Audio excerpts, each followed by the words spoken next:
like, oh, okay. Ooh, see how it plays. Hello, we're back. I'm back with Joe. Hey, folks. I guess that makes it a week. Hmm.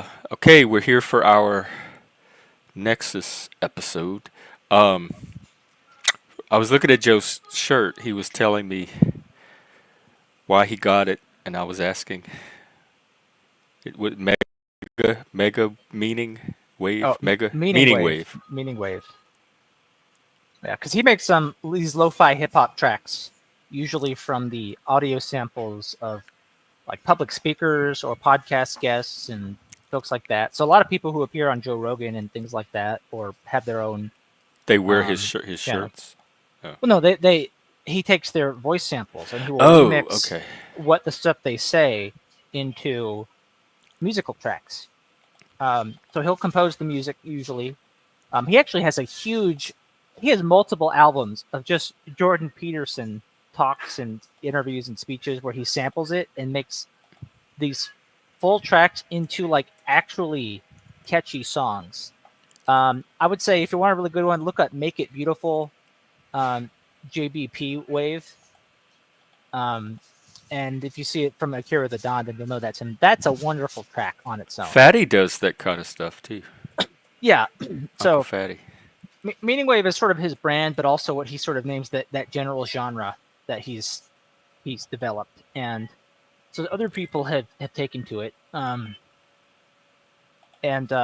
he made those. I think the first time I mentioned him on your panel was when I was referencing like the Marcus Aurelius tracks he did, in which he does the vocals himself, since there are no recordings of Marcus Aurelius since he lived almost 2,000 years ago. And those I think are his best work.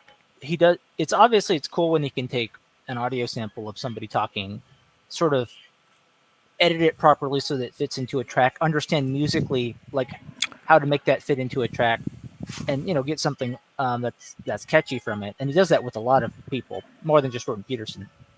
But when he's singing himself or doing his own rapping, or whatever the approach he takes, he puts a lot more of himself into it. Artistically, it's much better. And his second album of Meditations is just really amazing David stuff. Byrne and Brian Eno were doing that back in 1980 with My Life in the Bush of Ghosts.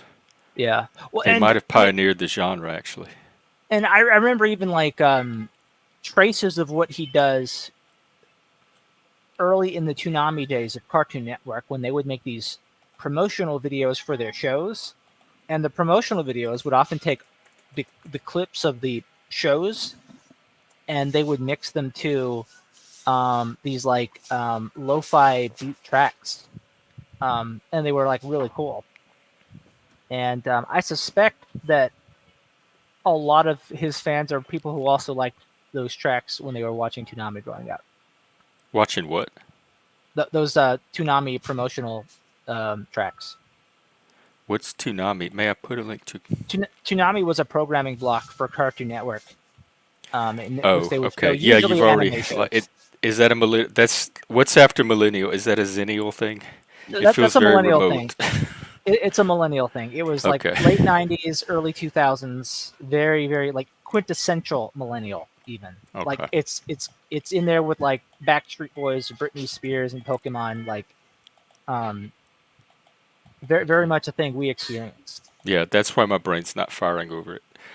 Um, yeah, Ninja, we support people's channels here. You could. Yeah, and support my channel Go while ahead. you're at it. I got my Oh handle yeah, in I my need to because you description. have your episode coming up Yeah, and I'm tomorrow. saying that. Well, I'm saying that to the audience, right? Support me. Subscribe if you haven't already. I know that some of you aren't, right? I see how many subscribers Jeff has, and I see how many I have, and I'm like, It took me a year and a half to get mine, and I made a deal with the Drama Devil to get some of you them. did do that. So, but I'm just saying, like, some of that gap can be closed tighter. I don't necessarily need to close all of it, just some of it. Are you trying to get monetized?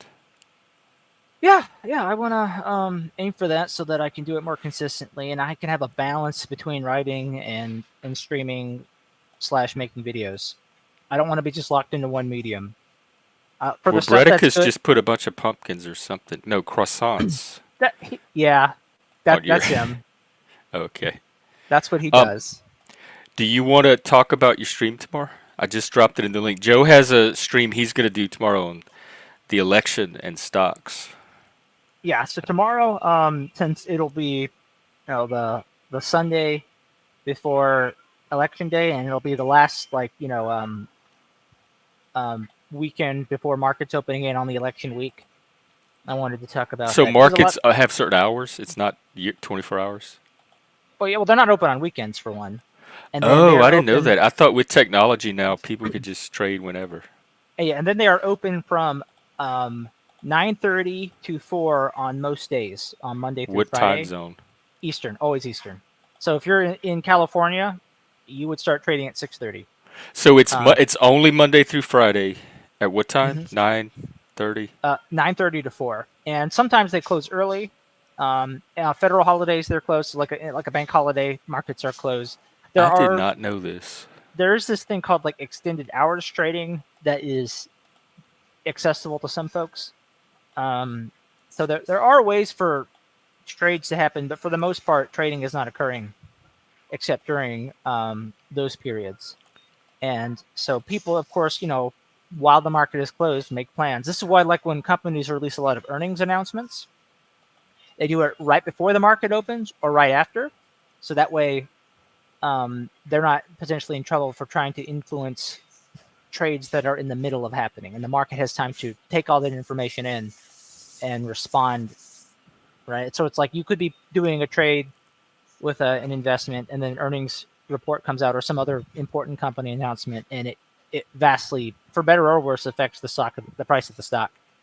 And so to avoid like market manipulation accusations, and so um, that's sort of like why the weekend is a good time to do it. Not because I'm worried about that, but just because I know that people are going to be thinking about what would be wise to do between now and the open of markets. Wait, Um, what's this? Not allowed to count votes? There's been plenty of early voting.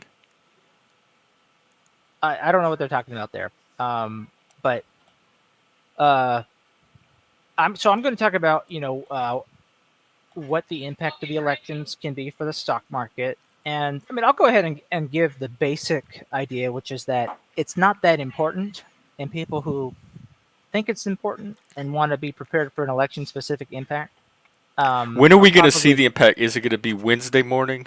That's where So, you start to look for it. so if there's a declared winner, there's always that aspect. Like the market, some people, because you got to remember the market is it's the whole universe of investors, and they don't all make moves at the exact same moment, right? So you might see the market shoot up or down, and when I say the market, I don't just mean like the S&P 500 or another big market index like that, but we also see like specific stocks. Um, there are people who make moves um, based on certain things. So some people are specifically waiting to see who wins or loses, and once there's a declared winner. Um, and so the market's going to move based on that, right? And then there are some folks who are not really concerned about that and are still waiting to see, maybe like if their third quarter results haven't been announced yet. So if a bunch of companies start having third quarter results come out after the election, there will be some movement based on that.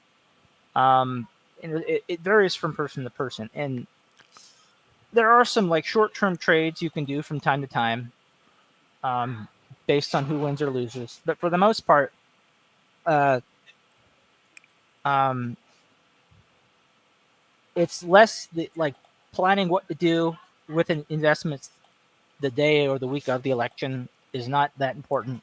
Um, I'll talk about maybe some specific examples where you can generally see, connect political outcomes to certain stocks. But for the most part, I'm going to actually talk about things like in the sense of across many elections as well.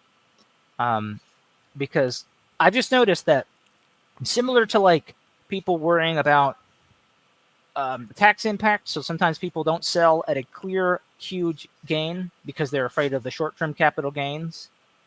Um, we've also seen people often talk about what Nancy Pelosi does with her trading, and then another thing people focus about is who wins or loses. And people get too zeroed in on like basically stuff related to the government, and they tend to forget a lot more of like what else is going on about the world of investing, and specifically what we ourselves do as individuals. And so that's going to be some more of my framing as well. Okay. And what time's that tomorrow? It's going to be 1. 1 year time. Yeah, 1 Eastern time. So like 10 o'clock here, Western. Yeah, yeah.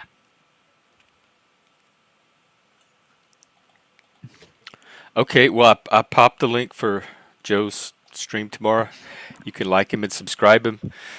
Today, I just want to I want to just take a look at what the channel's currently doing and what I'm hoping to see it do in the future. So right now we have a certain amount of subscribers and we have viewers. We have people that just watch the channel. They never comment. They never interact. I'll never know who those people are. They're the silent audience out there. Hello. Appreciate you. Thank you for watching and tuning in. Then we have the chat, which I love. The people that show up on the stream, they engage in the chat, they interact in the chat. They're like the core and the base of the community to me. And we also have the Discord, which we interact in, and that's more chat stuff. Then we have panel, and we have the people that come on the panel. We have regulars that come on and kind of keep the third space going and the panel going. What I'm trying to part of what I'm trying to do with this Nexus thing is filter any of those viewers. It could be audience, it could be chatters, it could be panelists into another layer of engagement, which is activities. Let's say off stream for now. We have the potential of streaming as many of them as we want when we want, like games.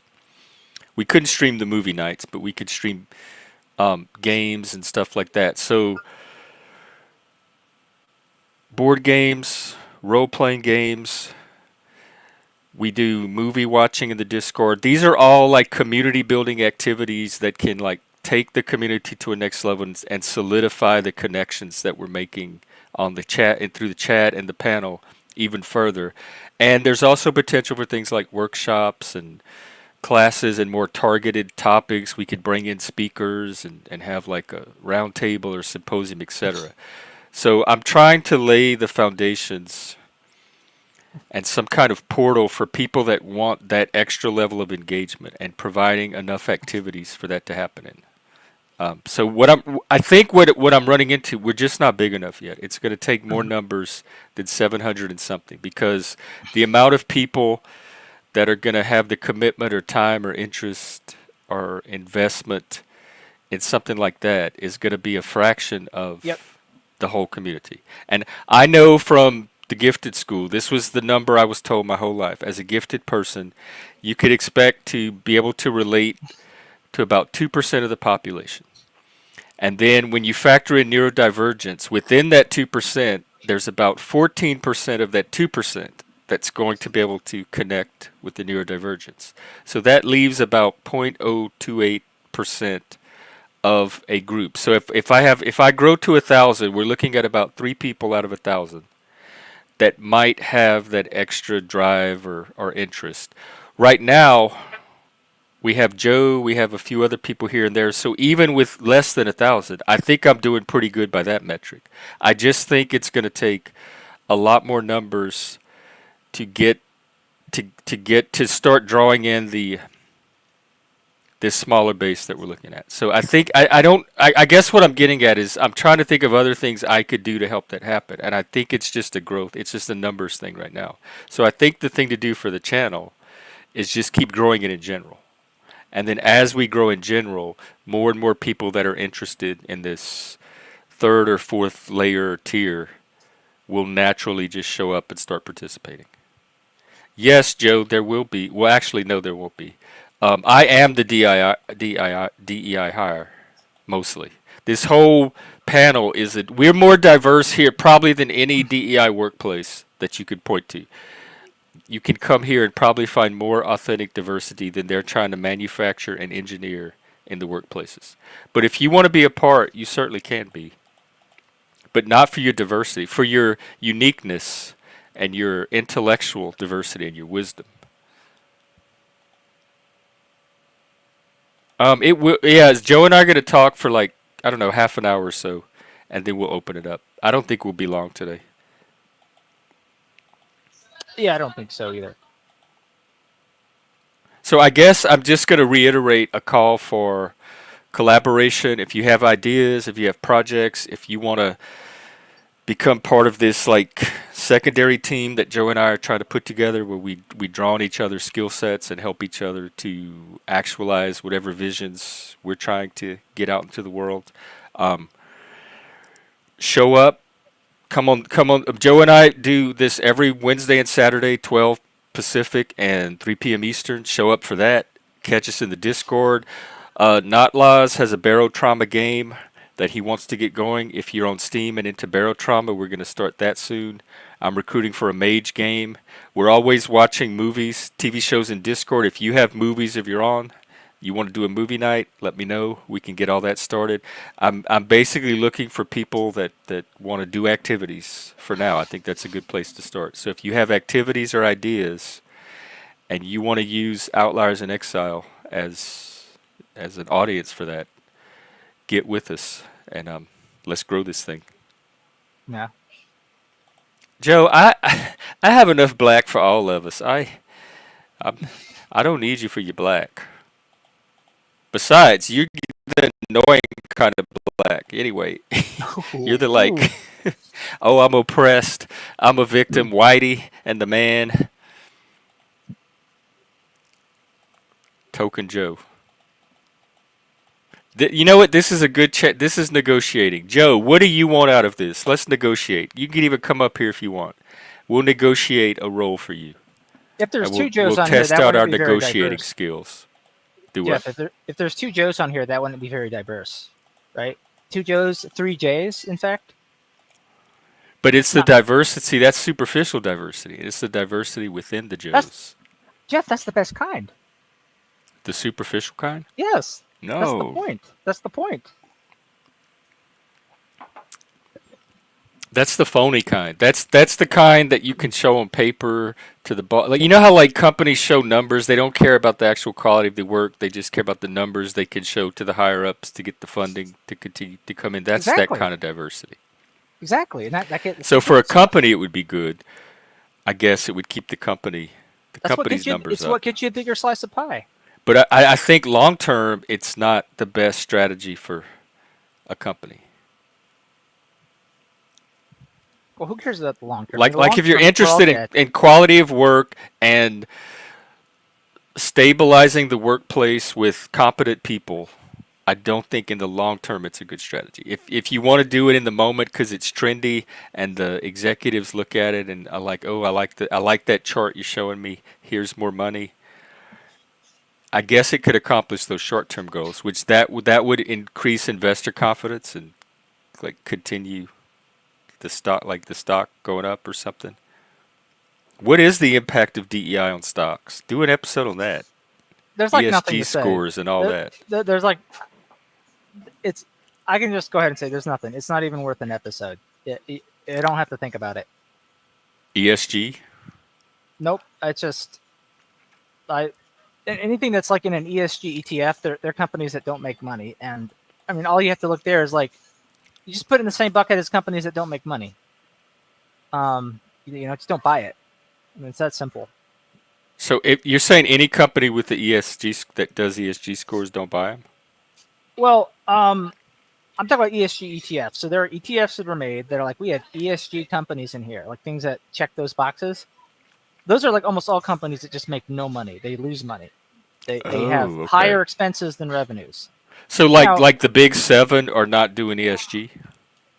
I mean, there are probably organizations that are giving them some kind of an ESG score, but like the Magnificent Seven are all profitable. Microsoft is profitable. Apple is profitable. Tesla is profitable. Amazon is profitable. They generate positive cash flows.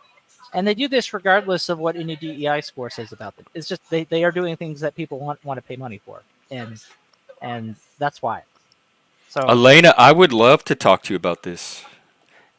In fact, I don't know. Do you have anything you want to add or wrap up? I'm almost inclined to just throw the link. There seems I like would a lot say of as far momentum as to have a panel. yeah, as far as like just final thoughts on getting the critical mass. I agree. We need a large funnel because we can only expect that a small percentage of folks are going to be regularly active, right? It's a commitment and consistency thing. Commitment and consistency requires, the intersection of a lot of different factors, but there's some willingness, ability, um, and then Commitment, the right. consistency, Yeah, competency. yeah. Well, we talked before about like the three traits for which Buffett looks at when he hires people is intelligence, initiative, and integrity. So Yeah. it's very similar categories to those. So getting all But those but don't three let to align. intelligence intimidate you. We have a very broad concept of intelligence here, and I don't think there's anybody that shows up here that I would I not consider intelligent. I think when Buffett puts them out, he is giving them in like reverse order of importance. So he saves integrity for last because he thinks that's the most important. Um, initiative, of course, is I important think because commitment current right now because that's what's going to keep make or break a community. Is that if you don't have people to keep it going, you're not going to have a community. yeah, well, I mean, you need people one who are um, gonna be willing to make things happen, and then you need people who are not going to be malicious. And after you've confirmed those two, then you can ask if they're smart or not. But even if they're not that smart, if they've got those first two, there's still a lot they can potentially bring to the table. Yeah, You're we'll just gonna take have them. to think more carefully about what they do, but they at least bring something to the table. Whereas, let's say, person without initiative, smart or dumb, integrity or not, a lazy person is always worthless. And then a person who is intelligent and has initiative but no integrity, well, they're not. They're more than worthless. They are dangerous. So Wait, say it yeah. again. No, lazy, So no lazy people. integrity, and Like, dumb. so no. I mean, what's the opposite, right? Being Well, lazy. there's plenty of other panels we could send them to. Yeah. I, So I'm not really yeah, worried lazy about having to people. filter out those. Like lazy people, smarter or not, are just they're worthless. They're not bringing anything to the table because they're lazy. But if people aren't lazy and are intelligent, but they have no integrity, right? They're not. You can't simply say they are worthless. They are dangerous. They will. Yeah, They will not simply not contribute to the system. They will bring the system down for their own gain. yeah, And so you definitely don't want them around. So when you think about if you could be missing any one of the three, intelligence is the best one to miss because a dumb person who is at least hardworking and is cares about a greater good and at least has a good moral sense in their gut, even if they couldn't articulate it well, um, will be able to provide something. They are still very valuable to a community. yeah. I would agree. I think right now it's commitment more than anything else. Or Yeah. commitment and to me they go hand in hand because you're committing to be consistent. So Well, I mean, it, what you do is as you form natural hierarchies, like once you get enough people and it gets big enough that you need to have hierarchies to organize things, the intelligent people, gravitate toward the more leadership roles, and that's just how it works out. And maybe so, leadership is a better word for than intelligence. well, not every intelligent person is going to be in a leadership role, but generally speaking, they're going to do that. So, No, sometimes but I think every leader, everyone in a leadership role will be there because of some form of intelligence. yes, you cannot. Dumb leaders are. That's the only time you can take a hardworking, moral person who is not smart and make them dangerous is if you give them leadership because then they I can just know. screw up. I see But that if they're happening in Washington State. I keep telling them that. There's this movement here, especially in the peer movement, to give people that have never led before the opportunity to. It's kind of like a form of, I guess, diversity. Like, give people with no leadership skills leadership positions so they also get the experience of being leaders. But there's a reason these people are not in leadership positions because they're bad leaders. Quit elevating people with poor leadership skills into leadership positions. But they see it as giving an opportunity to the marginalized and oppressed that haven't had the opportunity to lead before. And not everybody gets to take turns leading. You have to demonstrate you have the ability to lead before you get to lead. And here the mentality is the people that have never led before, let's give them the leadership positions.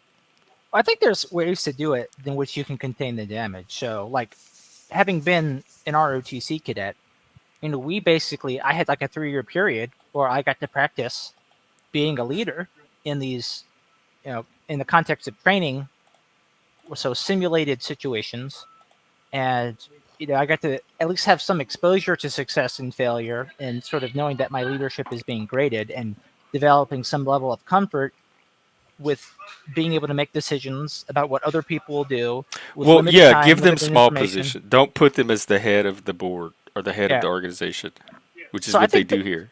yeah, I think people who want more underrepresented people to become leaders need to figure out ways to uh, build those sorts of pipelines to leadership.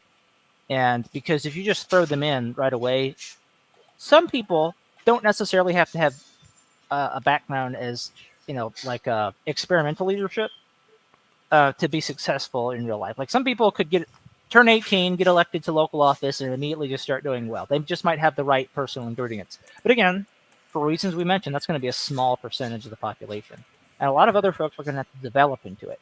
Um, some people might be bad leaders when they're 25, but great leaders when they're 45. And so, people have a long time to be able to take that role. Like we look at JD Vance, right? He's 40 right now. If we assume Trump wins, then he'll be 44 when he can run for president. And so he'd be one of our youngest elected presidents at that point. And then even after he finishes that, he would still have a long period of time to run for office again, right? Or I mean, a long period of time in which he can do other things, right? So he doesn't even necessarily have to run right away after Trump's presidency, even though that's probably what will end up happening. And I mean, people have a very long runway of time, and not everything needs to be a rush. So I mean, I'm 33. I could certainly be elected to something, right? I mean, You're Alexander. 33?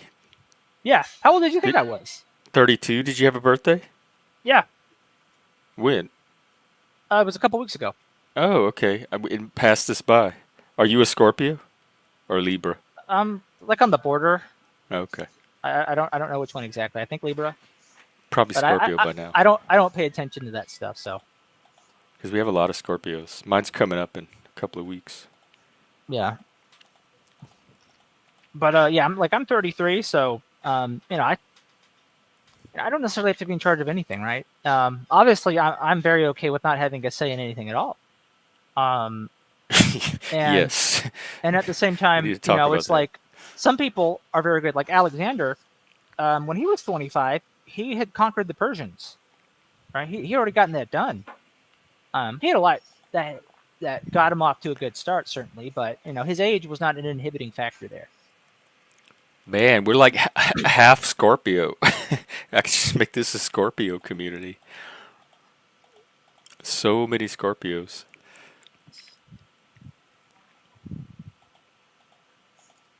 Okay, well, I put the link, so if anybody wants to come up, I guess we can get the panel going. In the meantime, me and Joe will keep talking about leadership.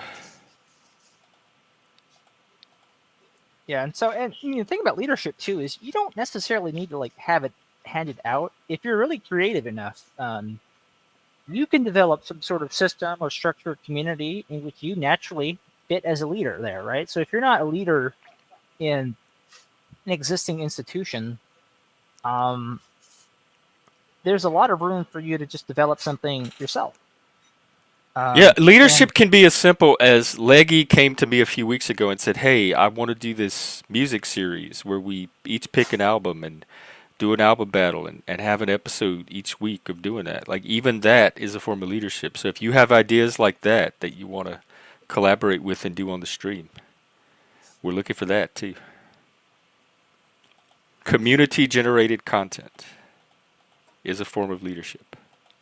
If somebody says, I have an idea for a topic or a panel, or I want to present this, I want to talk about the university I worked at that was federally funded and all the DEI shit I experienced there.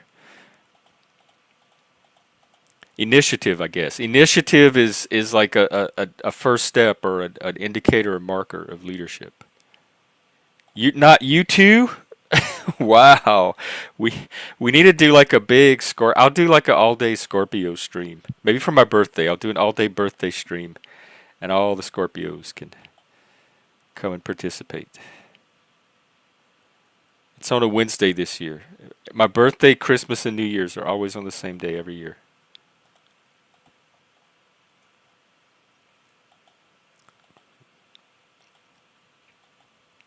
What is a Dave sing? Oh, it's a hamburger.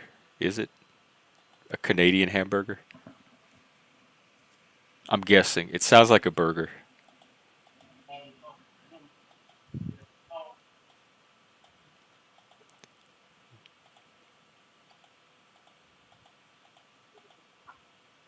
Oh, that's yeah, Dave. Okay, that's why I associate it with burgers. Wait, the singles are $4? What? They were like 99 cents last time I ate at Wendy's 20 something years ago. Oh, Elena, you oh, it wouldn't connect you? Um, are you on a phone or a laptop? Cuz yeah, I didn't even see you show up. So it must not have even connected you to the StreamYard. Still, $3 for a single?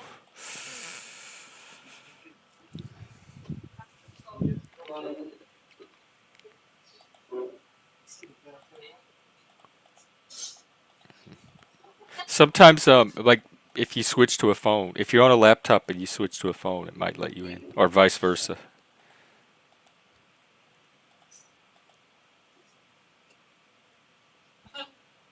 Oh, okay. Well, for we can do we can do birthday streams all month. Welcome Looking at some of the deals there.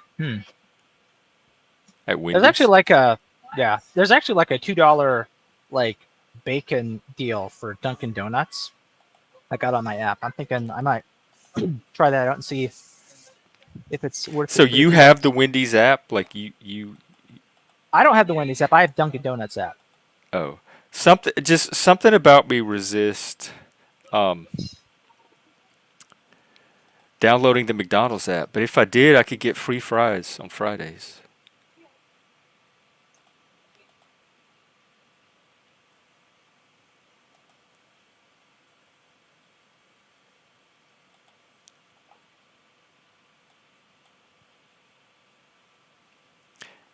And welcome, Panoverse presents. Speaking of leadership, you were trying to organize something with Flow or Easy or some kind of debate.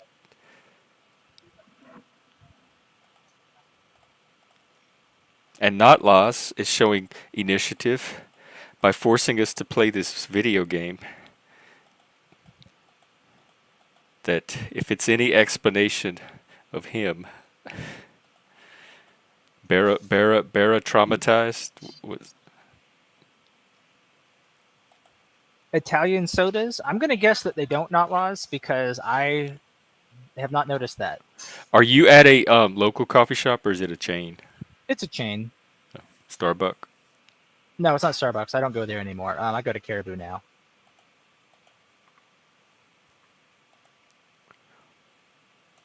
This is closer to where I live, and um, the store I was going to, I found out that at least a few of them don't like me there, so I just figured I wouldn't go anymore. And Helena, a lot of people say they have better luck using StreamYard through their browser instead of the app. So if you're trying to do the app, you can maybe switch to the browser. They work Even where when I not laws? stream from my phone, I stream through the browser. I don't even bother with the app. Do hot chicks work there? Where? He's saying that they work there, but where does he mean? Does he mean Wendy's Well, or he does he knows mean everything about what goes on Starbucks? here in America. He knows everything about Caribou. I mean, I guess, yeah. Do they only Some hire hot chicks? Like, there's people of varying should appearances ugly here. people even bother applying? Have you seen unattractive people working there? Yeah, I guess a couple. Um, Those I are mean, it's probably the mostly diversity hires. it's mostly young people. Um, so mostly they're basically people who are probably in the prime of their looks, right? What are the hair colors that you notice? Most people seem to go with their natural hair colors. Oh. One girl has this like neon maroon or neon magenta hair color.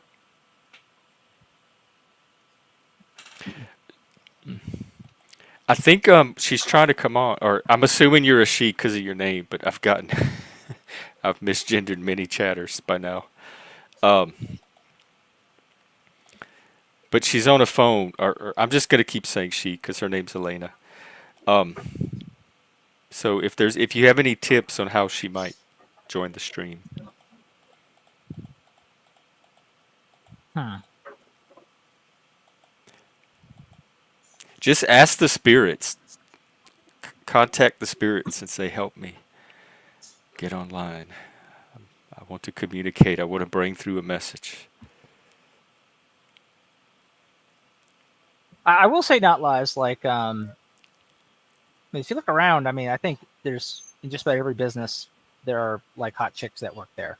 They're just, I think they're distributed across the population. You know, same with people who aren't hot.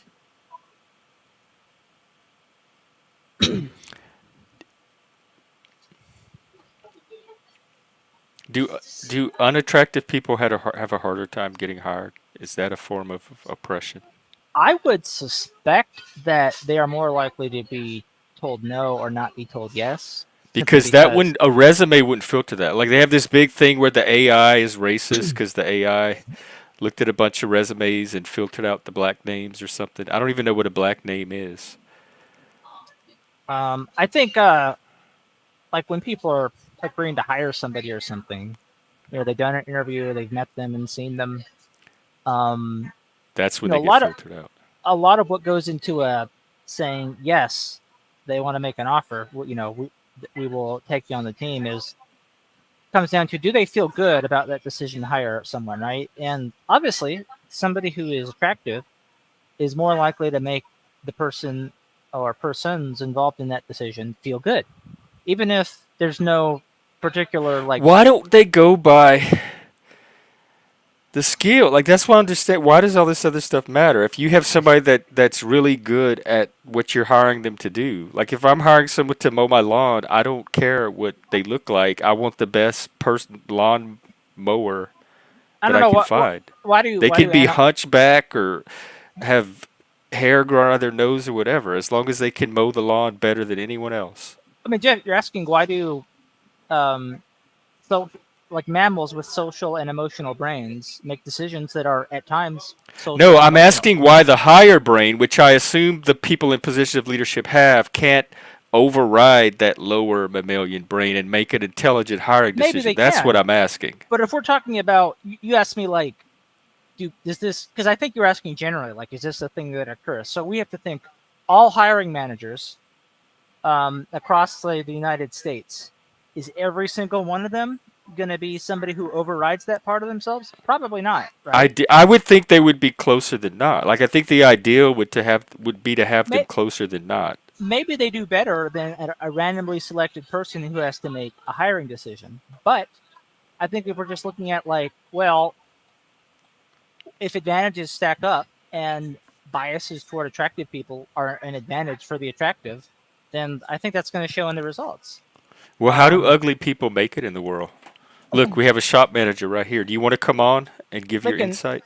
they can do stuff like what I do, is you just write articles online, and as long as it's covering a topic that people want to read, then you can get paid for it. So just like work in the shadows. Yeah, how you look doesn't really matter then. Like, And you can have an ugly personality or you can be socially unattractive. yeah, like Peter Lynch. Once again, I'm going to quote him: "The stock doesn't know you own it." So, and it's part of a bigger And it doesn't like know what you look like. it's a bigger part of a bigger speech that he gives. It's like, you could be the nicest guy who ever lived. If you bought the stock at this price, like he was talking about what prices had done like in the 90s. But he was talking about how if you bought Oh, this Axis, one you're up. stock, There's an he's echo. echoing. Okay, yeah, I think your YouTube's still open. yeah, but he was basically talking about how if you had bought like Xerox in like the 70s and you held it to the 90s, you're down. It doesn't matter if you're the nicest guy in the world. That was the wrong stock to own. Whereas like if you bought Coca-Cola in the 70s and held it into the 90s, you're up, and you could have been the biggest asshole who ever lived. But if you're the one that bought the stock, it was going to do that either way. And you could have an asshole and a nice guy each owning both stocks, and the stocks would have done the same thing either way. And so things that are impersonal like that, right? Like when price movements are happening, they're not like thinking about specific individuals. Um, it's the sum of all the moving parts, and then anything like where your face is not involved, like because this is I think the main thing people think about when they're thinking about attractiveness is the face. Um, if your face is not involved or an important part of it, that helps. And online work, like online gig work, where you can just it's essentially like a bounty to write articles on Seeking Alpha. Like we'll pay this much if someone writes about it. They don't have to look at me to do that. And I'm not even hired, right? I'm working on a freelance basis. So, um, a lot of that is different. And, it might be, my value on this stream might even be a very different prospect if I were just hideously ugly, like just very difficult to look at, right? I could look like such a person. I don't think I do, but I don't even notice who's ugly and not on the stream. I'm so engaged with their well, personalities. I think if someone is like extremely bad looking, Who's the most people ugliest can. person in the panelverse you can think of? I'm not going to say that because that's how I get sucked into panel drama, and that would be stupid of me. So I certainly have some people who I have thought don't look good as I've seen them on the Ooh, we have stream a or in the Sith panelverse. Lord waiting in the back. I need you to flash your camera so I can know who you are. And okay, you're at least a person. Do you have a channel or anything? Just drop it in the back because you're new to us. So I need to vet you a little bit and just tell a little bit about who you are, what you want to talk about, etc. Oh, okay, no problem. Hello, Jeff. Hello, Sith. Hello. Welcome to the dark side. I love the dark side. Are you dark MAGA? I'm dark. He's Sith MAGA. MAGA isn't as dark as I am. Even They don't dark have MAGA chocolate. over there, do they? They have. You don't even have Brexit anymore. So what do you have? Assuming you're British. Maybe I'm wrong. We've got the far right, which are basically supposedly Nazis. Is that We're Kimmy not. Badenoch, the black chick? I saw where she just had got the leadership. Speaking of leadership, of the British Conservatives. They're just centre left leaning. Basically, the Labour Party are meant to be the right leaning party. Sorry, the left leaning party, which would be your Democrats. The Conservatives are meant to be your left leaning party. But basically, over the last 20 odd year, they've just basically sat in the middle and swung left and let the woke people take over. So now we've got Tommy Robinson. Big up Tommy! He's doing 18 months in jail now. 18 months in jail. Do you know why? Do you know why? Why? Immigrants. He played a documentary. He played a video. Okay? And it's really traumatizing to see this country go to letting like PDFs, rapists and like violent criminals out of jail early, to put people in jail for saying nasty things on Facebook and like Twitter and shit. It's crazy. Oh right, yeah, because they have the cops go to your house if you send a mean tweet. And they take someone out of jail that's been in there doing a nasty thing to make room for you to go in. I've not been caught yet though, Jeff. I'm still out. Do they do the same thing on YouTube? Like if you're on a panel and you hurt someone's feelings, do you get a knock at your door? Hey, Leggy. Hey, Leggy. What's going on, fellas? You suck. We're just bitching about government, society, ugly people. Yeah, I mean, ugly people. Who's he in the top right? He's very ugly. Look, my kid gave me that fucking sticker. My kid gave me it. She's like, here, Dad. I go, what? She goes, this is for your YouTube. I go, what? She goes, you suck. Don't broadcast yourself. And then that is so go, based. oh, thanks, kid. thanks. I go, So well, at based. least you know the truth. I go, I. At least it's not one of them shitty paintings they bring back from school and what expect you to put on the fridge freezer.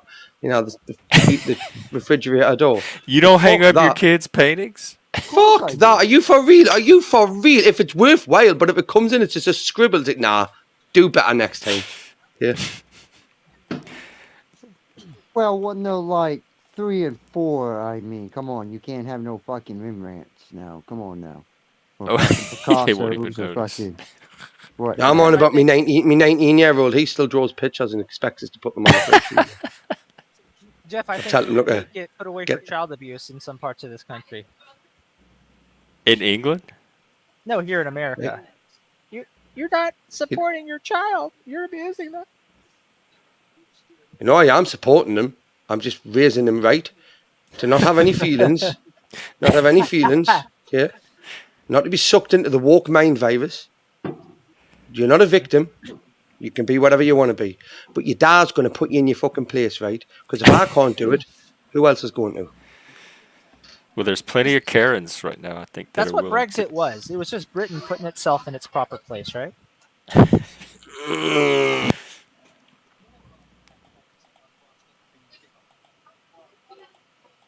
That what they tell you over at the EDW was what that joke I made about that. That's riffing, not laws. If you really think that's what they taught me, I am riffing. And He knows Jeff, what a riff is. He does it all the time. Yeah. I tried to come in on a relevant uh, Hey, topic. Axis. I had direct um, information on that could have expanded, but topics changed so quick, and I guess I'll have to wait for some type No, of no, transition. you take control of the just come in with whatever you want. We're very flexible here. We can shift. Just Well, remember, I suck, so you no, can I'm tell me to more. shut up anytime you want. That's why I don't broadcast myself. Well, could be. Um, What's on your mind, Axis? well, I've observed throughout my life, learned information. I understand the absolute of something like a child that has not had indoctrination, education, or a sense of intellect to disguise the true nature of its innocence. And upon watching people, their interactions, their emotional involvement, and their convictions, which they have compiled upon themselves through learned information, projectify it as a sense of themselves, when in actuality, without the learned experience, their mind is that of a child. And I have had to deal with here recently, I'm medicated now, extreme forms of this. My nature is a very dark nature, very, very dark. And it was through learned behavior that I found refuge and safety there. Because I understand that everything I have to offer that wasn't learned experience through introspective development is just a personification of these learned experiences and the level of supposed intellect they have in these areas that they project, which is kind of a disguise to the true nature of what they are prior to learning all these various observations or what's considered to be fact or what they've taken on themselves as indoctrination or their level of intellect. And in the main scape of things, people get trampled on in that way. And then people that truly resort back to that state of um, infantile thinking where they're not being subjected to indoctrination or their compounded knowledge, which they present in place of what they truly are, which is just learned experience, and some more than others. They will try to bastardize other people with it. They will try to place themselves on an esteemed pedestal with it, or they will try to present it as some type of form of, I've got my shit together and I'm here to show you how to get your shit together, or at least give you an indication of how I became so intelligent and am able to take those least intelligent, and if they piss me off, bastardize with them, or even go showboating with what little bit of learned experience they've developed. And this creates persona type. And it's Creates most a what? generally persona type. And this is the most basic form of someone projecting their persona type through learned experience, when in actuality, without those learned experiences, you get to the true nature of that person's being. So all this is a grand illusion of people's learned experiences and maybe even experiences within the physical realm. But those are personal experiences. And it is so important for humans, not me now. I'm in a very dark place and I'm going to continue to stay there. But it allows me an observation without expectation of anybody giving a shit what I say, for me to personify myself from a base of observation of other people presenting themselves with their learned experiences, if it holds some value, especially whenever they're headed straight for their own demise, which is eventual death, and how that will actually serve them after they've projected themselves on a pedestal, which is what this platform's all about, and projected it. You're not getting the true human here. You're not getting the true person. You're getting their learned experiences, and you're getting everything that they have compiled within themselves from birth to this point, and they're projecting it. But as far as seeing the absolute truth without those learned experiences, is when you get to the true core of what the human nature and being is. How do you get the real person on You, on you something like YouTube?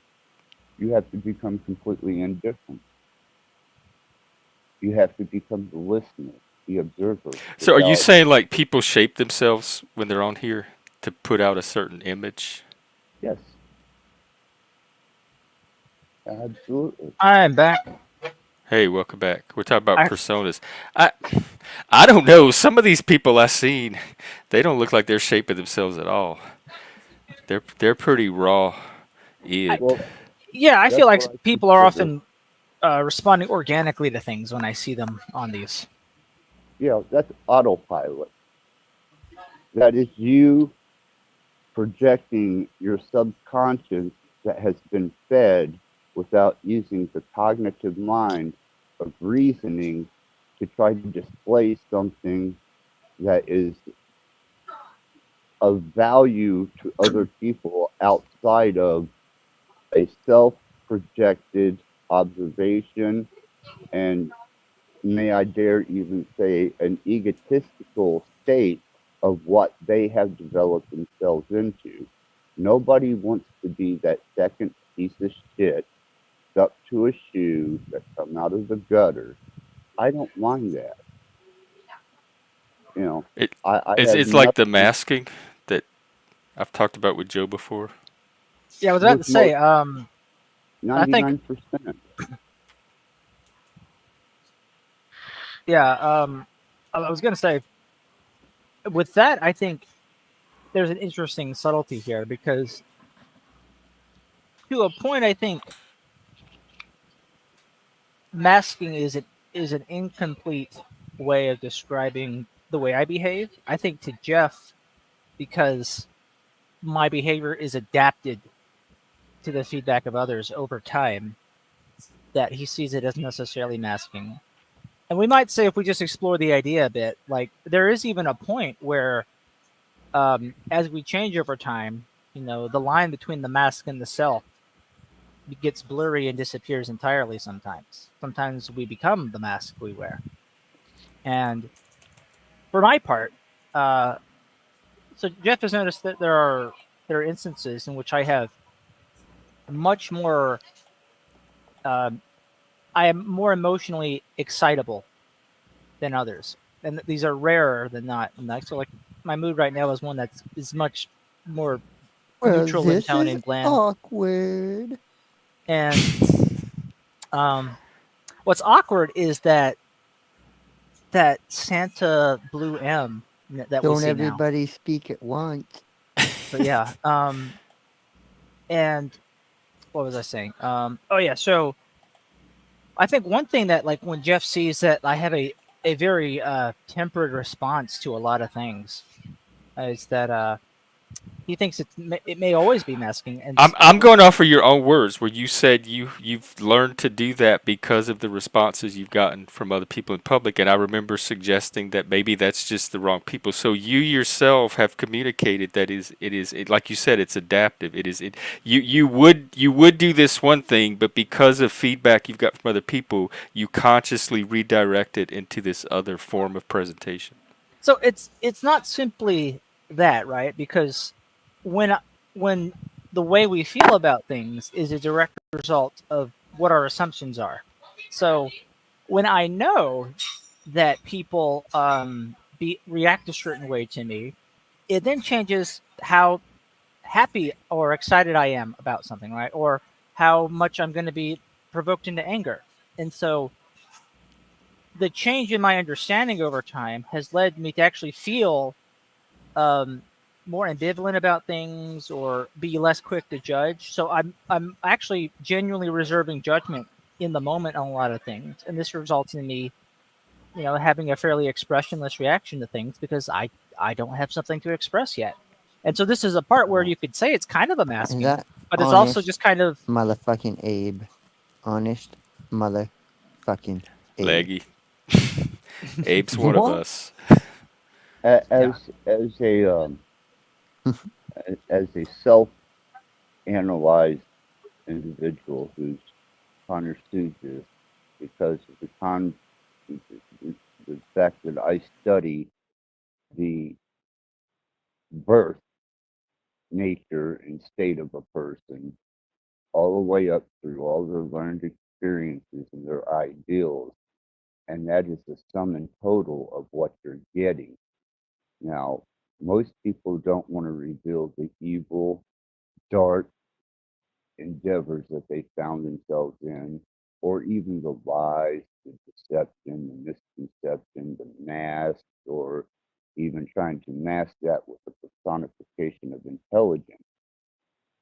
Me, I am evil, pure fucking evil, as well as I can do good.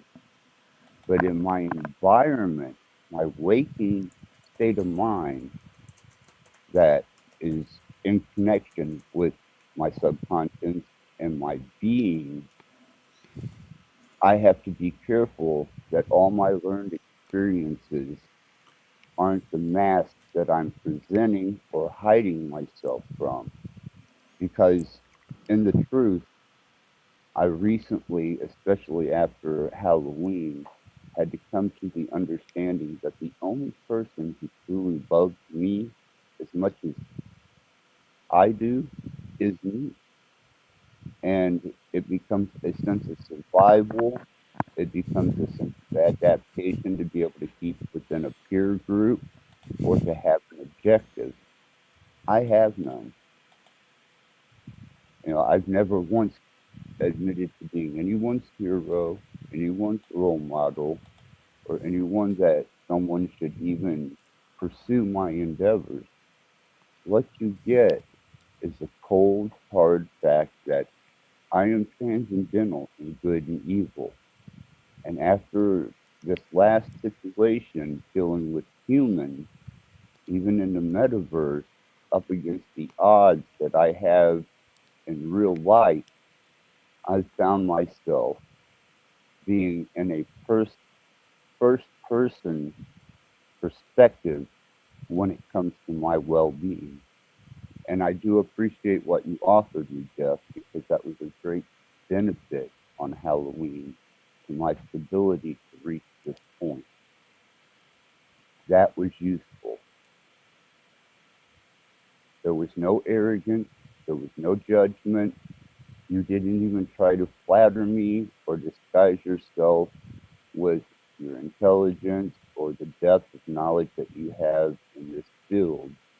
You just allowed me to do what I needed to do in the safety of your channel without persecution or without a sense of someone directing me from their learned experiences. You understand what I'm saying?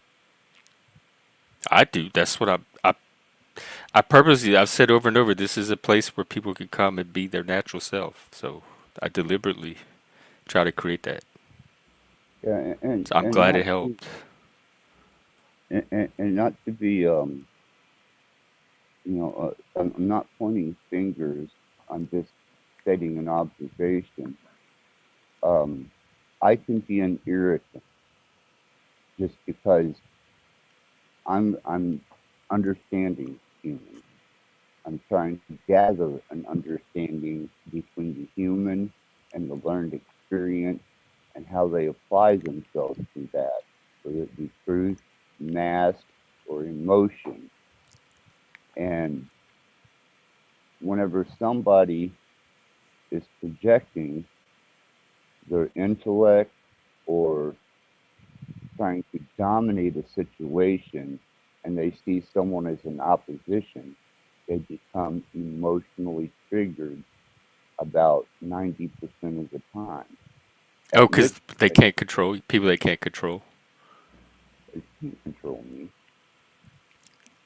Yeah, I get. I think that's one of the reasons I irritate people too, because they can't control me. Yeah. And Jeff, I want to explore more the idea of the mask.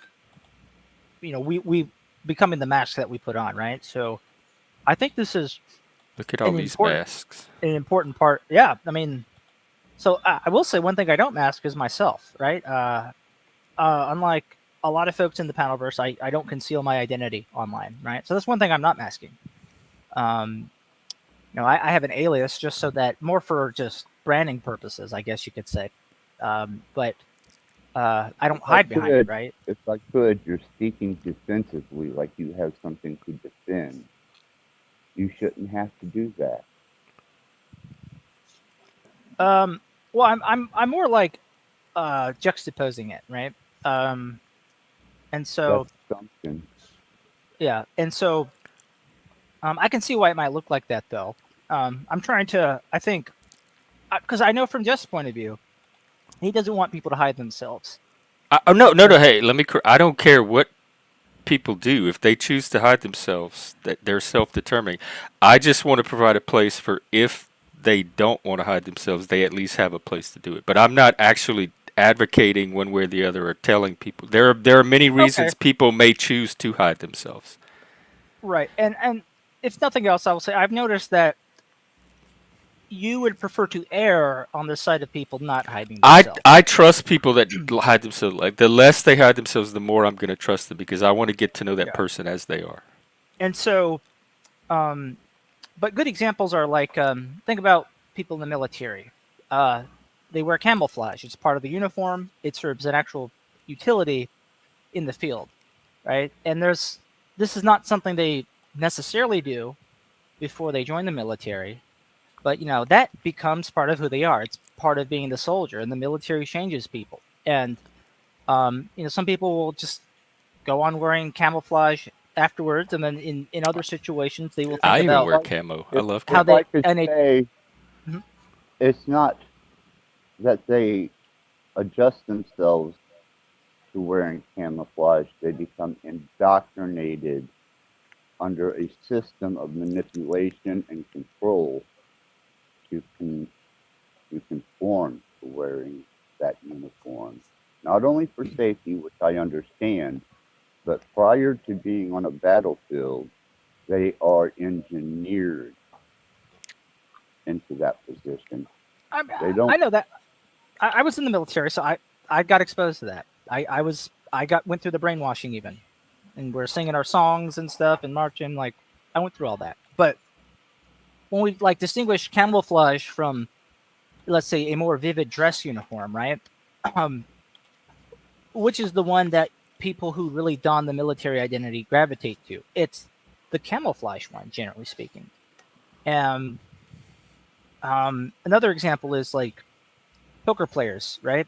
So the idea sometimes of hiding what you feel is called having a good poker face. When you think about professional poker players, people who do this regularly, it's what they do their entire adult lives, and they make not only a consistent income doing that, but accumulate a vast amount of wealth.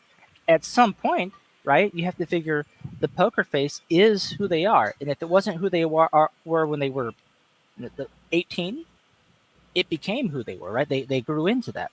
The line between this mask that they put on and who they really are and how they function and live in this world, that line disappeared. And so there are a lot of circumstances in which To it, me, that poker face is a manipulation for the character that you truly are, which takes poker and turns it into a state of who can reserve the truth about themselves to become a non-readable source for a game, such as the military. You have Mhm. to bury yourself and your beliefs and conform. I don't conform to no one. I am in this journey alone inside my head, observing my local environment and peers, and I have observed this in mass. I think you're the exception though, because I think I keep looking at that chart where like 60% of people get socialized into so, and then they just stay there, and like the other 30 some percent might break out of that as that disintegrates through different crises and stuff. But that's not the norm for most so people. the main thing I was simply pointing out is this thing we call masking, sort of just fleshing it out a bit more to the point where like it has this interesting contradiction to it where it is and there's an aspect of it where we're concealing our true self, but in many ways the act of masking fundamentally changes the true self as well, in which we become the mask that we put on. Then what is then how true of a self is it? Like then what is the true self that is unaffected or unspoiled by any kind of masking or socialization? Well, That that's a good that question. core self. And we might even ask, what does one even mean at that point? It means you've given up your indoctrination and you've disassociated from uh, your life experiences as being an effect towards your opinions and ideals because you're not reflecting on prior experiences to determine the state of what you're projecting. You have to go back to the base of what you truly are without the influences of life experiences, but just the observation from a singular point of a self, um, a self journey into this experience. And you'll find that people become revealing. They give measure of themselves and what and who they are by that. But you have to give up your measurement to read others' measurements. That's why I do both good and evil. That is why what would turn and cringe most people into safety protocol is where I start. And my ability to extend a sense of what they would consider good or giving or trying to assist also reaches the highest perspective of I will give you everything that I have. And I pretty much, my home is if something is needed by someone, I don't hold tight to any of this. I have disassociated from it. It means nothing because I don't take anything with me when I die. I don't have a gun with me when I die. I'm naked when I die, other than whatever clothes that I may have died in. Truth is, underneath, I'm naked, and the only thing that's truly dying is all my learned experiences if I choose to become those. I don't see how it could. I don't see how it could not exist, but I also don't know if how defined of a thing it is. And Axis, when you were like touring and doing the band and stuff, did you have a persona for yourself that you created as part of that? A stage persona, yeah. But you were able to Yeah. separate it from who you are, or was it like a natural extension of who you already were? At times, it took a long time of me being a nomad out on the road to lose that because I had become so accustomed to being Axis Ratblood, the musician, the hedonist, the overindulgent, the godless, even the self-introspective part of me. I was caught up in the hedonism, the debauchery, the money, Yeah. the influence, the power. And when I was a nomad for 3 years and I spent several days, well, the last one was 30 days in the middle of the desert, I didn't have that persona with me because there was no one to project it to. So I had to turn it all internally to Yeah. determine how much of me was real and how much of me was persona.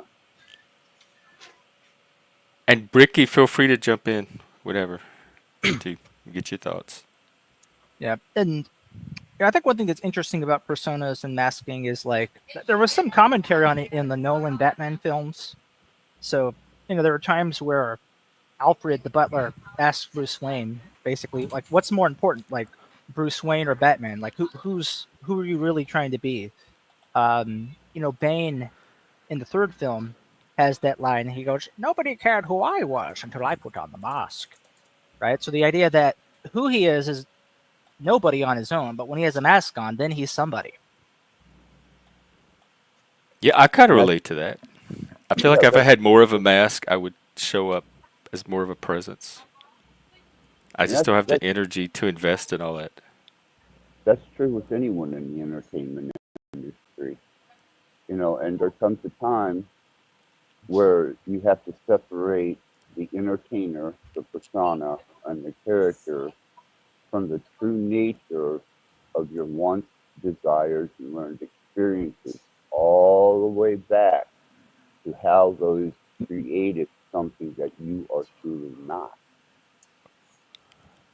Like, who would we be if we didn't have the parents we had or the childhood environment that we had, and we had some other environment or group of people around us?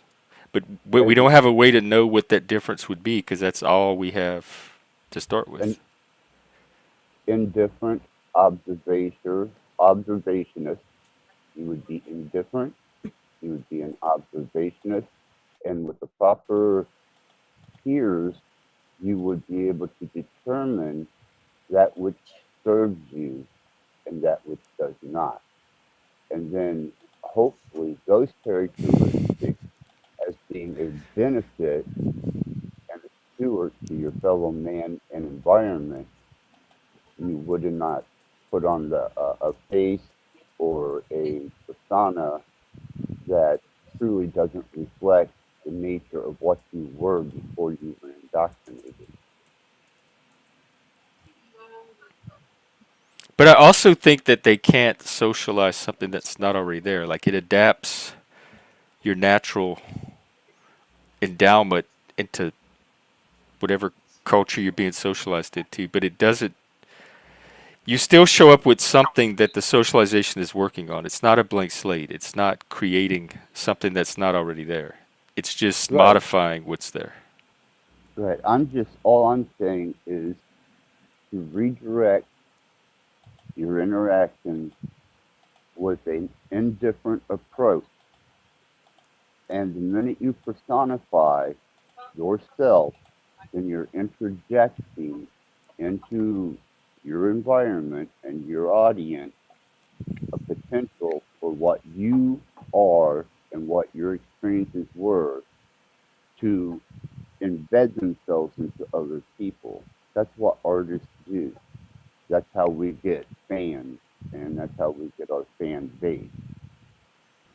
But in real life, whenever you learn to separate that which is useful and that which is to be personified as not someone's story or projection of themselves, but a factual, useful tool to be able to move forward with least existence and with lack of confusion, with an indifferent state of mind, you will become closer to self, which requires an internal and introspective view of you.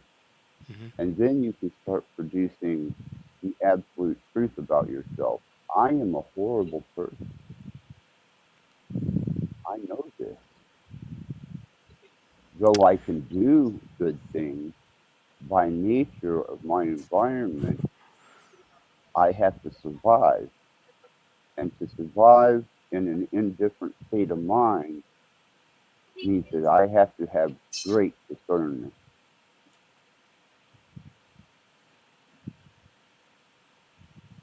Am I a steward to my brother? Am I a steward to my environment? Or am I just a personified ego of my intelligence and learned experiences?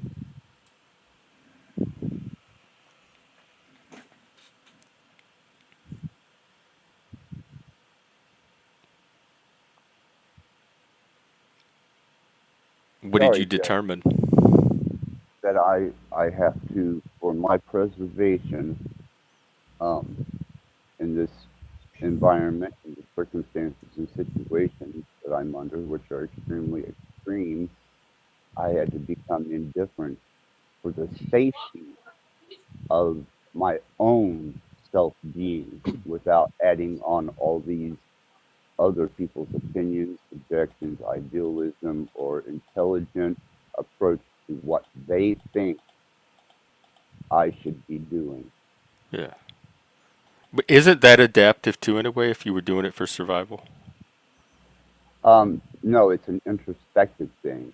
When you become indifferent, you're not allowing anything in, and you try not to project anything out other than the observation of self without the learned experiences, because the compilation of what I've been enduring has been detrimental to my sense of self being and the comfort that I feel inside my internal self and my being.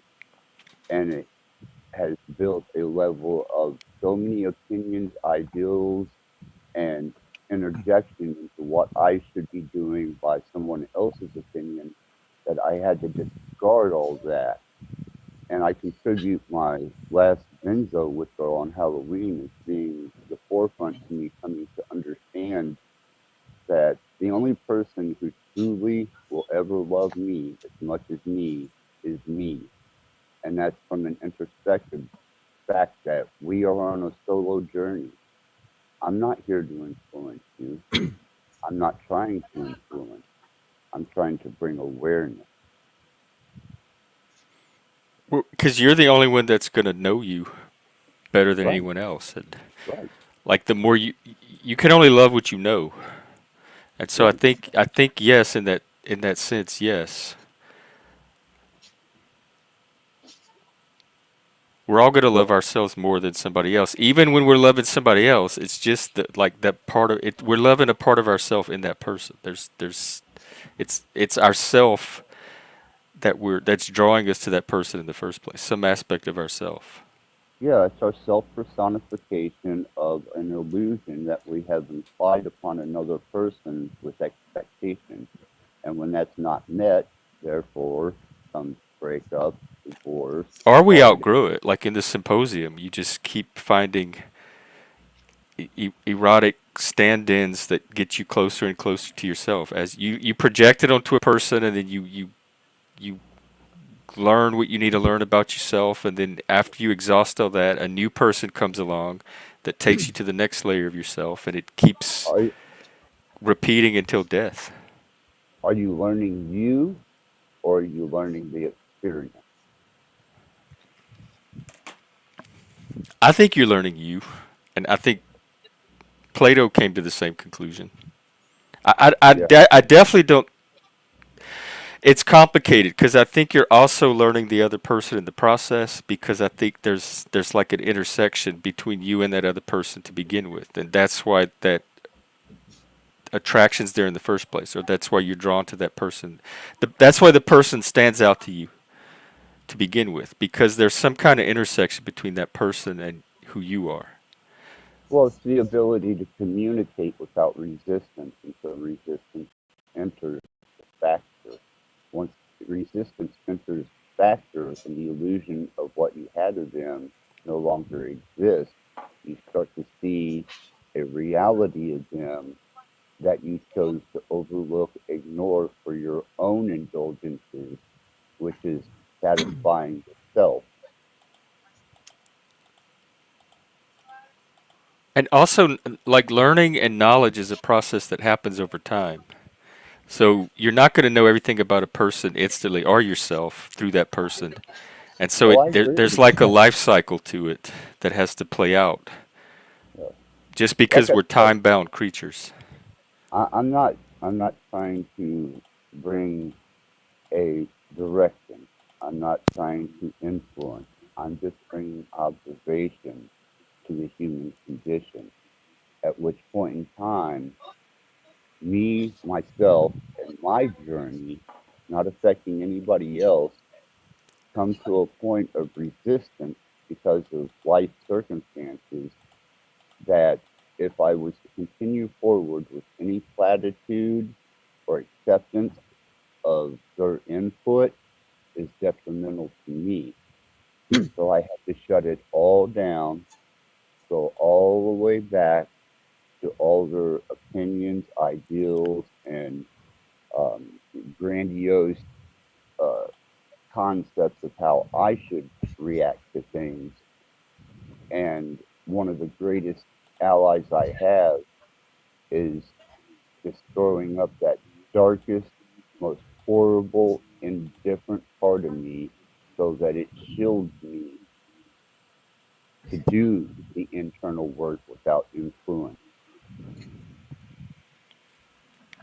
Well, you have your own path. Yes. I'm not trying to ask anybody to, yeah, I don't want nobody to follow what I do, man. If you've done my live streams, man, and paid any attention, I don't involve anyone in my work. I only weigh my experience. If they choose to find some value in it, great. If not, they're on their own path. They're Hmm. alone inside their head. It's their journey. Don't try to imply it on somebody else, and especially if you're not convicted by it.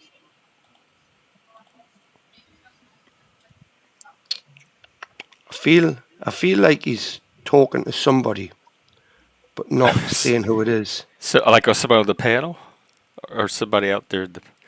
I could I don't be, know. I think could be. it sounds like he's just sharing his journey in case it helps other people. He sounds like a very wise man who's been in a lot of predicaments, what he's managed to find himself out of.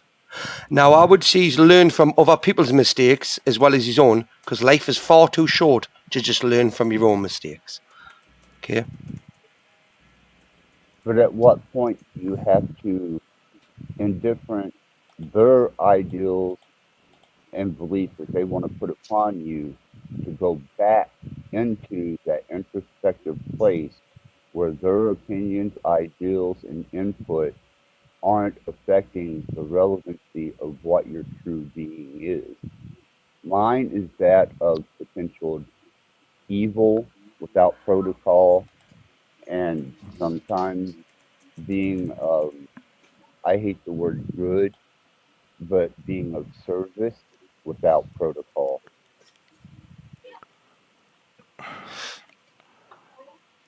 Sorry, I'm distracted by this teen burger. I've never heard of such a thing. How weird. Y'all are weird up in Canada. Yeah, I guess I never paid attention to that stuff to begin with, so I didn't have the same struggles with um, feeling pressure from other people to be a certain way, because I was always good at pretty much ignoring. I knew what I wanted to be and what I wanted to do, so people telling me differently never really affected me much. Jeff didn't And follow no crowd, did you, Jeff? he No, I really associated didn't. with groups, but he did not allow them to grow on him like a fungus or a I didn't. moth. I didn't take them serious. Like there was none that I could really take serious. I looked at their lives, and it's like, okay, that doesn't apply to what I'm trying to do. So why would I even?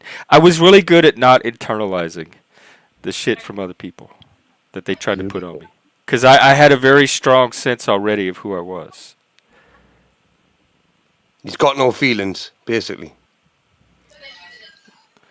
Maybe I'm just hyper emotional, and That's a good thing, Jeff. Feelings are not a good thing to have, especially on the internet. I think they are.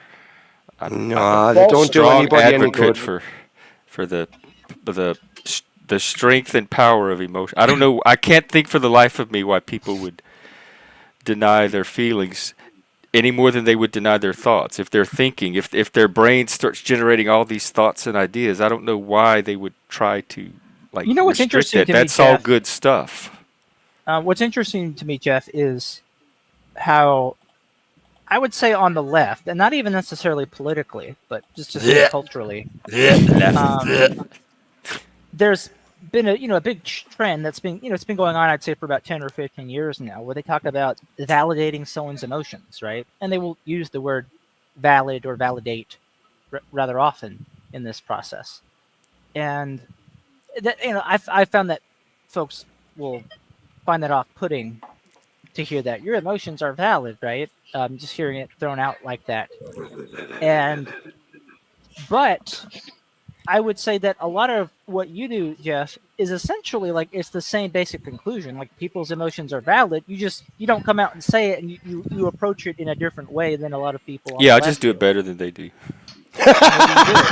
No, I'm being completely serious. Yes, go on, It Jeff. wasn't even a joke. Fucking go on, Jeff. Because I watch people all the time, especially I do men's work, and watching men invalidate other men's emotions. That's one of my trigger point. It's so hard for me to watch men do that to each other. Emotions are valid by the fact that somebody's having an emotion. Emotions are self-validating. They don't need this extra layer of social validation, and people use that to manipulate other people by withholding or granting the ability to have the emotion to the person. Just like thoughts are valid. Thoughts just come. Emotions and thoughts are spontaneous. They're natural. They don't require any validation above and beyond themselves. That they exist. They're part of being human. So, Jeff, are as you? long as they are substantiated in fact.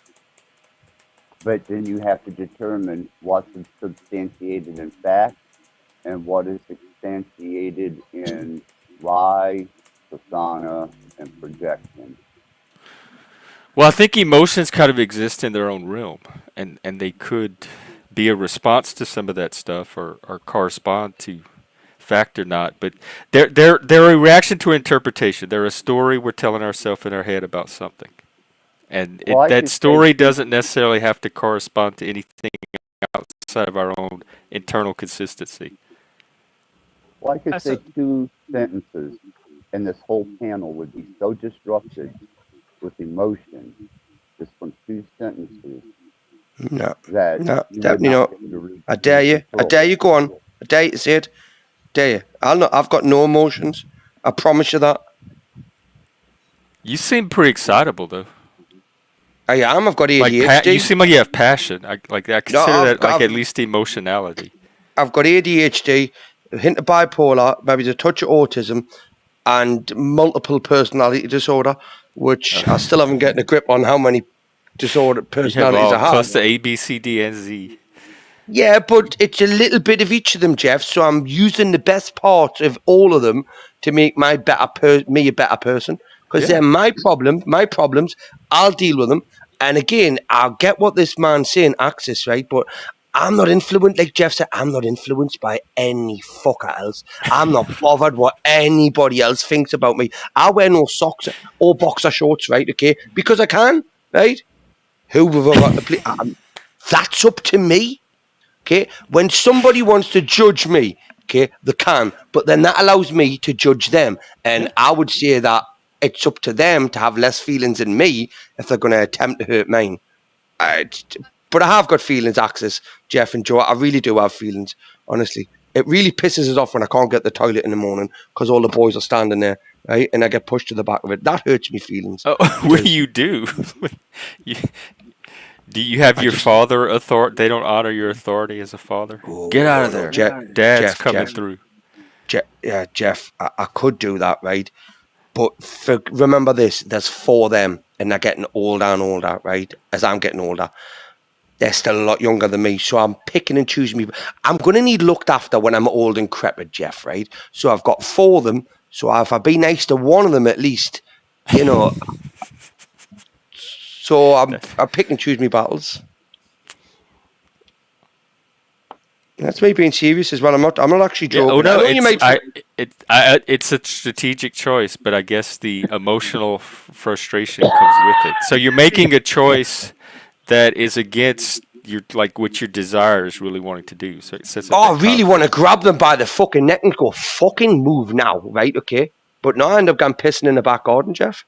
You know, that's what I do. In your boxers. I don't wear boxers. But yeah, that's part of you're being the adult. Like sometimes the adults are the ones that have to make those choices for other people. It's not fair though, really. I like being a kid. I like to have no problems and worries. It was fucking great. You know? I know. But adulting's hard for us. Oh, fuck, it is. It is. Who wants kids? But it sounds like you do it good. You do it pretty good at it. Hey, listen, I've got a good woman.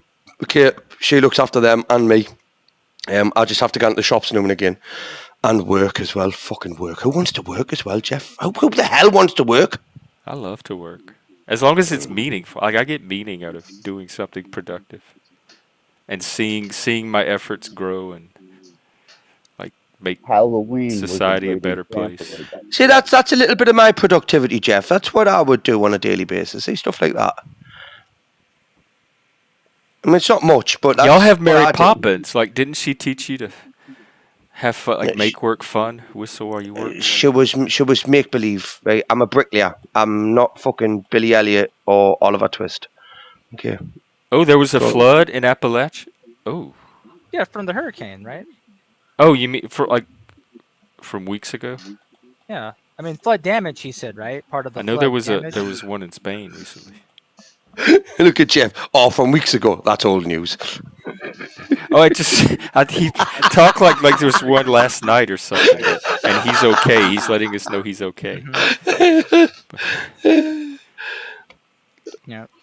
So yeah, your flood emotions aren't valid.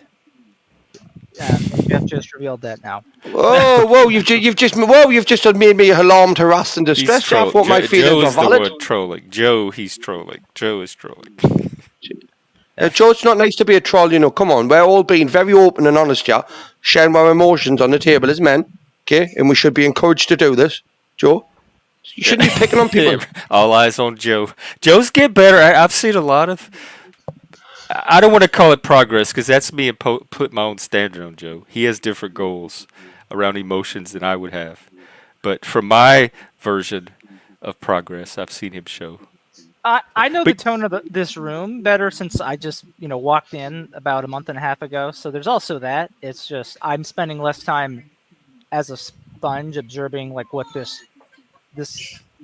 specifically the culture of this channel is, right? And so let us know when you figure it out. Well, I mean, I have more of an idea of what to expect. So I mean, a lot of again, plain faced Joe is sometimes me just observing and taking in information and like. Oh, and then once you get more of a sense of what you can release, then you start letting out little more bits, like of the natural Joe, let's call him. Obviously, if I'm not spending time like as an observer, and I'm more involved in the moment, then right, I'm going to behave differently. So there's that. So Of course, you can tell none of this, right? If it's the same face for me doing like 10 different things, it all looks the same, right? Oh, and Yeah, I've identified two states in you: the stoic poker Joe, and then every now and then bursts of excitability, which I think That's is beautiful. that's I love seeing bipolar. That's that on bipolar. everybody. It's bipolar. I Manic. will. I don't know about that. Yeah, I don't know about it. So that's the thing that my Joe, father Joe, does. Joe, I'm joking. Seriously, you Manic will have to Joe. get used to me. You will have to get used to me, Joe. I'm just a natural cunt. Okay? I'm British. Oh, A cunt. You have to say it with a T. Yeah, Cunt. I knew that the moment you came on. I'm like, oh, I know this type. Oh, whoa. Wait, hang on. That makes me feel What's a bit his fucking hurt type? now. His type is he's the Monty Python in real life. That's his type. Okay? That's a compliment. Now I love didn't Monty watch a lot Python. of Monty. Passive Mania. Yeah, but so Jeff, my father is similar in this way. He is a very calm person. His face can be very relaxed. Again, it's not always a masking things. It's just we can be very calm people, but then he can have these bursts of emotion about certain things, like the things that resonate with him. So he really likes college basketball. He loves watching the ACC play, and when the team he's pulling for does something stupid, he'll be like, "What's the matter with you? What was that?" And he'll just scream at Yeah, the that's TV. natural. He gets way more mad at the TV than he does at actual people Yeah. in his life. And you might have noticed that with me a bit. Like, some of my more fiery side isn't something where whatever what is receiving that is an actual person, right? Like I think I was like a game I was working with, and I was like, "What the fuck is with this game? This is Well, some when you were bullshit." playing that Right? Salem Town, you were getting a little. Oh, do you play Yeah. video games still? Do you play on a computer still, Joe? Yeah, if we're trying to get a barrel trauma game going, and speaking of someone who has no problem displaying his emotions, welcome, Mike. You're the other side of the spectrum. Hey, what's up? What's going Hey, on? Mike. Hey, everybody. Talking about emotions. Salute. Axis, hope you're feeling better, brother. Yeah, I'm much more introspectively dealing with my environment without the confusion and the withdrawals and the input, and I'm observing it from a external perspective without any type of influence. And Gotcha. Yeah, Well, plus hang Mike, on. plus we've gave him 3 Xanax and 2 Valium, so you might be a bit calmer now. I tell you, Okay. it's funny because one of the things I do get really emotional about is sports. Like when your team is down, you get jacked I've up. seen Like, that. You and even Spike gets emotional about sports. dude, I was furious, when the Yankees blew that game, and I'm like, But did you see the videos of people punching their TVs? Like No. when they're wanting to get their teams lose, they'll take their TV and throw it on the ground. Oh my God. I'm not. There's today, times when I want to throw my laptop out the window when it's frustrating Yeah. me. I want to throw it across the room. And then at games, people get into actual fistfights at games. Yeah, that's fun. Yeah, that's what we call football hooligans in Britain. Football hooliganism. Yeah, Oh, yeah. it's brilliant. But in the States, usually it doesn't happen. Usually it's more, regulated and civilized, but people are scrapping it out. And they're doing it in the high seats where, like, if you start rolling down those steps, dude, you're going to get messed up. So, Yeah, don't fall. Stay on your feet. Okay. Yeah, exactly. Stand your ground. Do the sideways stance. You got to stand to the side. That way you don't slide to the left, slide to the right, crisscross, cha-cha real smooth. That's it, man. But no, people get so emotional, and that's a good, the emotions of the world now are heightened, and I think a lot of it's because of the election coming up. It's like do or die for the nation, and that's what people are being drilled into their mind from the media. What do you guys think? And that's an example of me actually managing my, because I could be way more freaked out about a Kamala win than I am, and I'm already preparing for it. I'm preparing to just detach and not let it affect my emotional life. So I am doing a little bit of like regulation, I guess you could say. Mike, in through the nose, out through the mouth. if I can have Kamala's not going to win. Kamala's. If I can have a moment of speech with you, Mike. I think she could. Sure. What are your Jeff? Shh. 3, 4, 5. Mike, Back there. What's Back that, in the man? room. are you there, Mike? I'm here. You're a little low, Axis. That might be part of it. Hold on. Coming in low. Let me see. How Yeah, am I now? them Xanax are really starting to work now. It's Like, even affecting your microphone. This is serious. How am I now? A little Can you better. hear me? Yeah. Hold on. Let me. I have you turned all the way up. Okay. Let me turn my volume up before I address Mike.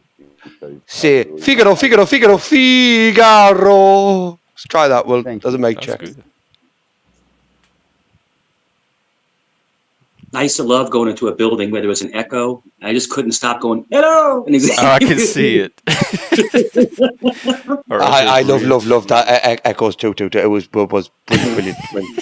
What about this? What about skipping rocks across a lake? You remember that growing up? Oh, skimming. Oh, that was freaking brilliant, skimming. Honestly. Can you remember marbles? Can you remember marbles? Yeah, I used to play marbles. Oh, freaking hell, they were brilliant.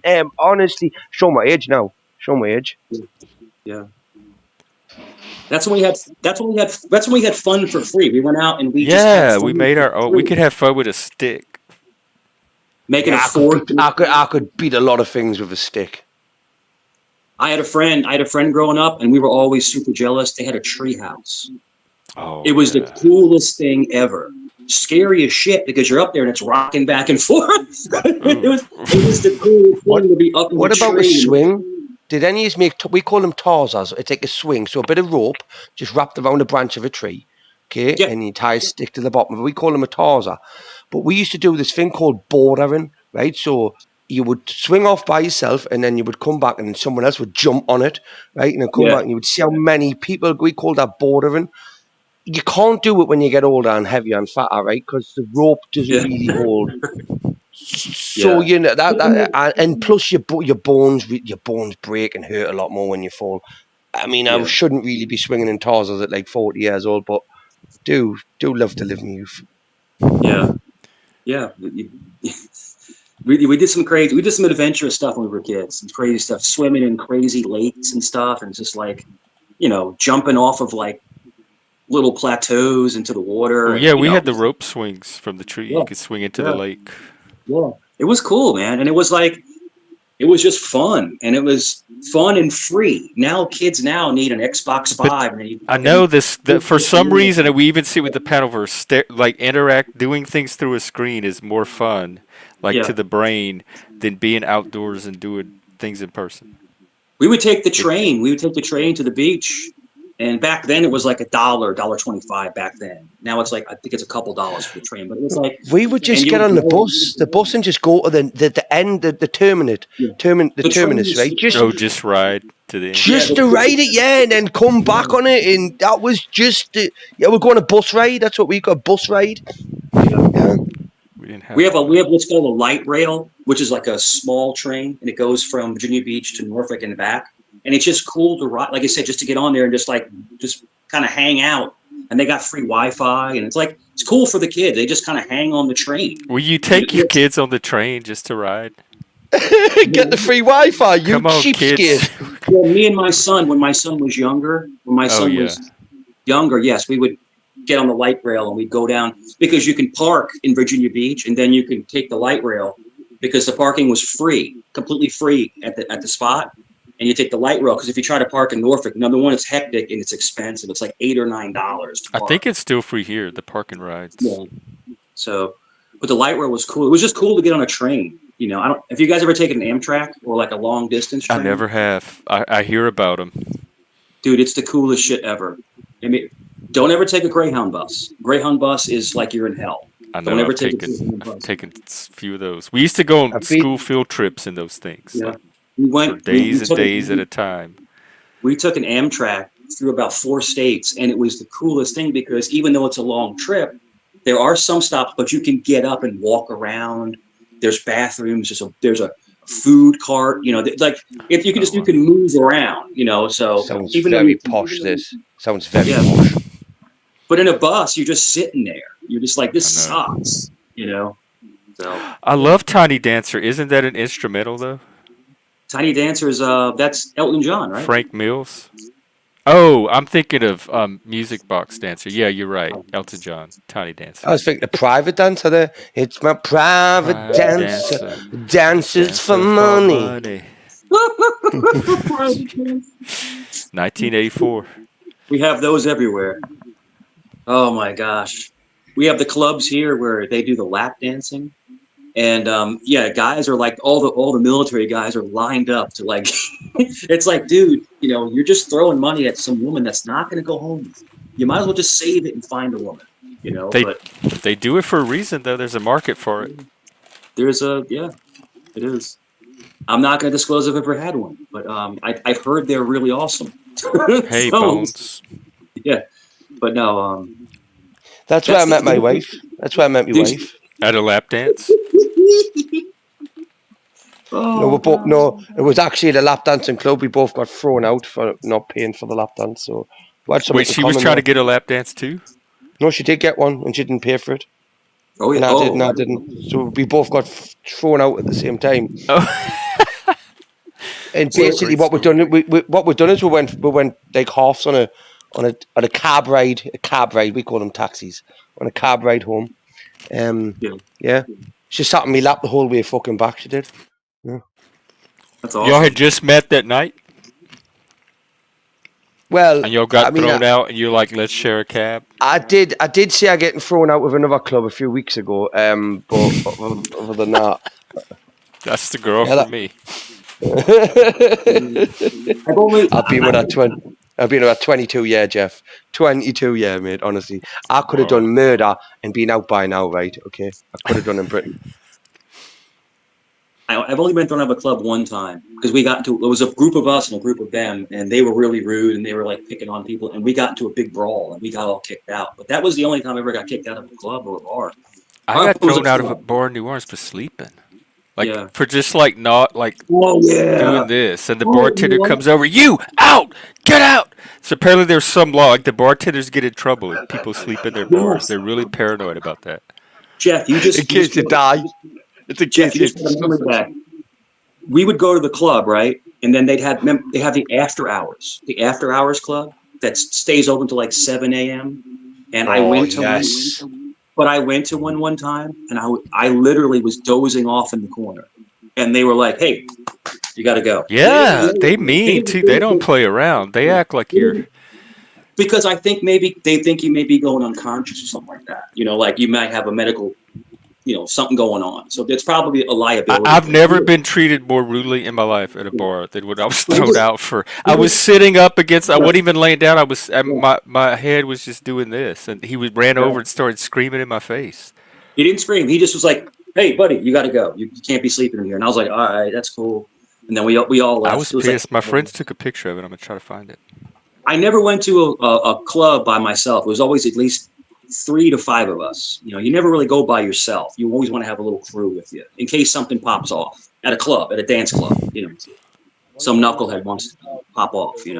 Well, in case someone wants to have a dance off with you or something, you need your friends to like get the groove on. No, not a dance off. Just to have backup, because I live in a military town, so a lot of times, and we're talking about 15, 18 years ago, sometimes almost 20.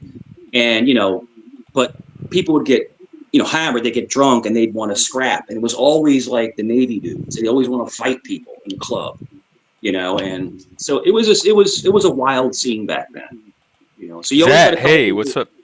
What's up, man?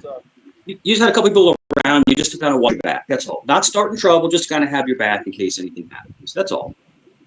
It's just good for me. I got me now because standing behind the cellar door, I was just leaning against the wall, and somebody was downstairs, and they whip open the cellar door, and they're fucking crushing me against the wall with the doorknob, and I just sat there and I let them do it. I even like pulled my stomach in, to let them do it. And then the guy comes around the corner and he goes, "Why the fuck are you pushing on the door?" And he grabs me and throws me out of the place. And then it turns out it was one of my friends' brothers that I hadn't met yet. my friend, my really good friend, he's a seasoned bouncer. In other words, he's been bouncing for like over 20 years. And the stories those guys have from the bars and the clubs, basically the bars, the bar bouncers, they will give you stories like you wouldn't believe. I mean, people are just nuts, you know, debauchery and all kinds of fights and all kinds of crazy shit, you know. Yeah. Can you hear me now? I can hear you. Okay. When you're ready, Mike, I'd like to address you. Sure, go ahead, please. Okay, we were talking about learned experience from the time you were born to the time you're death, and being able to approach situations with indifference without being affected by outside influences, and determining internally without those influences the truth of your observations internally of what is useful and not is useful to your situation, your moment, or the whole of all things. Now, you have a heavy persona. I'm curious, if you weren't speaking of yourself and you weren't speaking of learned experiences that you've been through, how much do you truly have to say? This is not combative. How much would you truly have to say, and how much talking would you truly do without relaying all your learned experiences that you've been through, which are stories, or applying your persona about what you've endured to the metaverse and panelverse? Sure. So to kind of sum that up, when you talk about past experiences, it kind of touches on other people's past experiences, and it actually starts a conversation. And that I always have a leading question. Hey, do you guys remember this? And then, so in other words, we're trying to keep a conversation going. You know, right. You have to keep a topic, but and to answer you, people do have a YouTube personality and they have a real personality. There are people that have two personalities, and that's nothing mental. It's just that sometimes people play a character and sometimes they don't. But yeah, that's what we were talking about earlier, the persona, like, and the real self. And you can tell when I'm on different panels, I'm different. I have a different demeanor. But when I'm here, I'm the real me. And I'm talking about past experiences because I love to reminisce and talk about the things that we miss and the fun times we had. And that's what I think this panel is good at, because we're like, hey, you remember this candy? Hey, you remember doing this? You remember doing that? You know, and I remember when I did this. Did you do that?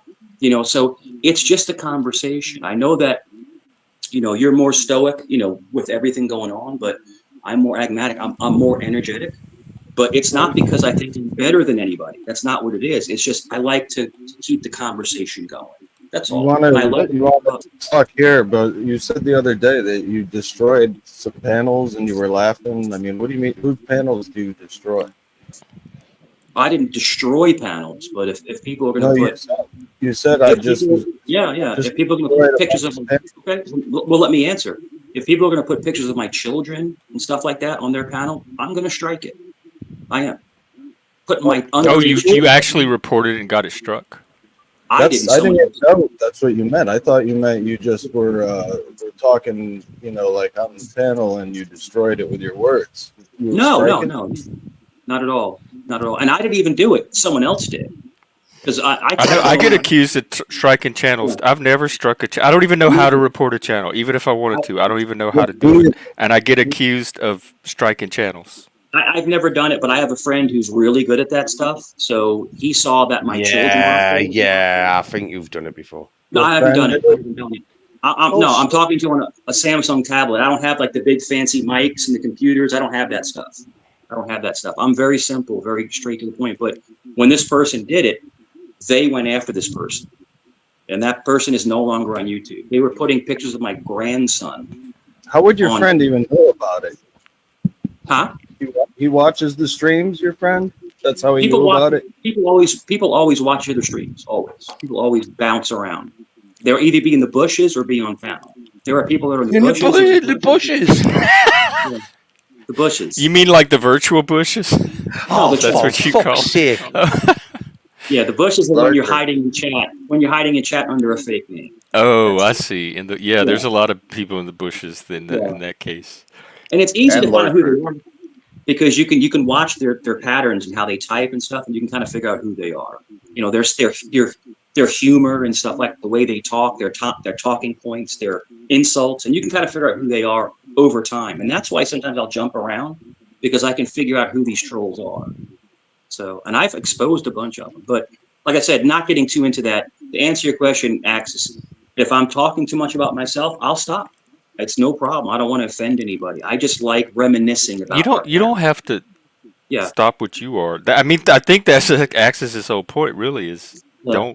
don't stop being who you are, despite how other people tell you have to be. Yeah. But I think Right. it's This fun. is the first internalized perspective of my environment because I'm dealing with devoiding myself of others' opinions, ideals, suggestions, even Yeah. insults or demeaning, nor on the other side, their platitudes, their well wishes. I'm trying to view my situation as a individual experiencer of my existence Sure. without Yeah. influence. Mm-hmm. Well, I am not Mike's keeper. I'm not in control of Mike and whether he lies or not. How am I supposed to stop anybody from lying? Yeah, I don't know. Jeff, don't. We already know you've been telling Mike in the back to what to say. Okay, I'll tell everyone. Okay. I'm not lying about anything. These stories I tell are But crazy I things. get for some reason I get held responsible for what you do on Pat. Like I'm supposed to control you or tell you like No, I'm because your daddy or something. I don't know why no, they come because to me with all this shit. because they don't want me here. They don't want me here because Well, it's they just can when go. I'm Why here. don't they go watch another? Why do the numbers go up when you're here? If people don't want to see you Yeah, on yeah, panels, why do the numbers always go up when you because they show up? want to. Because Jeff, they want to see you fail. These are trolls that are against you. They want to see you fail. Oh, okay. Well, I'm telling you, I'm still listen, here. I'm changing my tone. I'm not mad at you. I'm not mad. I'm just saying, I'm just telling you straight up. I know YouTube. I've been on it for almost 3 years. They want you to fail because you have a platform that they cannot duplicate. You have a fun, I friendly, don't think anyone wants easygoing to. platform that they can never have because they have no intelligence and they're all about hate, hate, hate, Yeah, hate. I've seen their panels. I definitely know That's they're all not they doing are anything about. like this. They Oh, take Jeff, turns. how I'm still yeah, I'm still yeah. You can talk about us when I go, Jeff. Come on, at least wait till I Do what? go. Well, I would like to address that the comment that was made in the chat, whether it's relevant to my situation or anybody else's. That's exactly what I'm up against. It says, "What if you is a murderer?" Well, that's what I'm up against. And it's See, you're not reading the me. chat though. It's my That's where you're going son. wrong. You're reading the chat. Why are you reading the chat? You're not on the I have panel. to read the chat. No, I'm on about Axis, Jeff. I know you Oh. do it. Well, Well, I what actually don't. Axis? What is it that you're up against? You said. Well, my son's going up on murder one this Monday, and the lack of um, one is empathy, and secondly is hostility.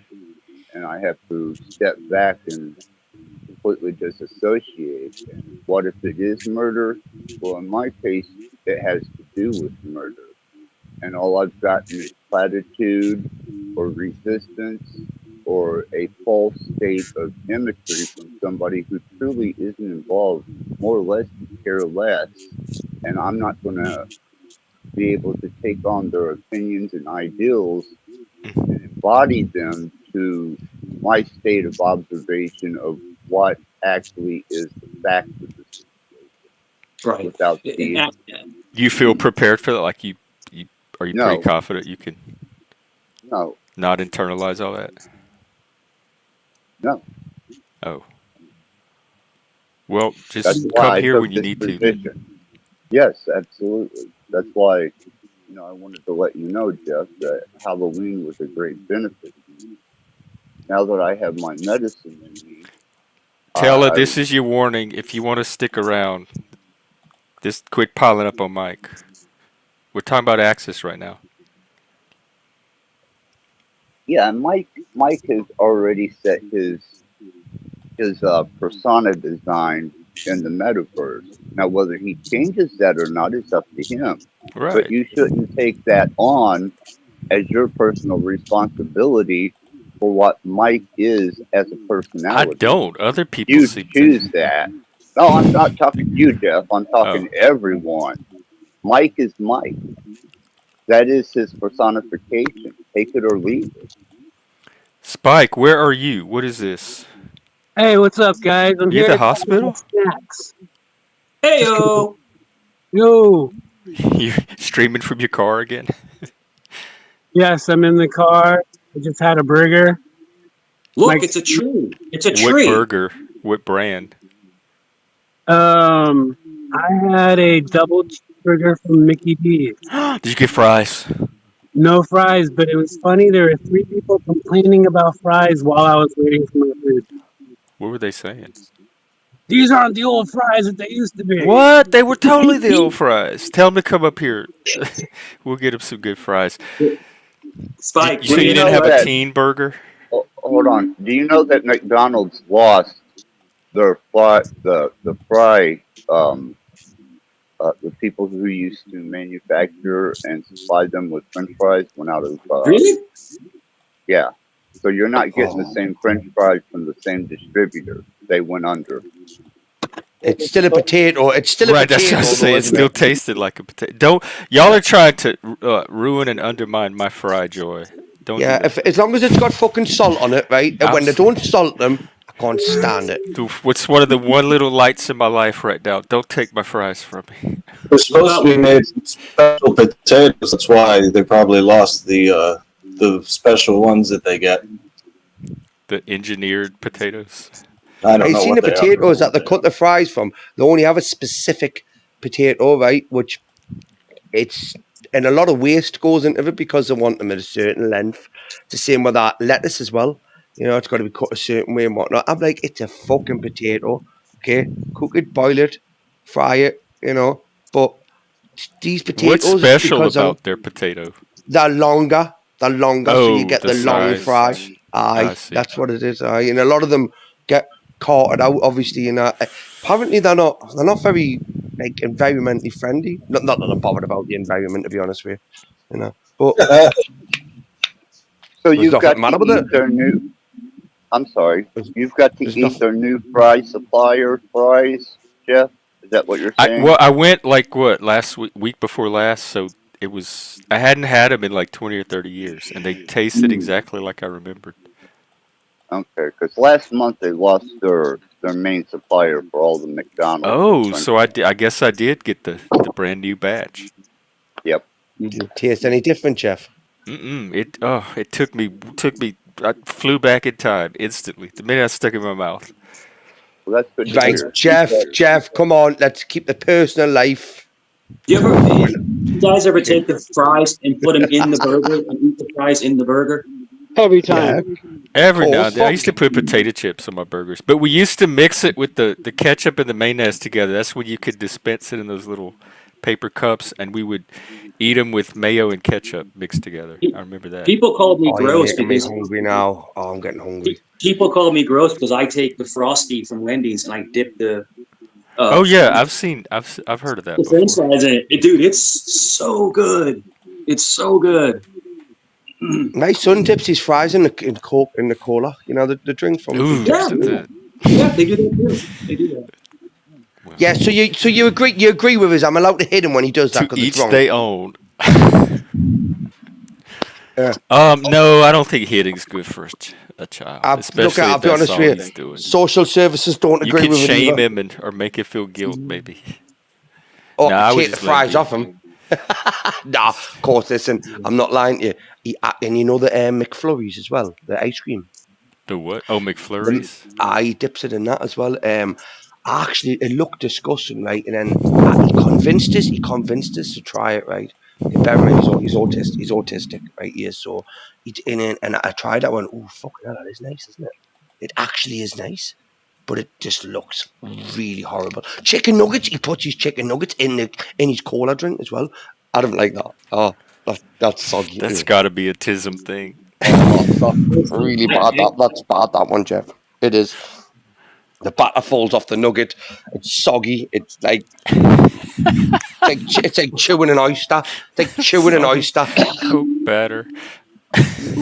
One of my favorite things in the world was always McDonald's chicken nuggets, always. And then when I saw how they were made, I'm like, I'm done. Same way. I was about to say you could have all of mine after I seeing seen how the KFC. videos. I seen how KFC gravy's made.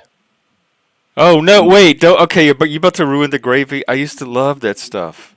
I still do, even though I know how it's made. Even though I know how it's made. Oh, can I handle it? Let me. They grind up whole chickens. It's brown. It's like a brown liquid. So how bad can it be? Oh, have you ever had bumweed? Yeah. Who? Bumweed? Bumweed. Where basically you're pissing out your arsehole and it's brown rain. Okay, that's not the gravy. That's the brown. But that's what it looks like. No, but that's what it looks like. Yeah, but it tastes. The only gravy better than that is the gravy at Piccadilly. You said pissing out your bum. I mean, I was just referencing the similarity in visual aspect, right? I've never tasted that comes out. You know, I mean, if it tasted like the KFC gravy, I would be bottling it up and carting it up and selling it. I would, honestly. Oh my god. Hey, I am too, actually. I'm about to go throw something in the microwave.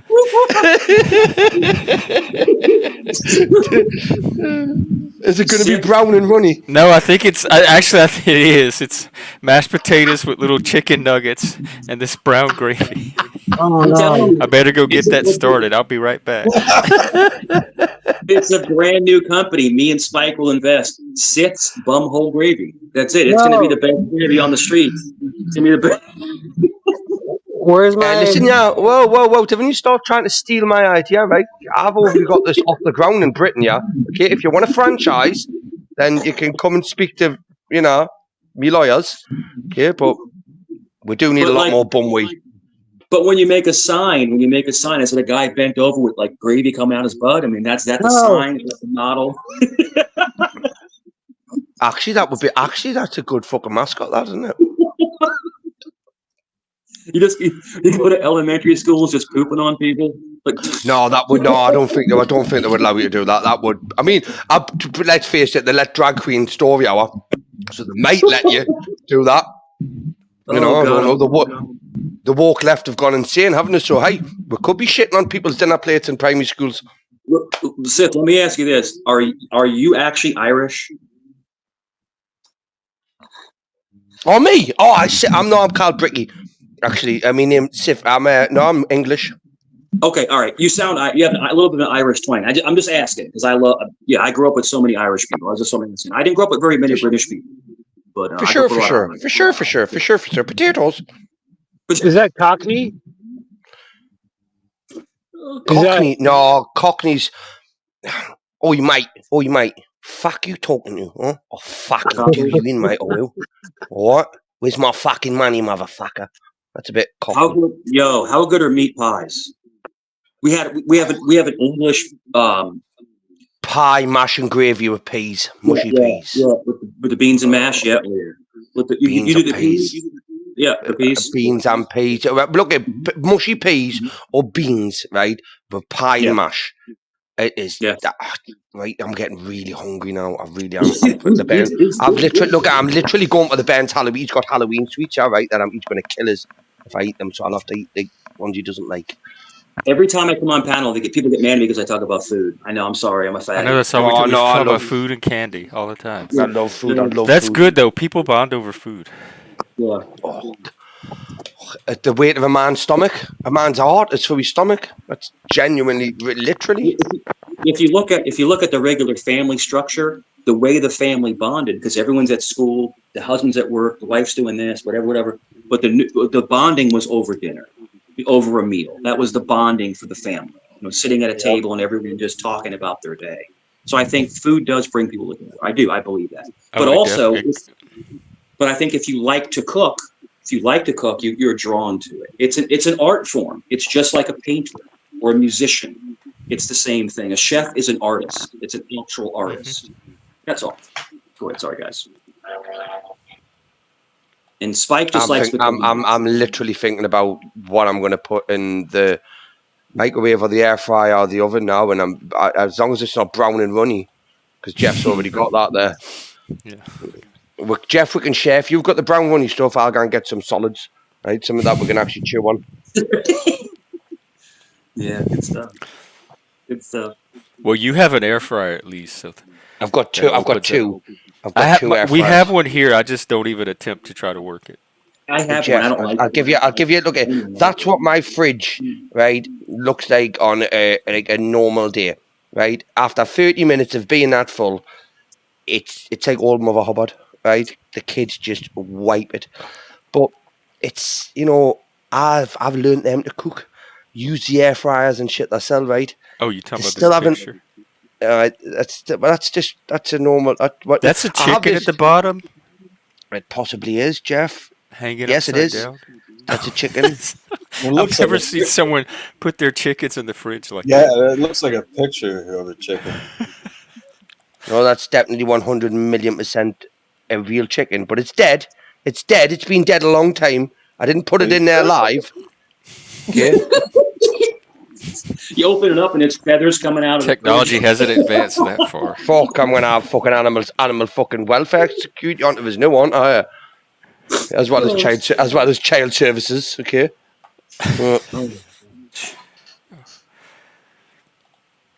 Yeah, what you didn't see there though, what I shouldn't tell you, is at the back of that fridge, I managed to get one of my kids in there as well. He's still there. He's still there, right? But he's still feeding. It's still plenty of food in there with him, and I have turned it down a bit. And it's not that cold.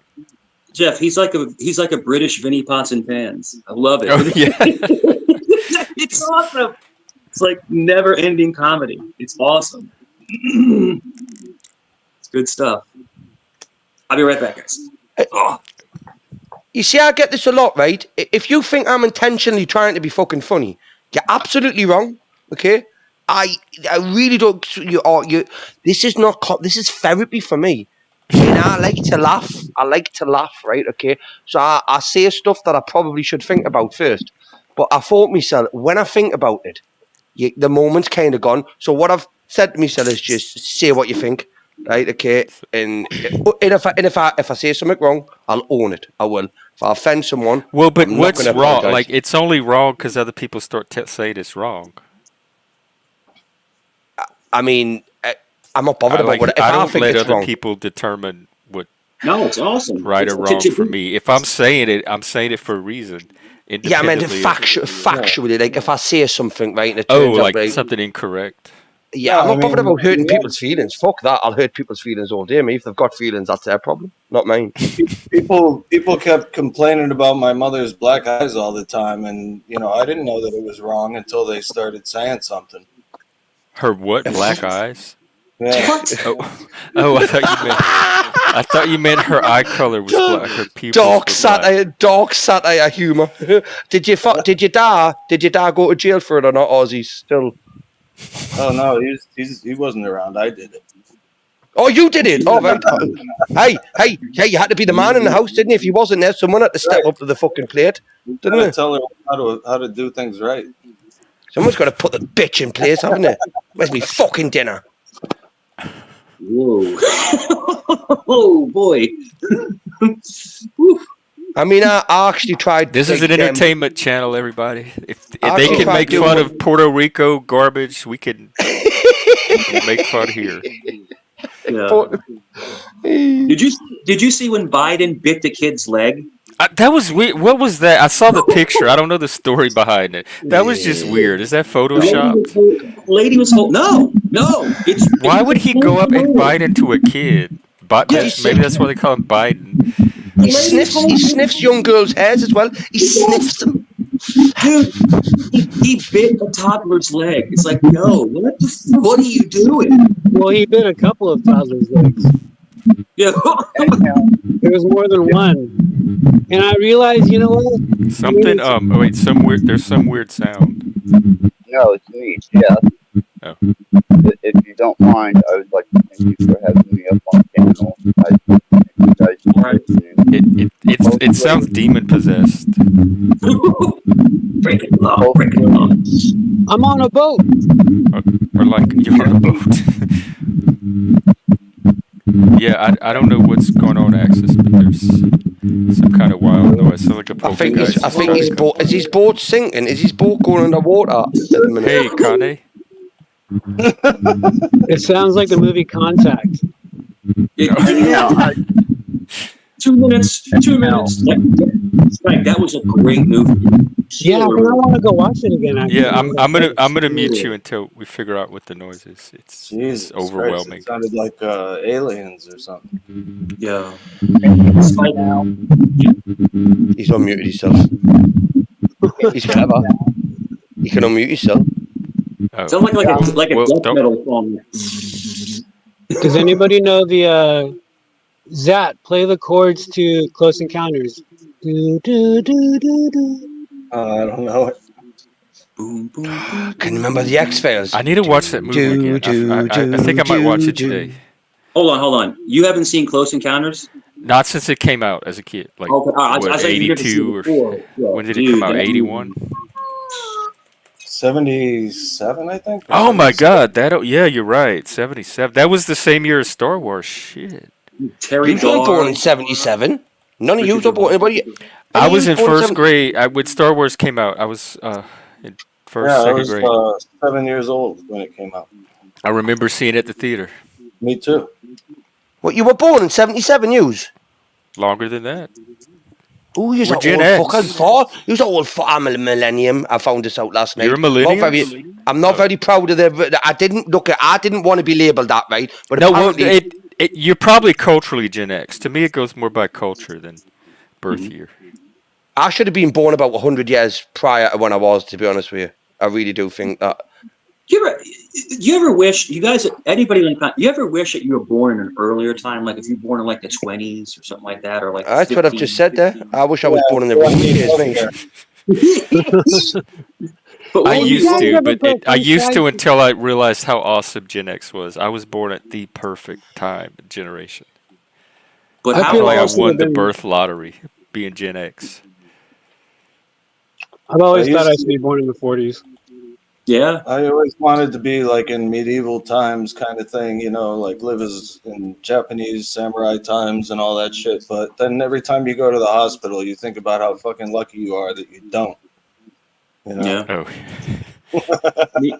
We look at the Civil War. You'd get a wound and they would just cut your limb off. You know, I'd love to be the doctor. I would have loved to be in that fucking person admitting it. Look. Because they didn't have the advanced technologies where they can go in and, you know, with the antibiotics and pull out everything else. And they said that the biggest problem was when you got a musket ball in you and it went, your piece of clothing went in and it would actually cause infection. And that happened to me growing up. Get it out. Not the musket ball, but I had a pair of silk pajamas, and I had some kind of sore or something, and it bled through the pajamas and it scabbed over on the outside of the pajamas, and I couldn't peel the pajamas off my leg, and it dang, like rotted. It started smelling gross. It was nasty. I'll never forget that. Yeah, it's wild, man. Get gangrene, man. Mm-hmm. And they'd have to have that Civil War doctor come in with the saw, and he'll just saw that shit right off, you know. They put the tourniquet on you, and they put the thing in your mouth, the bit, you know, the piece of wood, and then they just. I was watching a documentary on Walt Whitman, and one of the things he did was go and help the soldiers and visit the hospitals, and they were showing footage and scenes from it. Oh, it was intense. And then he would like write poetry. It would inspire some of his poetry. I knew a guy who had a really bad infection, and this is back when I was right out of high school. I was a busboy at a restaurant, you know, like a summer job, and he had to get some of his fingers taken off because he had a really bad infection, and they had to remove some of his fingers. You know, so that's got to be horrible to lose an arm, a leg, fingers, toes. Yeah. It's got to be terrible, you know. Nice guy too, man, but it was just, you know. It happens, you know. And then you look at the ride at all times. Yeah. Then you look at things like frostbite. People get frostbite, where they have to get them removed, where they turn completely black. You ever see that? Where their hands are. I've heard of it. Yeah. I haven't seen it in person. Yeah.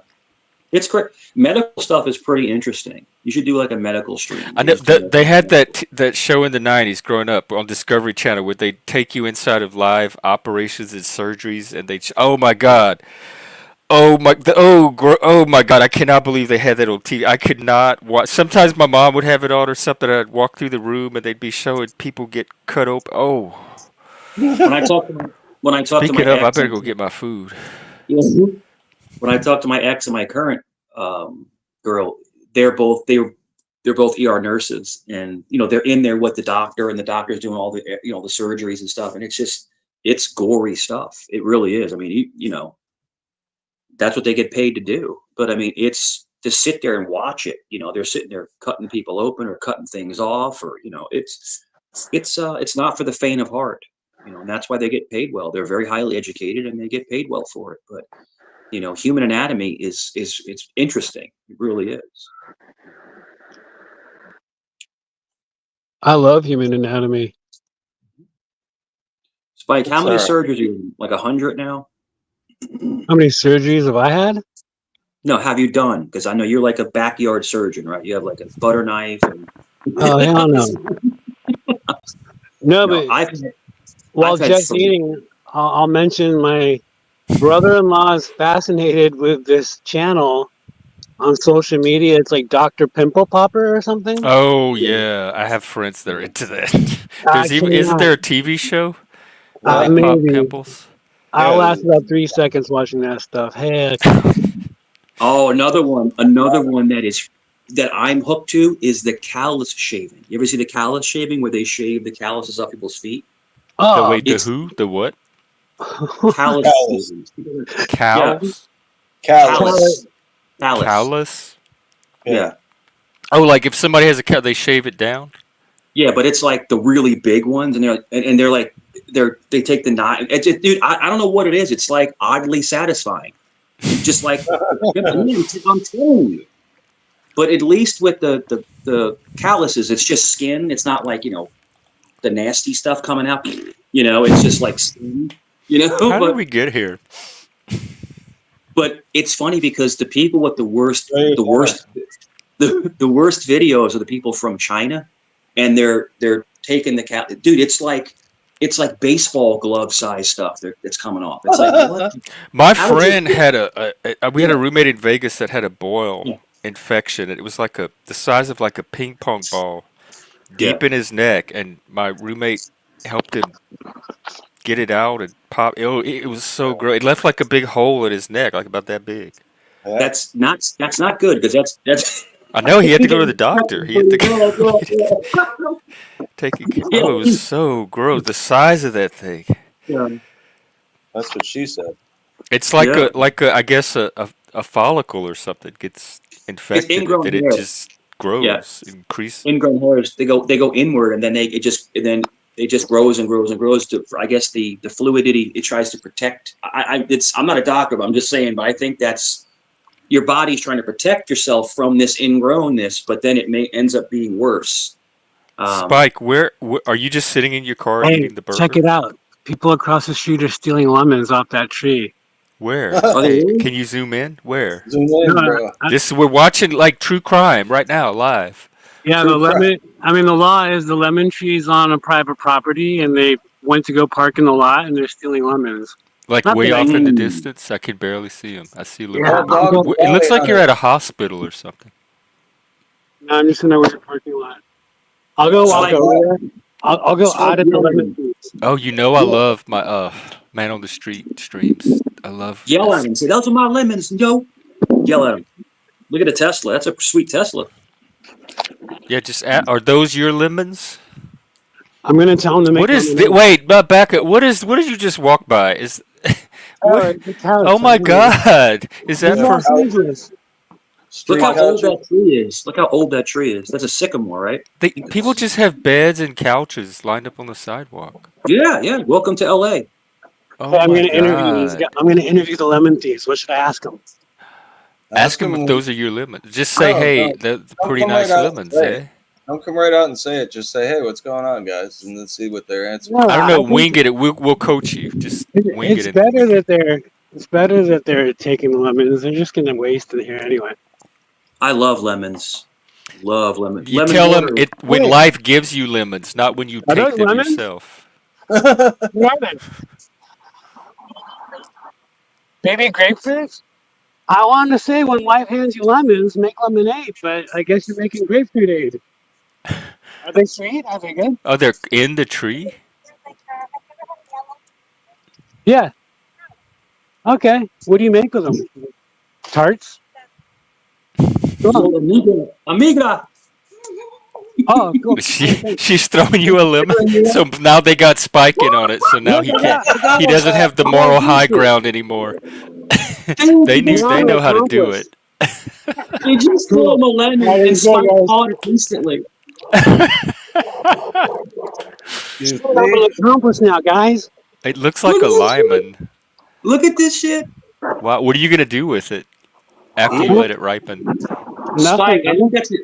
Spike, I think it's a grapefruit, dude. Look at McDonald's. Oh my God, you can go get fries. I don't find a bum to throw it at or something. No, Go squeeze it on their couch and maybe it'll freshen it up. Here's real Los Angeles, guys. Yeah, leave them the lemon. Put the lemon on their couch. And look, there's a random shanty couch right next to a. They just leave their stuff out. Like, how can they not? I don't get that. Is that diapers? What is that? That's a Dodger bag. That's actually old school. A fire extinguisher? There's somebody sleeping. Why do they need that? Spike, why are you showing us your opinion? Look at look. There's a shanty couch next to a $100,000 Tesla, like right next to it. Wow. Yeah. What's on your shirt? Is that Maryland? Oh no, it's Golden Girls. No way. You have a Golden Girls hoodie? Don't tell anybody. Thank you for being I think your secret's out now. Look at Spike rocking the sandals like a true hippie. Oh, I thought it was let me see. You're not wearing. Those are not sandals. I thought you were rocking sandals. My bad. Those are cross trainers, man. Adidas. Nice. Yeah. I got on Yeezys right now. I'm rocking the Yeezys. What's an Yeezy? A Yeezy. Yeezy? The Conway US. Let me see. The Yeezys. It's a tennis shoe? Yeah. Oh, okay. It's an Adidas. Oh, okay. Adidas. I'm surprised there isn't a Cybertruck for you guys to see. There's Cybertrucks everywhere in this neighborhood. Yeah. I saw my first one. I think I told you guys like a month ago. I saw my first one like a month ago. I'm like, this thing is crazy. It looks like something out of Terminator. Ugly. I like it. I think it's cool. Yo, they say it's ugly outside, but inside, it's cool shit. Oh, I've never actually seen it inside. Let me see if I can get a picture. Yeah, see if you can pull it up. I believe the insides are cool. The outsides are nasty, though. They look like a normal truck. So they shot it, and it is limited bulletproof. It really is. They actually did it on a range. They shot it with, I think, a 9mm. It didn't go through the door. It did not go through the door. It's okay. It looks kind of like gaming chairs. Yeah. This is how can you look at? Oh my God! It looks like the little soapbox derbies you make in Boy Scouts with your dad. It does, yeah. The ones that went down the hill that were made out of wood. You're talking about? Yeah, and then you would they give you the little kit, and you're supposed to make it with your dad, and then you'd show up and you'd race them. So this is the famous Ventura Boulevard. It's basically the other side of Hollywood Hills to like what Sunset Boulevard would be. But if you recognize anything, this is exactly where they shot the Tom Petty video for Free Fallin'. And I'm free falling. Yeah, when he went down the elevator. It looks cloudy there Dude, today. that's funny you mentioned that. I just watched that video yesterday for the first time. No way. Learning the song, yeah. It's actually a really good interpretation of what the valley was like back then. Huh. That video. He was a great artist, man. He was awesome. Yeah, it's cloudy. I think it's going to start raining. It's storming up in Northern California last night. When you were a When kid, I you lived ever in like, LA, the whole town shut down when it would when you were a kid, drizzle. did you ever change lyrics of a song? Like you like change the lyrics around and sing it? We used to always sing free ballin'. I love free ballin'. Free ballin'. It was like a kid thing. It was like, a youngster thing. That's hilarious. I'm sure we did. Free balling, that's gotta be one. I'm the one and only. Yeah, it looks like it's gonna rain. Everything in LA looks like a hospital. Like all of their buildings look like hospitals. Very sterile. It's like a sterile building. Like Yeah, like very, real industrial. very uniform. Uniform. Yeah. Maybe we'll I see will some thank my company celebrities. for my catching a lemon thief. Catching a How lemon close are you to predator. Hollywood Boulevard? Oh, so like that hill right there, I'm a hill away. So if you go over that hill, you go right on to Sunset. Okay, right there. Oh, is that where the stars are? The top of that hill is what's Mulholland Drive. I'm sure you guys heard of that. Yeah, I love that movie. Oh, great, dude. Sorry, you ever see the movie Mulholland Drive with Nick Yeah. Nolte? Great Oh, movie. are you talking about Mulholland Falls? Yeah, Falls. Sorry, Falls. Yeah, great movie. L.A. Confidential is one of my favorite movies. Yeah, Kevin that's a good movie. Spacey. Yeah, I remember. great movie. Wasn't Madonna in that one? No, Russell Crowe, Guy Pearce, Kevin Spacey, some other people. The old Irish guy who was the captain.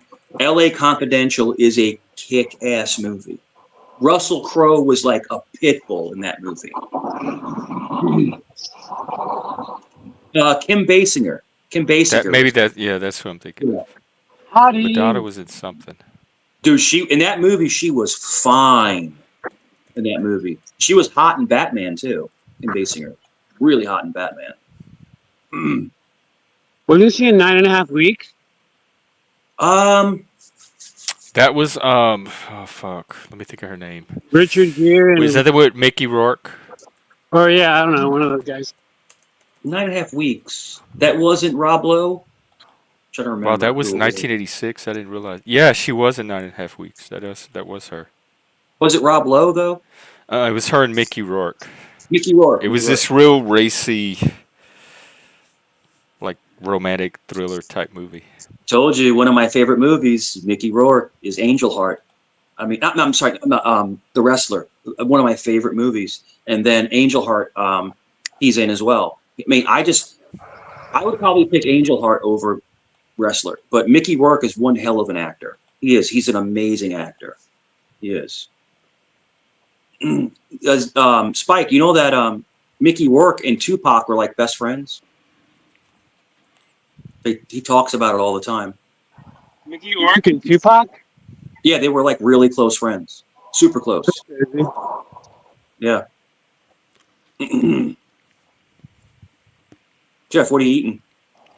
Oh, it's that bum gravy. Okay. It's chicken nugget. Hang on. It's in mashed potatoes with some corn thrown in. It's a banquet meal, and they have this brown gravy. Look at it, just dripping off.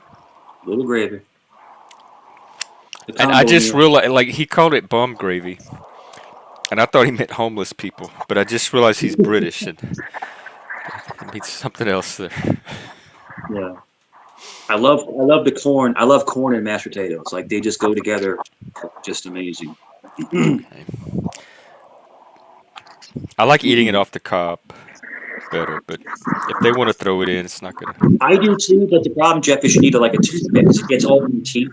You know, when you're eating off the cob. You know, this gets in my teeth too. And my dad grills it. My dad on the cob. My dad grills it in tinfoil. I always boil mine. So there are different ways to make the corn on the cob. I like it barbecued too if you throw it in the grill. Grill. I like it boiled. I like it, with the butter and salt. You know. Did you see, like, in Mexico, they'll grill the corn on the cob and they'll put like almost like a ranch sauce on it and like spicy like herbs on it. It's like a spicy corn cob. Yeah. I can't remember what they call it. Huh? Elote. Yeah, yeah.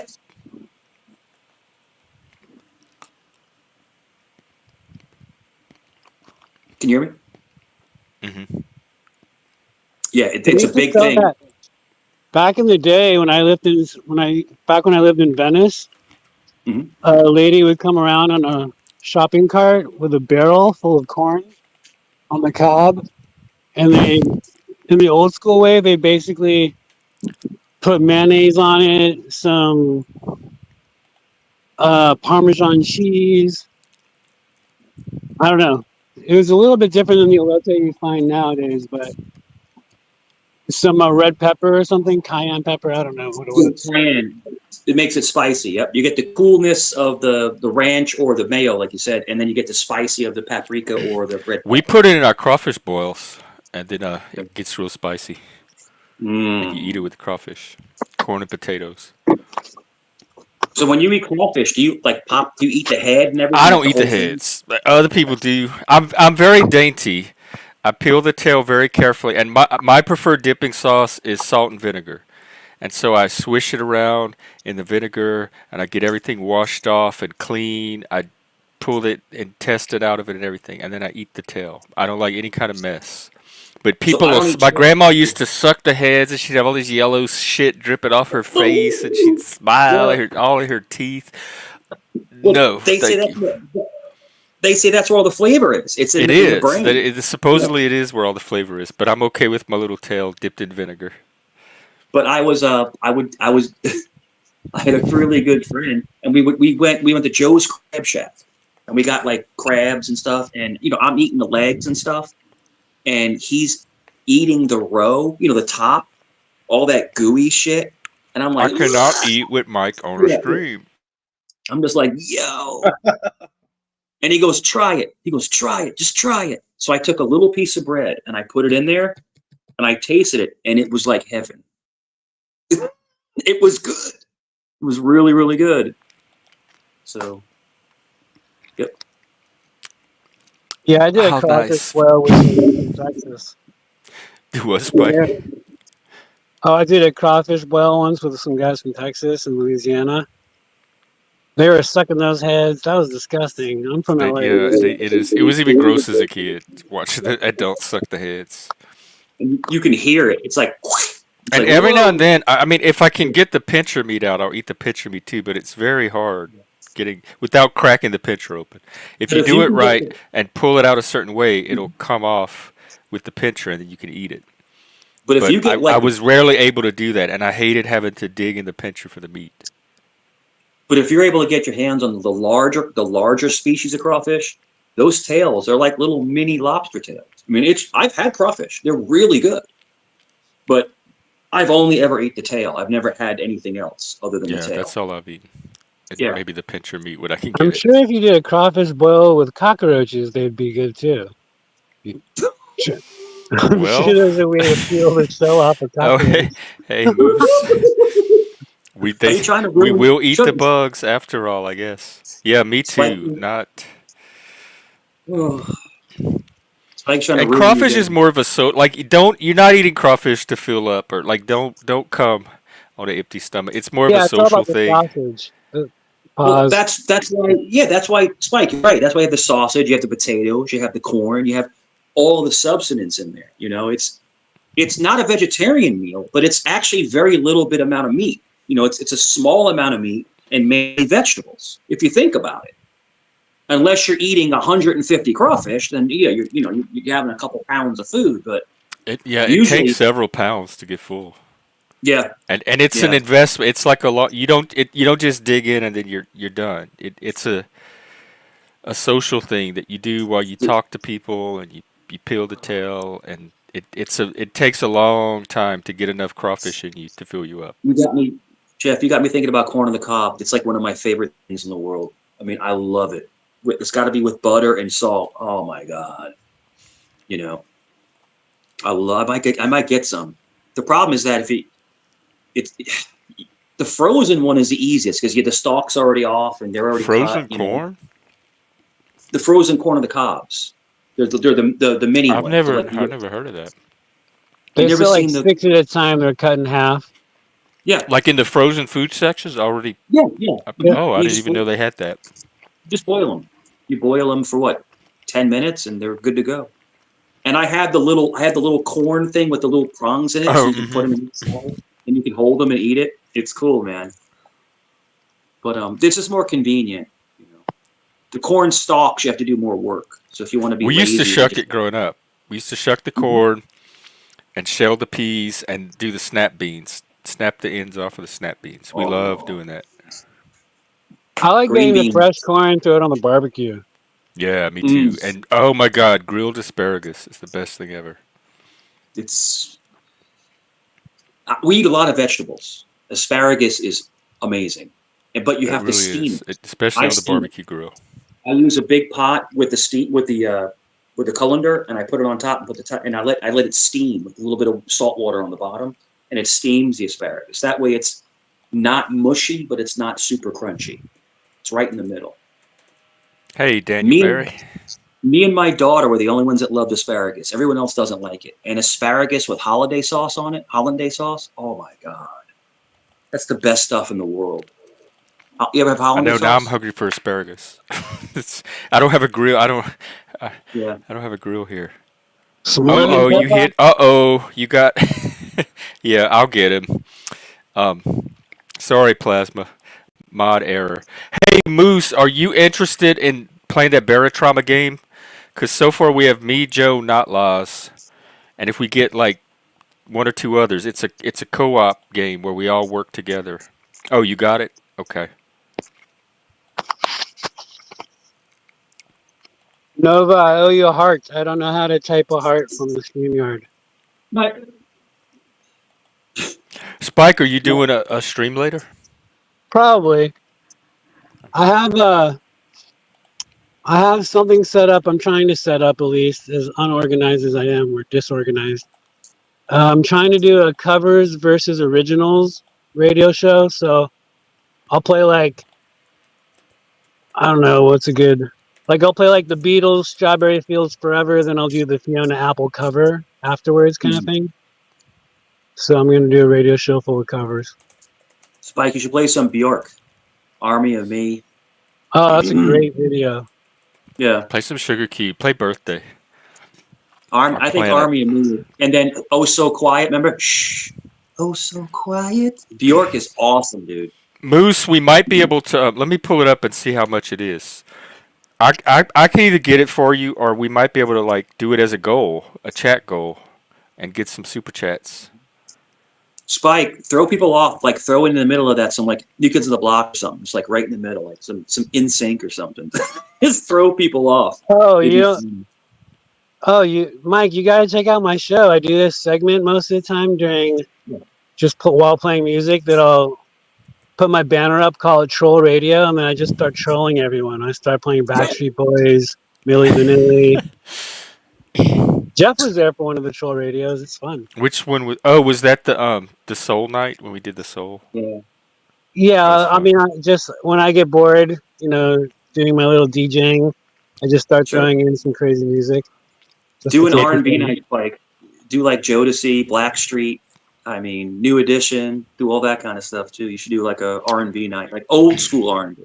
It's $17.49 right now on sale, 50%, and it ends in 43 hours and 16 minutes. So maybe there's a way to get Moose a copy of Barotrauma, because if we can all get enough copies, we could stream it too. It would be content. Can I say something? I want to say something real quick, and I mean this with all my heart. And Spike probably will agree.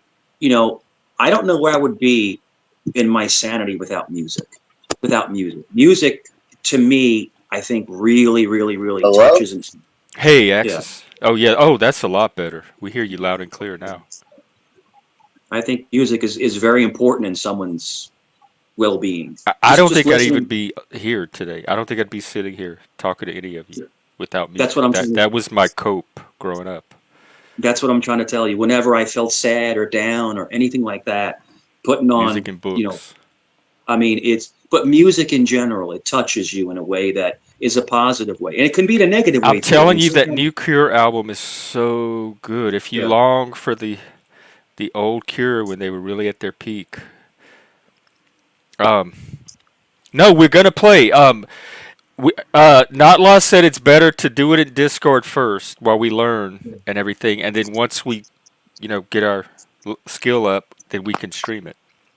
But Not Laws, you're not gonna stream, are you? Are you gonna be on panel? Or would you like if we stream the game? I guess you don't have to be on panel as long as you're in the game. We could just stream the game screen. Yep, Nova co-signs that. Oh, Music shit, was I think music was more central to Gen X culture than it is to the kids these days. I mean, they have their music, but it's not the cultural force that it was for us in our generation. I think it's definitely dying. I think the generation before us and whatnot and us. But I think that it's becoming, well, this is a no-brainer thought, but it's just becoming more plastic, more generic, more, it's too much. There's new, like even in hip hop, there's new, I mean, we all know there's new rappers coming out every week, like new #1 platinum rappers. TikTok is, and Instagram has changed music. Jeff, if I may, I just want to run a test to see if I'm coming through clear because I got a live to do tonight. And if my Axis, this is the best you've ever sounded. We hear you loud and clear. It's perfect. Right, because if I go on a live and I'm having audio problems, you know how detrimental that is. So I appreciate you guys giving me a test and giving me feedback on my audio. And thank you all, panel, every chat, everybody that's been through, the previous appearance on this panel. I appreciate you all, and thank you for listening. And thank you for giving me the 5 times 5, man. Yeah, absolutely. And I put Axis's channel in the chat, so if you want to check him out, you going live later tonight? Yeah. So thank you very much, everyone, and especially Jeff. You're a sweetheart, man. Oh God, don't stop. Well, thank you too, Axis, very much. All love, everybody. All love. When it's not hatred. They're the same emotion. They're like the shadow of the same emotion. Yeah. It's the spectrum.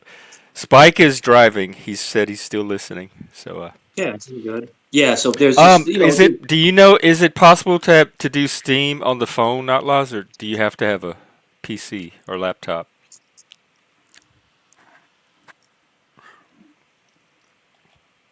Oh yeah, what are the different roles? Let's figure this out right now. Let's see.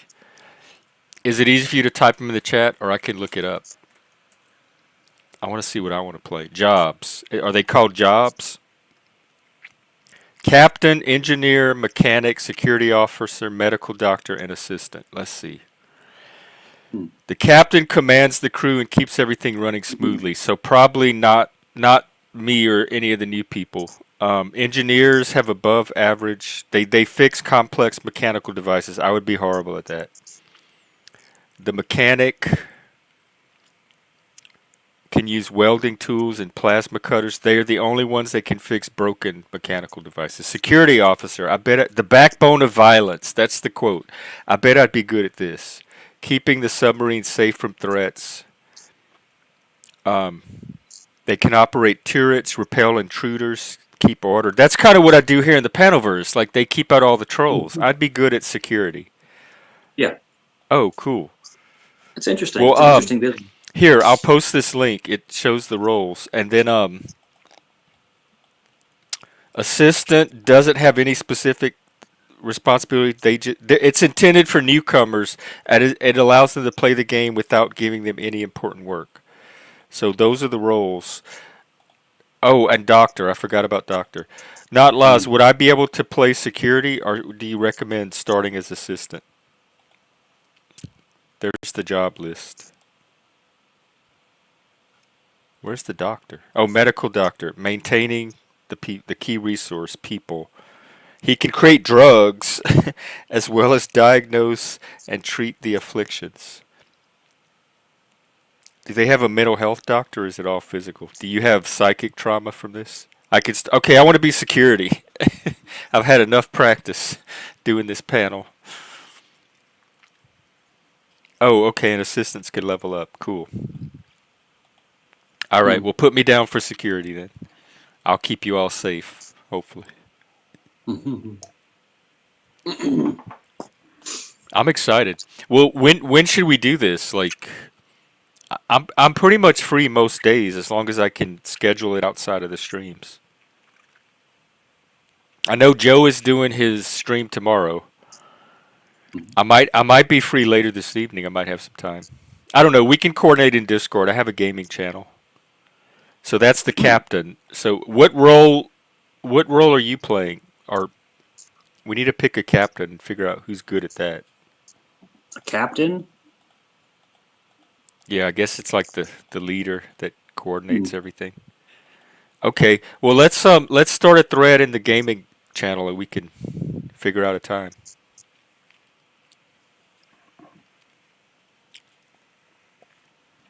All right. I'm a little I'm a little worried about this. Your ability to inspire followership. But we'll give you a chance. You know the game better.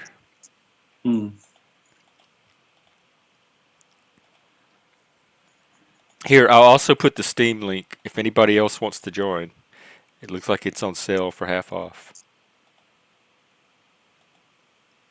Oh, okay, perfect. We're going to let Notlaws lead, and if it doesn't work out, I will just dispatch him. Push him out of the submarine. The sharks can have him. That's it.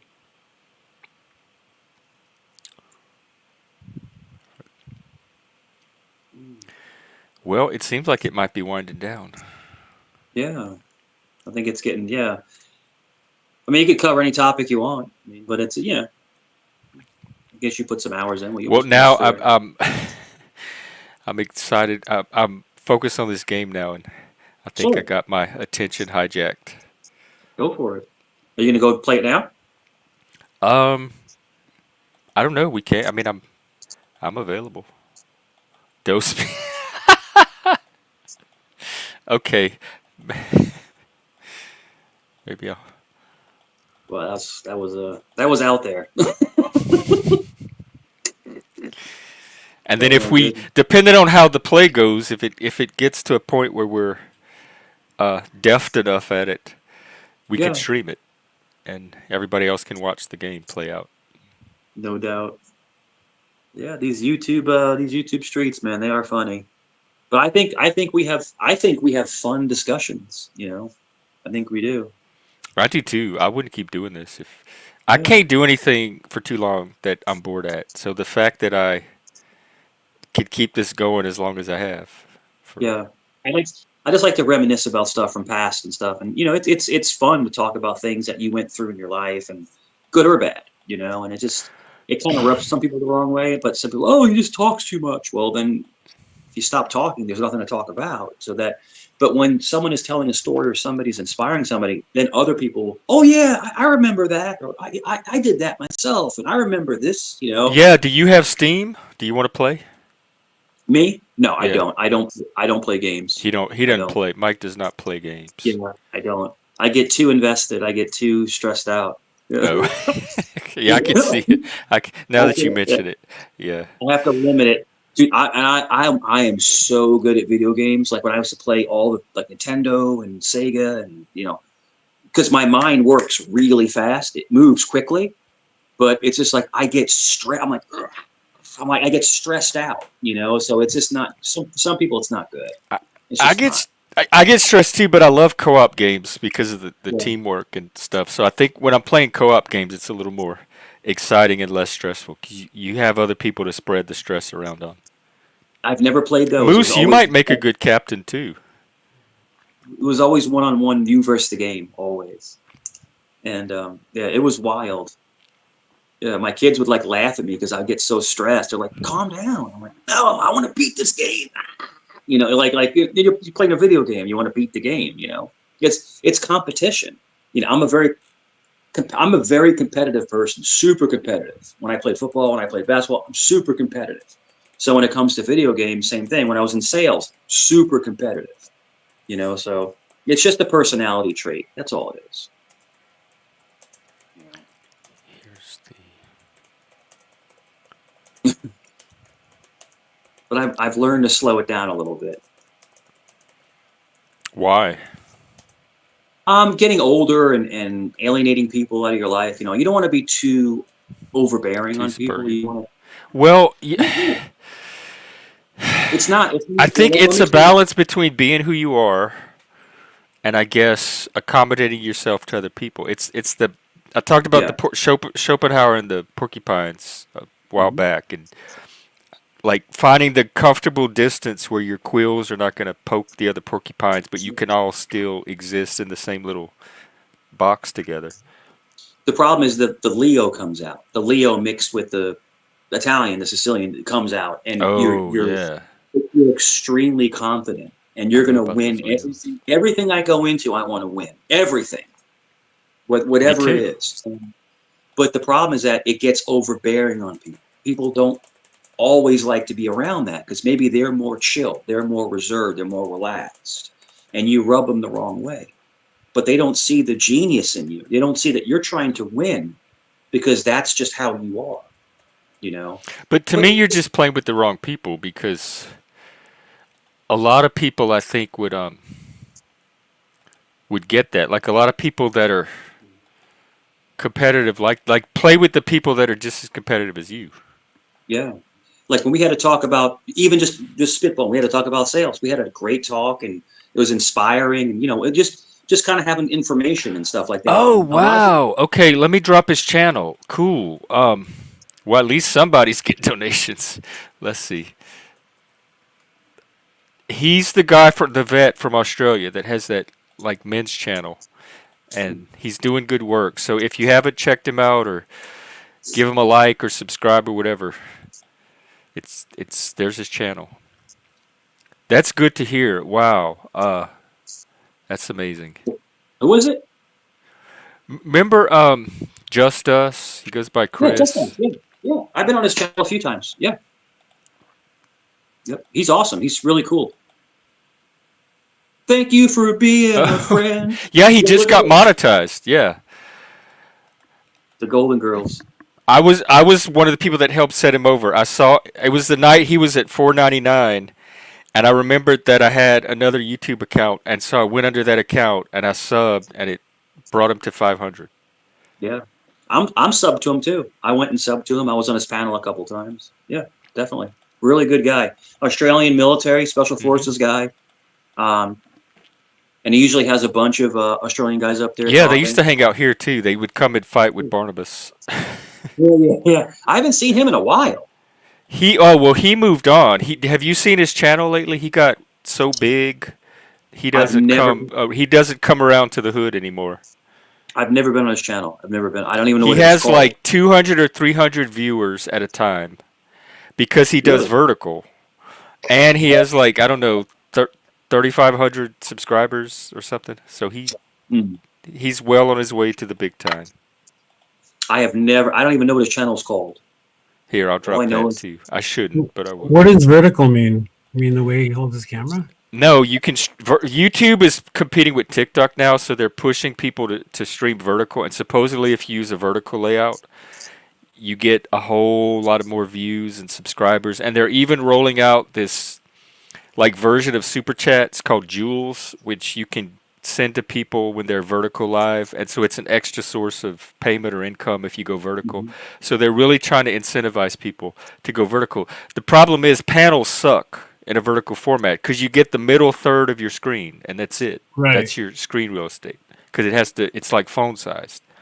But the numbers are people that do vertical, their numbers go up, but you don't get the engagement you get on YouTube. It's just viewers. It's people just watching on their phone and flipping through like on TikTok. But you don't get like the chat and the regulars that keep coming back and stuff. So he's getting the numbers, but I don't know what the actual community is doing. That's funny about generations. The generation before us, the boomers or whatever they're called, they cannot stand vertical.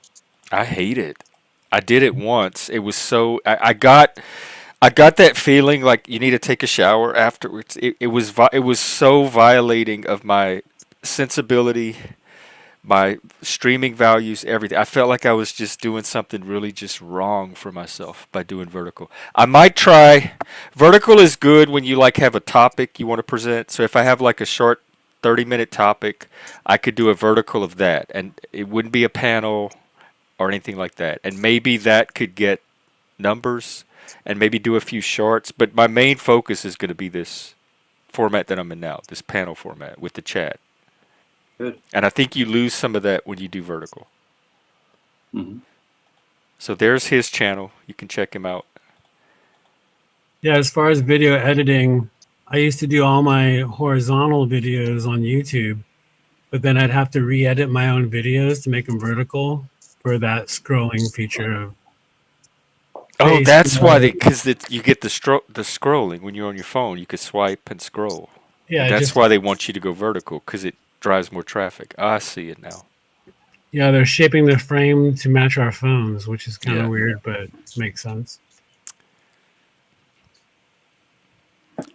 Well, I'm going to be one of the holdouts, I think. Yeah, they have to build a StreamYard that you can have a panel that's vertical. They have it now. They have different. Oh, they do? Yeah, they have different layout, and there's it's complicated because if you just go vertical, I forgot how it is. You have to have your StreamYard set vertical and your YouTube or something so that you get the full vertical. Because otherwise, it'll give you this little smaller, distorted vertical if you don't have all of your settings aligned to go vertical. Okay. And when Barney first started doing it, I think he was doing it that first way, and then he figured out how to make it look more normal vertical. But the panel people are this tiny. They're like little tiny boxes at the bottom. Barnabas is Mid Diesel? Midlife Bro Logic. Yeah, Mid Diesel. Vin Diesel. Oh, you Yes, Mid Diesel. You guys had the best cat fights. It was so funny. It was kind of turning into a borderline abusive relationship. Yeah, it was with me as the abuser because he somehow maneuvered me into that role. It was a little uncomfortable. I mean, I was on a few times. I was even uncomfortable with my own self. Yeah. He was kind of like I would say, and I'm just being honest. This is only my opinion. He was baiting you into like an argument, and then you would react back like he was like an aggravator. You know? Yeah, he would show up all beta. Yeah, and aggravating, and bitchy, and I'd have to take like the dominant male role that stabilized the relationship and stabilized him, and then it carried over into the. I popped up a couple more aggressive about it. Yeah, you were getting. Remember, I came up. I'm like, damn, dude, you're really sassy today. Remember, I was kind of a bully. He brought out the bully in me. Yeah. It's like, you're really sassy today. And then he made himself very attractive to punch down on. That was his talent. He had a way of making him a target for punching down. Yeah, I just couldn't pass it up. I jumped up. I just got home. I jumped up and I completely flipped the narrative, like away from you, because you were getting pissed. You were getting really pissed. So I flipped the narrative to something else. Oh, I don't know if I was getting pissed. No, you were getting mad. You were like, this is, no, you were getting upset. You were not. You weren't yelling. I know. I've seen other people come on and fight with him. The first day he was on the panel, he and Moose got into it. Or he got into it with Moose. Yeah. Moose was telling a personal story about his life, and Barnabas comes on and just starts tearing into Moose about what a pussy he is, what a beta bitch, all projection. And then I think it was because Barnabas wanted that role for himself. And when he saw Moose in it, he's like, no, that's my territory. I got to get this guy out so I can take that role. But, Jeff, it was kind of weird because I thought he was gay. Like, the way he would... I thought... No, I'm just being honest. It felt like a boyfriend. Like, I've never... I felt like I was in a gay relationship with him. I'm telling you, my look. I'm still not sure we weren't dating.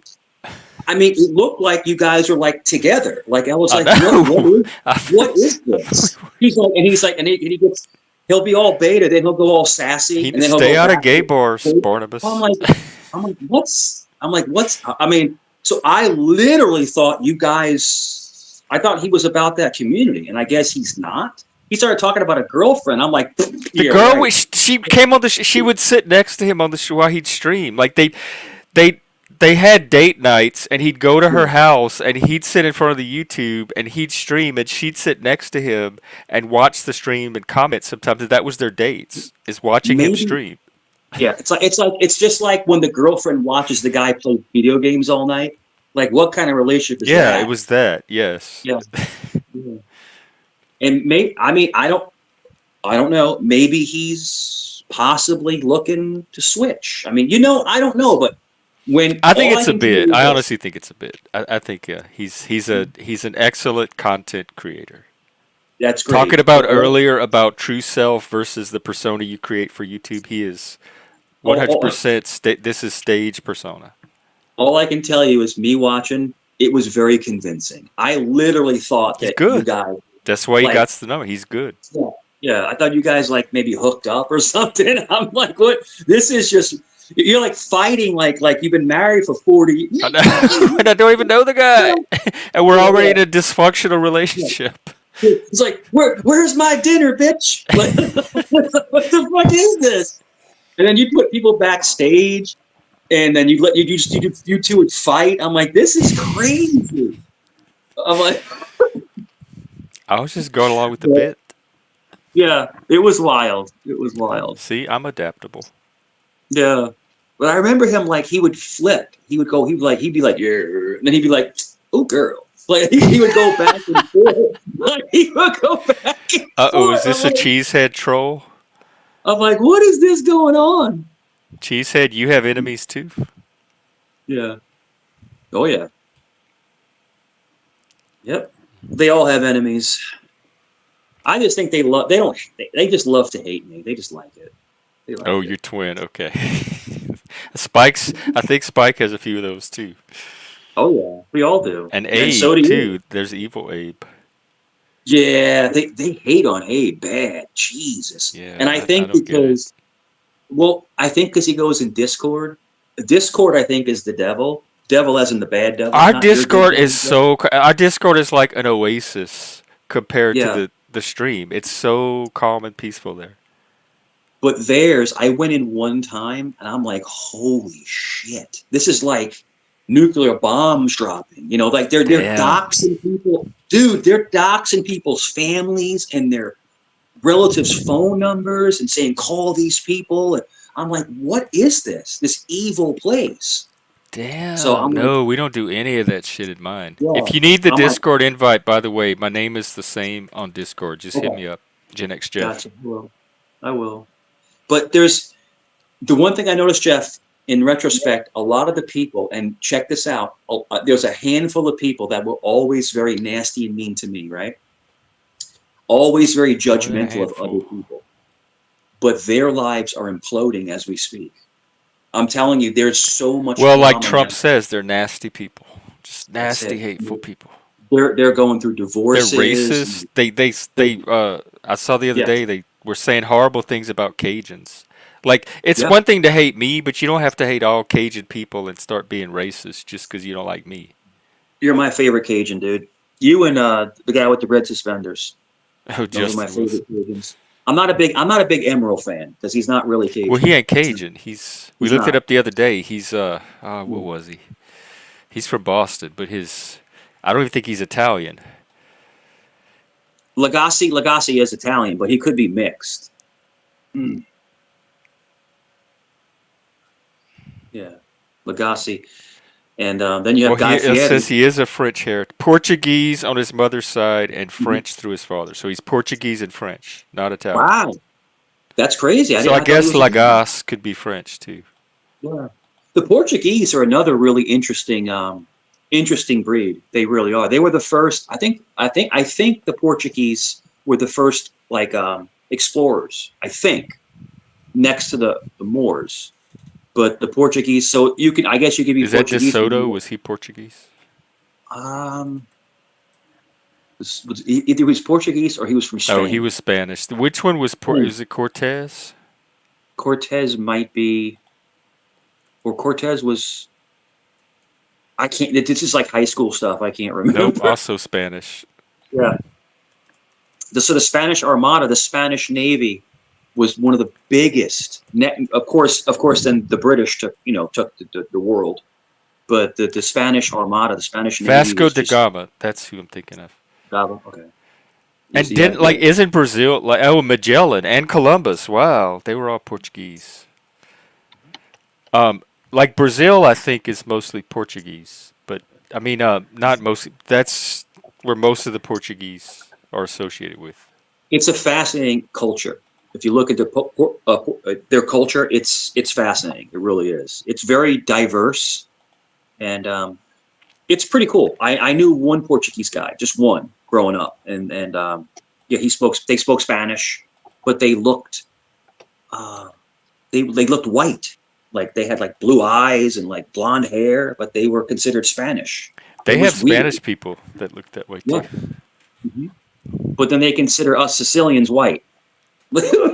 Dude, okay, whatever. Whatever you want to qualify. But that's what I'm saying. This whole race thing is stupid. Like, who's white? What's white? How do you know who's white? What is it? Oh, great thing. A great thing. I was watching. I can't remember who said it. It was a famous. I can't offhand think. But they said, you ever notice how they say African American, Italian American? They say Cajun Spanish American, and then they just say white. So what's the Asian American? And then you just say white. So why are white not associated with something else? So where does that come from? So why is one? I think it's like the Germanic, or the Anglo, or the European. Like you wouldn't say French American or German American. Yeah, you would just say American. It's even wild. British American. Yeah. So I think it's what we talked about the other day, the potato cultures and the tomato cultures. If you come from the Romance side, the Southern European side, then you're hyphenated because you have some kind of exoticness to contrast you with the Anglo-Saxon Germanic type of white or the Scandinavian type of white. It's just being Italian. You have Viking white, I guess, and Mediterranean white. Well, it'd be Nordic, right? You'd be like Nordic. Yeah, but nobody hyphenates those. Well, I guess maybe you could have Norwegian American or Swedish American, but I don't hear that as often as Italian American. But then you have Irish American, which is Anglo. So I think it's how much your culture deviates from the Anglo-Saxon norm, like that middle class, Puritan Anglo-Saxon norm that dominated at the beginning, at the founding of America. Or maybe it was the overabundance of immigration, coming through Ellis Island, and that's why you were where you were from plus American. Because like culturally, I think is what the differences would be, where the hyphens would be. But then if your culture's not that culturally differentiated from Anglo-Saxon, then you wouldn't. There would be no reason to use a hyphen. But Italians, Irish, Asians, Blackfoot people, all come from different continents or countries, right? But Native Americans were here first. So why are they Native Americans? They're not native to America. They were here before any of us got here. So it's an oxymoron. It really is. I believe the Native Americans were here for way before anybody else came. They prefer to be called indigenous. Yeah, well, there you go. I think none of the ones growing up ever once said that or used that word. That's a woke thing. Just like Latinx. It's a newer school thing in the last 20 years, for sure. Yeah. But I think Native American is offensive to them. I think it's offensive. We used to call them Indians. We even had like cowboys and Indians. There were toys we played with some cowboys and Indians. We had the little plastic horses, all that stuff. They were called Indians. That's what we knew about us. Remember the army men, the little army men with the bazooka and the rifle, the little green army men? You would play. Oh my! And you got them in a little plastic bag. Oh yeah, I played with the dinosaurs mostly. That's my thing. Spike, you're right. I mean, I think it's offensive to call somebody hyphen something, because at the end of the day, I consider myself Cajun American because I'm not 100% culturally Cajun because I've been Americanized, but I'm not 100% American either because the Cajun ethnicity is so strong. So it communicates that cultural blend or hybrid that more accurately describes me. No doubt. I don't know if I'm coon-ass American, actually. From the natives, I mean, I don't know if, from the indigenous people that I've known, I don't know if they're offended by Native American. I think Indian was offensive, but it Native wasn't American. Growing up. In fact, they would have Indian festivals, like the Indian reservations would put on these annual Indian festivals, and the public would come and watch them dance and eat their food. Yeah, the times. It was never called the Native American Festival. What was the thing I ate one time at a because they have them in Virginia. Because in Virginia where I'm at, I'm telling you, it was native. I will just say native or indigenous. Thick. I mean, through the Eastern Shore, going all the way up to Richmond areas, like there was so many different tribes. There were. I mean, Virginia was deep in that culture, and they had a festival one time, and it was cool. They had the smoke and stuff like that, and the drums. And I ate, what was it called? Pemmican. I think it was called pemmican. It was like this block of stuff, but they would eat it and then. But I'm fascinated with indigenous culture. I'm fascinated with it. I mean, the way that they lived and sustained off the land. The way they lived and moved, and they were vicious. They invented warfare. They did. They invented warfare because before that it was all dancing in a line in a fancy suit. Take one shot and then you get shot. They were the ones that actually invented that warfare. I think humans have been warfaring from probably since the caveman days. Let's say modern warfare, but they were the ones that were stealthily and sneak up behind you and use tactics that were different than conventional forces. And I think all the special forces learned a lot from the indigenous way they fought, the way they moved. It's just military history stuff, but I think they were some of the best warriors I've ever seen. If you watch documentaries on how they would fight and stuff like that, and they would fight with very limited supplies. You got a guy on a horseback going, 18 miles an hour, hitting guys with arrows. Guys hand to hand fighting. I mean, these were true warriors. They were amazing people, and they still are. But I believe that they're dwindling. They're dwindling out because of what we've done to them over the years. What did we do to them? Basically took their land, put them in reservations. It sucks. Wasn't some of that treaties like they agreed for us to have the land? Yeah, but the people that did the treaties usually got a lot of money from the government, got casinos, got all kinds of stuff, and then all the followers got to live in a dirt pile somewhere, and now wow, that was fast. They're better. The reservations are a lot better than they used to be, but they used to be really primate. It was like, just living in this plot of land and you can't leave. I'm glad you think so. The reservation my cousin lives on is a fucking shithole. Fuck, she married this native fella and fucking they live up on the res and it's a shithole. Yeah. So what I was saying is they used to be real bad, but they've gotten better with at least healthcare and schooling and things like that. But back in the day, they were just put on this plot of land that there was nothing there. Nothing. Not in the state of Maine. But there was nothing there before either. Like it wasn't no different. Look, it's not like they had these cities and skyscrapers and shit that we took from them. Ridden, poor education. Like it's very poverty-stricken communities, at least here in the state of Maine in my area. So, well, a lot of those are Western values. Like they're not going to have Western education. They educate each other in the Indian ways. Yeah. But when we say no education, that's from a Western perspective. We mean our version of education. We have what do we have in Maine? We have Micmac, Maliseet, and Penobscot. I think part Micmac. I think that's the three tribes. Yeah, actually, a lot of Acadians, they really are. Their heritage Part lies of in our the culture, Micmac. part of Cajun Yep, culture, they're that is pretty sure very was true. influenced by the Micmac. The That we Micmacs. Yep, adopted some of their 100%. cultural ways.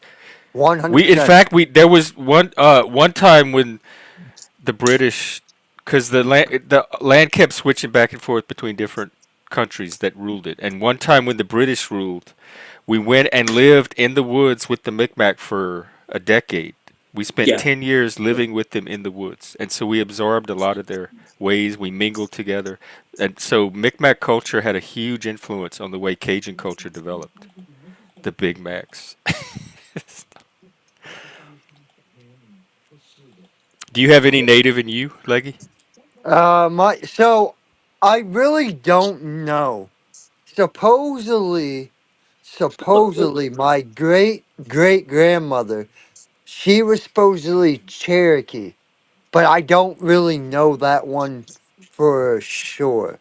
So I'm gonna say no, but I do have family that's married to natives.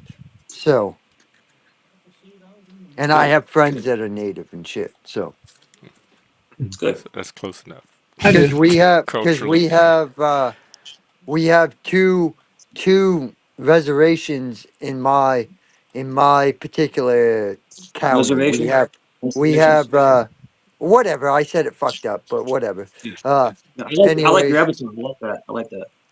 anyways, we have one. I think they have it's Pleasant Point, and then they have uh Indian Township.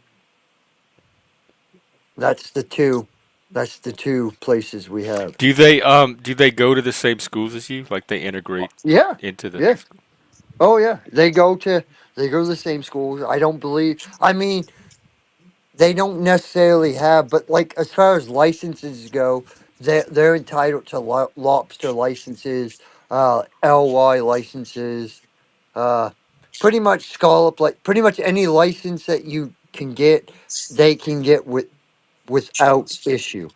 But a lot of times, this is my understanding. I could be wrong, but from my understanding, a lot of times they have to pay a certain percentage back to the tribe. Like, you know what I mean? So until whatever's paid off, and then X amount afterwards, quote unquote interest. That's my understanding. I could be wrong because I'm not native, but I do have friends that are. So, and that's just from what they've told me. Mm. fish pizza? What are you Mm. serving us here, Shift?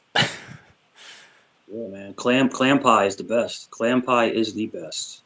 I could think of like 100 pies I would rather eat before clams, It's good, and I don't man. even eat Really, pie. really good. Yeah, thank you for the good vibes. You too. We've been having a good day. I hope you have too. Well, what do you have going on, Leggy? How was your day? Well, I am on a island 12 miles off the coast of Maine right now. Uh, What?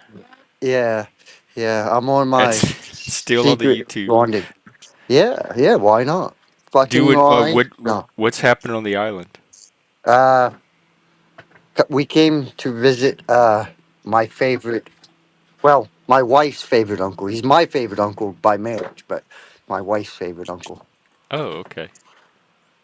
Cool. Y'all staying the weekend? Hold on a second. Crack it, Danny, crack it. There we go. No, I'm good. I'm good. I'm good for this. This is the one time where I might get intoxicated. This is my Oh, yearly intoxication. okay. We come out here, and this is a time to have fun and just enjoy family and have a good time, for friends and shit. Hmm. So we've been playing Yahtzee most of the night. I remember So Yahtzee. wait, why is there lights out here, Danny? Who the fuck's this? Why is it? There's He's just the like same random wherever lights he goes. outside here. Probably. Who the fuck knows who's coming to your house? That was Oh so fuck. weird. Mike, so how are you, Mike? How's life? I'm good. Thanks, man. Appreciate it. That's good. That's good. Mhm. Look, I'm just into the Christmas spirit, and I like That's good. Elvis. Do me a So favor. Do this me a is favor. my Don't my talk to me. Don't talk. appreciation to Elvis. Hey, Okay. Mike. When Don't. when This is we nothing more can't, than nothing more than a troll tactic. That's all this is. It's a What are troll you well, tactic. talking about? Matt, seriously asking you how you were. Like, how do you get? he I'm in a doesn't good trust mood. you. I'm He not thinks you're being a dick or trolling, nothing. Yeah, and you you're How have the are you, trolling. Lou Mike? in an imminent Yeah, picture, which we you're already know is Oh, a trolling. come troll. on now. I had it even before You're Mike was trolling. up It's all right. here It's all right. earlier. So Leggy. I'm come on going to now. speak to you. We're having a good conversation. We're having a good time here. We are. Mike, do you remember way back in the day you were actually a green M&M when you first started coming I around? was. I flipped Exactly, it. green, and I'm blue. I flipped it. Tried to flip it there. But actually, Yeah. back to the Native American stuff, my mom was like I didn't do the DNA test, but I think I'm 8% Osage Indian tribe. Oh, Hmm. What type? What type? Osage. I've never And heard of that. Honestly, I've never heard of that. yeah, What region were they it's not predominant as in? Like, popular as the Navajos and Aztecs. is that around Oklahoma somewhere? Well, Osage, they're my mother's, or she's a descendant of the northern Osage who are up near the Great Lakes. But it's funny you say Oklahoma because they had a territory that spanned like 8 states, Oh, but their reservation is a little tiny micro speck in Oklahoma now. So, because isn't they, Oklahoma like mostly Indian reservation? I think there's a lot. I don't. I'm not well versed on all that, but that's just what I know. The Like I know plains, there's right? a lot of reservations in New Mexico as well, but not In Osage. Arizona too, Spike, right? Arizona, there's a bunch. Probably. I mean, Yeah. everywhere. They're everywhere, but yeah, There was a bunch. Osage was not as well known. It was a smaller trip. Well, their territory Upstate, was huge, but yeah. Upstate New York too. They had a bunch of tribes in upstate New York. We always to hear about them in school, the Huron, stuff like that. They were a really, really big tribe. But in Virginia, there's a bunch of them, like along the eastern shore, like where all the fishing was and stuff like that. Then going up towards like the Richmond area, there's just tons of them, tons of different tribes. It's interesting. It's a really cool thing to research if you take the time to research it.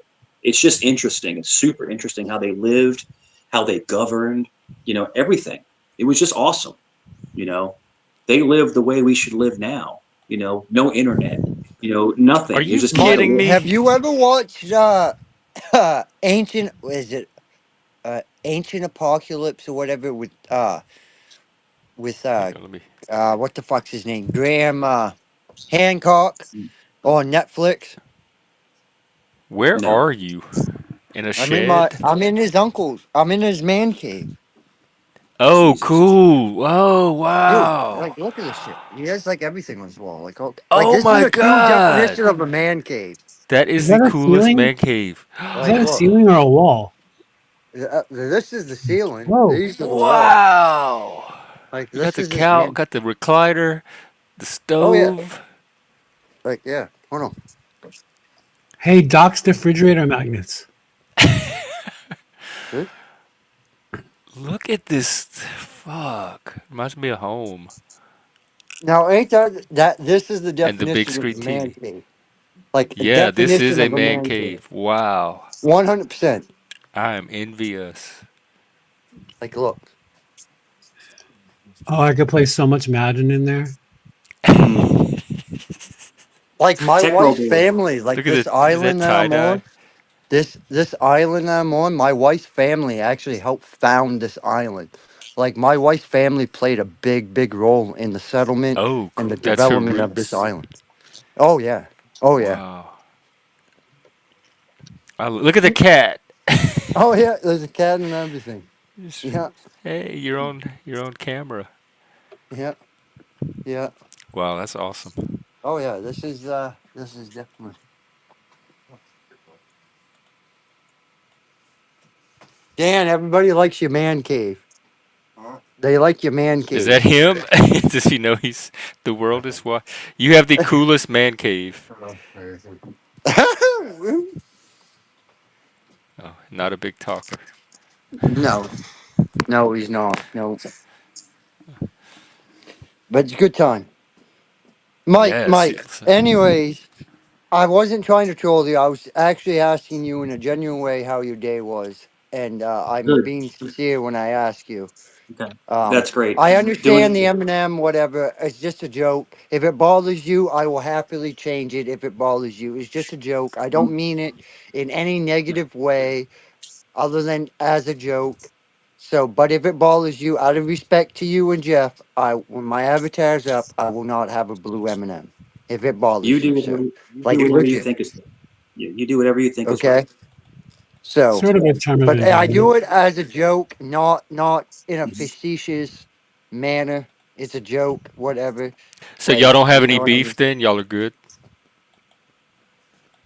Got lobster. Not particularly. No, no. I particularly don't. I'm giving him the olive branch here by saying what I'm saying, by saying I will not run the blue M&M if it bothers you. That's all No I'm doubt. saying. This is the opportunity to say, Leggy, please do not have the blue M&M up. I do not Well, like it, and I will not I'm have not it. gonna ask you that. I'm not your subservient, but He's just do whatever he's you think. putting the burden on you. So, But do whatever you think is right. That's what I'm saying. but probably if you ask my opinion, um, it's probably less inflammatory to have the blue M&M. Yeah, but I'm not your subservient. And you said something very offensive before the Eminem, but you won't admit to that. But that's okay. Oh, We'll just hey, is What that did I? Dad? What did I say before that? There's Just curious. probably a you for called me this, right? a retarded Eminem, and I don't Uh, like that because I have special needs I people in my called you a family. what?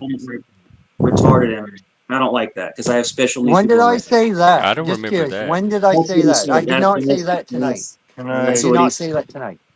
can I That's what he. talk No, to not this guy? tonight. Oh wait, hold After on. Uncle Hang on, Danny we got a wanted to guest. say. Hey, behave, guys. We have a guest. Hey, This is getting a hello. little, Hi. this is getting a little You're. stupid. This is getting a little stupid. All right. So We love your.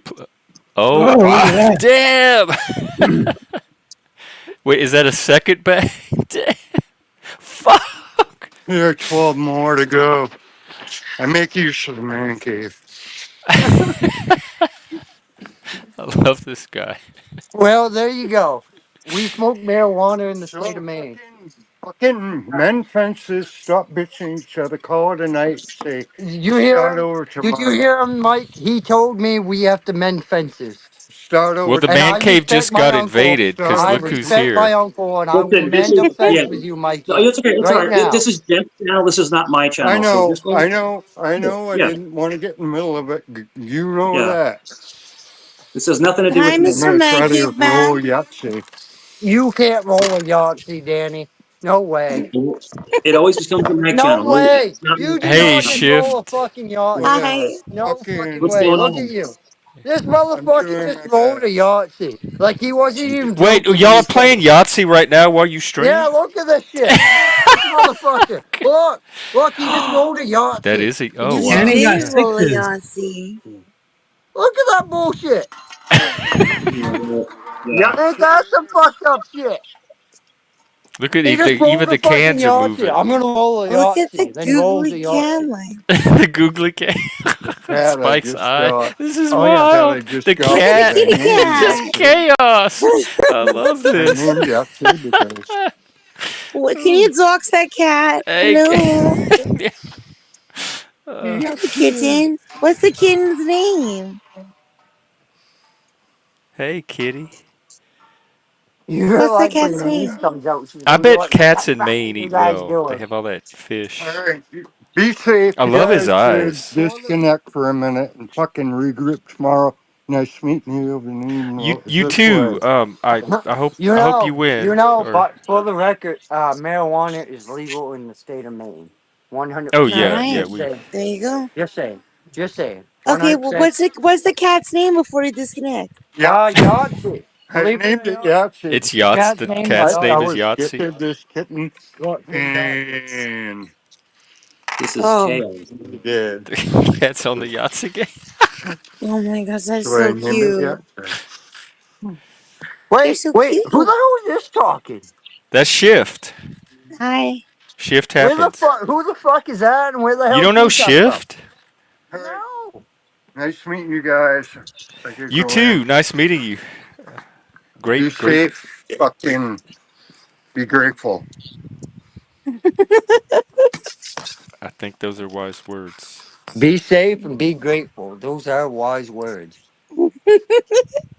Look, Spike. look, this man lost his wife, like legit unexpectedly. She had a day off from Oh. work, went to the beach to smoke a joint, and fucking wind up having a heart attack. She had enough time to write a note to tell my husband I love him, and that Oh was my it. God. Yeah, Oh, like that is legit. Like I'm not so. even joking. Yeah, That's yeah, love. That's yeah. love. Oh Like my legit. God. Yeah. So. Like this man here, like I'll admit he likes his alcohol. Like I'll admit he probably should lay off of it, but but Mm, but the man has a heart of gold, and he's gone through a lot in his life. You know what I mean? yeah. Like he lives on an island, so you know Mm, like legit an island that's you have to take a car ferry to in order to get to. okay. Like it's 12 miles off the coast of Maine. You know what I mean? So He it's lives not by like himself? yeah, yeah, Oh. 100%. He has a bunch of friends that come over. Dude, like this is the first time we've been over here in a year. And then last year was the first time we were over here since 2019. And 2019, that's the year me and my wife conceived our daughter. Aw. Oh. Congrats. And you said that his beloved wife Hey, you still have the helped to M&M up found that if you island? wanted to change it. It's all right. You can do whatever you want. It's fine. And he doesn't live alone. He has a kid and Yeah, allegedly you're named right. Yeah, Yahtzee. he does. And a man cave. I'm sure he A can do- draw as many people that as he man wants cave with that man cave. look like Yeah, so- Do every women have women shenanigans caves? restaurant. Do you have a Yeah, yes, woman they're the, called cave? the, they're called she sheds. She she said, "Oh, sheds. okay." She said, She sheds. But Yeah. my one of my good friend Iran, he's up in Pennsylvania. His wife has a she shed, and it's like it's like this little house in the back with a flat screen and like like I a think couch, that's good for women to have. and like her friends come over and they hang out in the she shed, but he's not allowed in there. He's not allowed to go in. Like even Yeah. though he paid and built it, he can't Yeah, go well, in the that's Oh she what a she shed. Lord. shed is. Don't matter. Goodness Yeah, That's not his gracious. space. yeah. But it's cool though. It's like a place where they hang out, you know, and not have to leave the house. Lot of wine consumption. Lot of wine Look at bottles. the raccoon. Yeah. Is that raccoon wearing a bow? Jeff, do you have where you're at? Do you have those What'd tiny you say? houses? Hold on. First of all, you had to give me time to change my avatar. I didn't, I had to change it, and then I had to go to camera off, then go to edit avatar, so I knew what I had. Okay. So Yeah. just saying, you guys Oh, jumped the gun a little premature. I don't know if you guys, busting up premature or not, but you had to at least give me a No, chance to change my I was avatar. just Come letting you on know in now. case you weren't Come Yeah. didn't on now. realize. I'm just yeah. saying. I'm just saying. I know what I said. I know what I said. Oh, yeah. Just because I'm a trash I panda bust doesn't in mean that I lie. very Have we not prematurely. watched Rocket from fucking Guardians of the Galaxy? Come on now, I Rocket. Hey, haven't. dude. I've never seen it. Also, it's not a bow. It just is a little red light in the background. I thought the raccoon had a bow on. My bad. Oh yeah, I It don't looks know like what that that is. Biden picture of him standing in front of that red Look, Star Wars background. Mm. So, Yeah, you're tell us about muted. these lady caves. What happens? Oh, I could tell you, but then I'd have to murder Oh, you. right. Okay. Bow chicka Yeah. bow I'm trying to now. get like any insider wisdom that might help, but actually, Yeah. I grew Well, up with French women. I know what goes on in braiding. those caves. Our whole house is a Yeah. All lady right, here cave. goes the insider info. This Mm-hmm. guy should cut this shit short and enjoy the time he's out here. You guys can make amends. Nice Mm. meeting you. Uh, Hey, are you Santa Claus? Yahtzee. I'm pretty sure that guy's Santa. We found him. It's his winter hideout. That's where he winters. Oh I think man. that this is Oh definitely fuck, Santa's man. cave. I love this guy right here, man. Uncle Danny's the best fucking uncle in the world. Oh, He really is. we all Great Uncle need an uncle. Uncle Danny. Danny. You do. Who the fuck doesn't need an Uncle Danny? I know. I don't. Do I have I something love similar? I'm trying to think. I love what you've Hold on done a with second. that Just to space. let That looks everybody know, beautiful. this is where I am. You can't I ain't telling you where I am, but this is where I am. I know. I wouldn't expose that man cave too much because people might be. If I were in This is that good. area, I'd be trying to get into it. That's Do you have any kind of do you nice. have any like hidden bookshelf like entry spaces where you like remove a book and then it Like, like and the opens up wall a flips around. passageway? Yeah. Yeah. Mm. Like, Is there anywhere? Do you have a slide anywhere? I'm just curious. What? What the fuck are A you doing? slide? oh, you're on mute. You're muted. We need to know the answers. Yeah, there's a secret password. There's a secret password to get in. I believe it. You have to know what it is to get in. Oh yeah, what's your pin? I forgot. Let me write it down. The PIN number would be 18 20 25. 2025. Okay, Yep, cool. yep, yep, yep. 18 20 25. 2025. Yeah, got it. Yep. 18 though. You have to add the 18. 18, 2025. Got it. Yes, So Perfect. yes, ma'am. where are these people? All over the country. Jeff, I do believe, is in Washington State. I'm in Washington State. Mike is in Virginia. This lady here, I don't know. Figment of your imagination. That's right.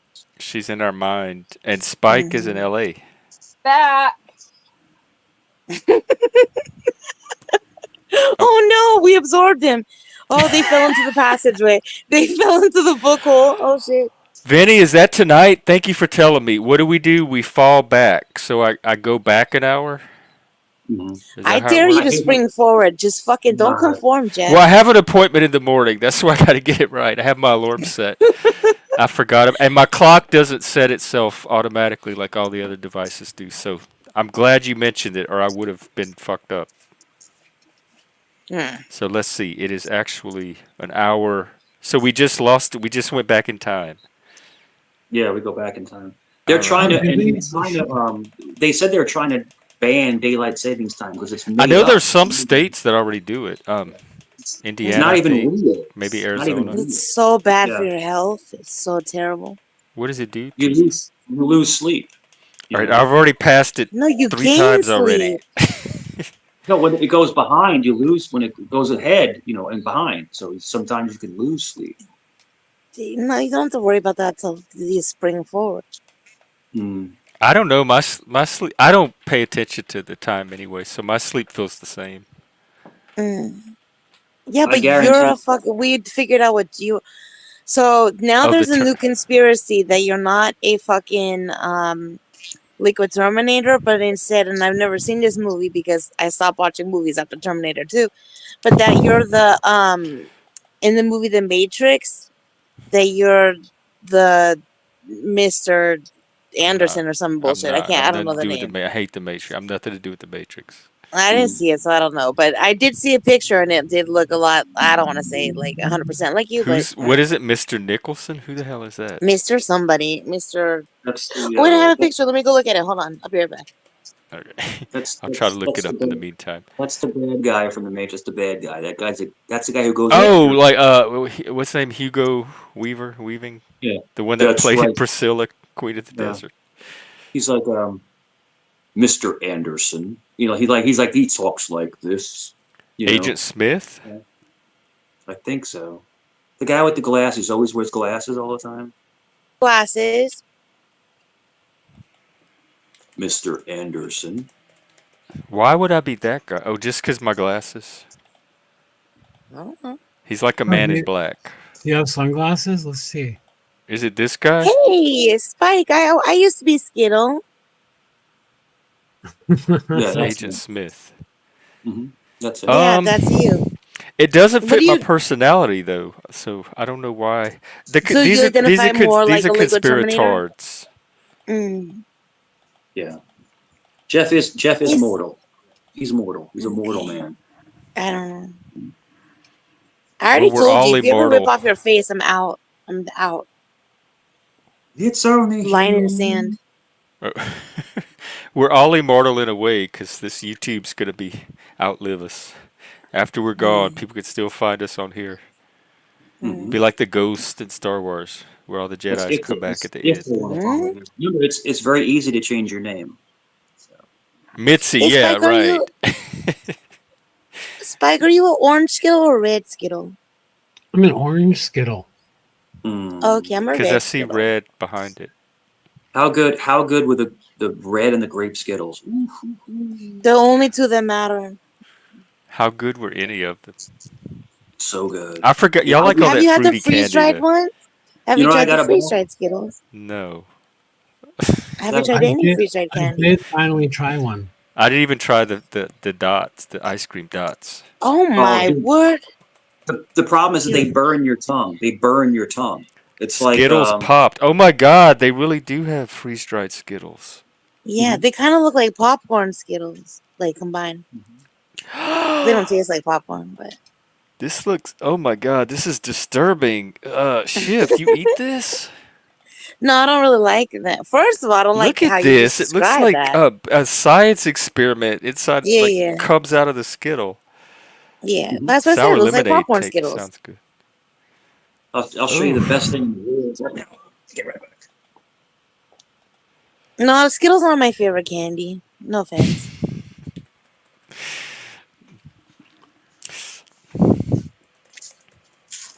But anyways, all right. Well, I just wanted to say hello to Yahtzee the cat. But y'all have You want to know fun. what life You is all too, about? Shiv. What you got going tonight? You doing a stream? Yeah, It's I'm gonna about the. drag you for clout. That's my You gonna plan. drag me for? Oh wow, I had no idea. Yeah, I had made your yeah. list. Is that the Tootsie Pops? Bye, y'all. Look at Take that. care. Good to see you. The ones that blow pops, because Tootsie Pops are something different. Those are blow pops, Well, these are Tootsie right? Pops. Those are These Tootsie have Pop. The one with the the owl. Like, how long does it take to yeah. get 1, 2, 3, 3? Dude, I kill these things, dude. I'll eat a whole bag. The I red, thought the you were trying covered, to cut down on the sugar. but they're only the whole bag is only about 4 ounces, so it's not like it's a lot. You know, it feels like a lot. Oh, It's not like I eat a big piece of cake or something like that. But I do cut down. I'll eat like 2 or 3 of them. Yeah, at a time or a day? at a time.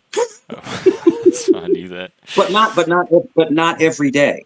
Not every day. Why don't you Like just get the Tootsie Rolls? They're a lot smaller. You could eat. because you have to have the candy around it. You have to because the Tootsie Rolls are. It's just I don't know. I The hated candy. Tootsie Roll. It tasted like watered down chocolate. Dude, I'm telling you, these things are just amazing. And look, they're peanut free, gluten free.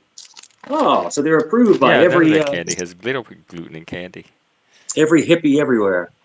But yeah, They label things as gluten free that never had gluten in them to begin with. I know to sell them. Yeah. Yeah. I have no dude. I eat peanuts like you wouldn't believe. I got a bag of peanuts upstairs. Do you Like shell them or just raw, like already shelled, or is it like the I take them out the shell, but they're Texas roasted. Longhouse restaurant with peanuts all over Yeah, the floor? all over the floor. They stopped doing it because Do yeah. you have a man cave that you eat them in? Me? Yeah. No. I just chill. I usually in the back room. But yeah, but it's a big old bowl. You put all the shells in the bowl, and then you could put the shells in your garden, or you can just throw them in the trash because they're all biodegradable. They'll go through. But yeah, and then eggshells. If you eat eggs, you can put eggshells in your plants, and that's good for the plants as well. But Oh yeah, yeah, I've heard that. And coffee grounds. really good. Coffee grounds are really good for your plants. I guess it nurtures the soil somehow. And we have a lot of animals out here. Usually, like we have possums, squirrels, we have raccoons. Y'all saw where they killed that squirrel? Where? There's this guy in New York City or New York, Mm-hmm.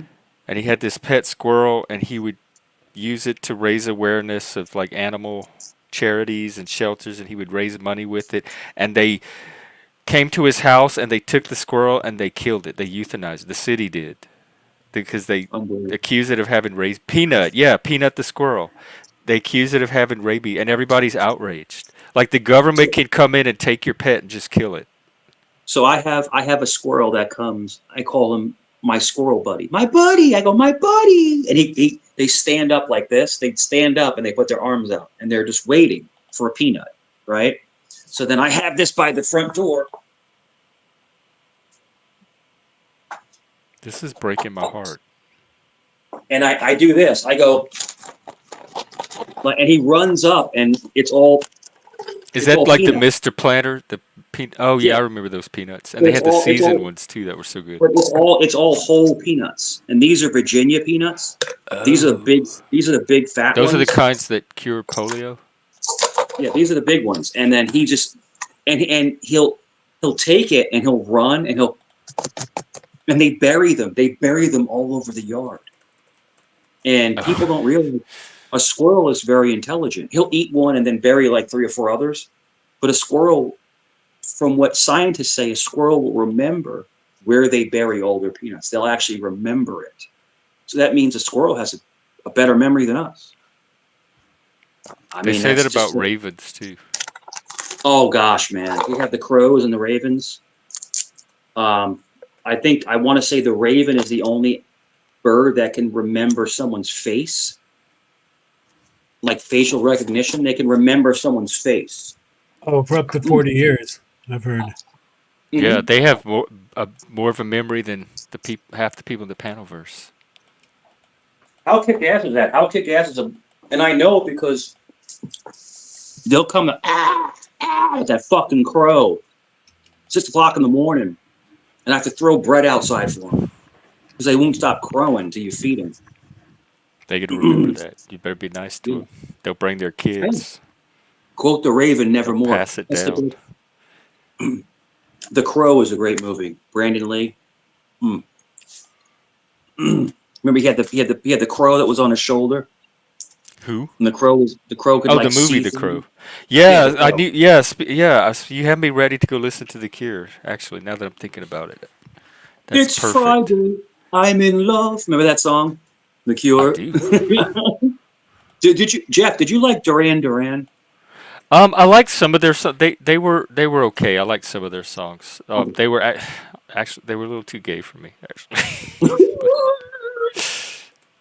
no. Some of their early work stuff is good. I like Please Tell Me Now. Planet Earth. Rio was a good album. Rio. Like their first few albums were good. You know, it's like not a closet thing from your secret thing for me, and this is gonna sound kind of weird, but one of my favorite bands of all time, which I jam out to, is Huey Lewis and the News. Oh my God, I was listening to Sports the other day. I love that album. Sports is a great album. Yeah, that was one of the best rock albums. If this is it, and oh my God, Power of Love. I Want a New Drug. I mean, Heart of Rock and Roll. Heart of Rock and Roll. They had a song that was a cappella. You remember it? Spike. Boom. Boom, boom, boom. I can't remember what song that was, but it was a short a cappella song. Not Heart and Soul. Heart and Soul. You really want to know? I'm trying to remember what the name of the song was. Was it off of Sports? Yes, yeah. Have you ever heard of the Duran Duran's cover version of White Lines? Jeff? No. White Lines? White Is that the one we watched the other day? Yeah, that's the one I played. No, I did not hear. They have a great. What movie was that in? That was in a movie. White Lines. What movie was that in? Probably in a few. Was it a David Bowie song? No, it was. What's his name? Is that black guy? I don't know. Spike played the video on his channel the other day. And they're talking about Coke, right? They're talking about Coke. Melly Mel. Yes. Yeah. No. Don't do it, please. Yeah, because that's the same time that White Horse came out. All those songs were about Coke. It was the 80s. that was the Coke decade. How great. Oh, dude. And now they're singing about fentanyl, probably. Right. Yeah. But at least Coke, you didn't, unless you didn't do too much, at least you can wake up the next day and go to I work, hated Coke. I had more friends or acquaintances die from Coke than probably any other drug. You'd always hear about so and so died of a Coke overdose. I had a friend of mine who I never knew, and we always wondered why he had always had so much money. We're like, this guy's like, yeah, like, and he was dealing. And once we found that out, we we can't associate, because if you're even with that person, like in a car or something like that, and there's anything in there, you're screwed. So we're like, yeah, I'm not going to be a part of that life. I'm not about that life. Drug I wise, had I was at the gay bar one night. I had this black friend who asked me if he could get a ride home, and I said sure. And he lived like on the other side of the tracks. And we're driving around, and he's like showing me where his house is, and he's like, "Oh, can you stop at this house real quick?" And he went inside, and I'm waiting for him in the parking lot. He was making a crack deal, and then he comes out and gets in the car with his crack. I'm like, "This was not part of the. I thought I was just giving you a ride home, and I was actually bringing the guy to do a crack deal. I didn't even know it." Wow. And you were so basically, if you were to get. Yes, I was pissed. I still brought him home. I mean, I didn't want him. Yeah. I didn't want him in my car, so it was at least a place to drop him. But people would the police would have believed that you were a part of it. People will do you any kind of way. Yeah, it's great. It's wild, man. It really is. Addiction is something else. Another person I loved when I was growing up was Billy Idol. Oh my God, dude, that's my satanic daddy. Hey, if you're sub to Nova, check out her community post. She posted Billy Idol. Nova Billy Cat? Idol. Yeah, Nova Cat 9981. Community post. Here's Nova's channel, y'all. She's another cool Gen Xer that's into music. She posted Billy Idol playing live from the top of the Empire State Building. It's fantastic. What? It's in videos. Let's see. I might do a radio show just on those. Sorry, Nova, I'm going to steal your Nova, where is it? A short? How do I find the Billy Idol? It's her community wall. It's links to his community. Okay. To Billy Idol's videos. Billy Idol, Dancing with Myself. Yeah, and he looks pretty. I mean, she. Oh, it's recent. Yo, his new music is awesome. It's his new music and videos. Yeah, I believe. Something I about. Believe that. Good. He put out a couple of EPs the last few years, and he looks pretty good for a 70-year-old or however old he is. He still looks like Billy Idol. Here, I will drop this link. The dude looks like he's 40 years old. Like he looks like the guy. Like he doesn't age. Did you see him in the sexy. Weddings? I was. You see him in the wedding?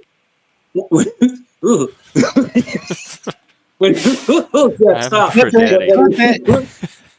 The picture, just the picture of you like with Billy Idol with his spiky hair, just clapping cheeks, man. I don't know. Is it?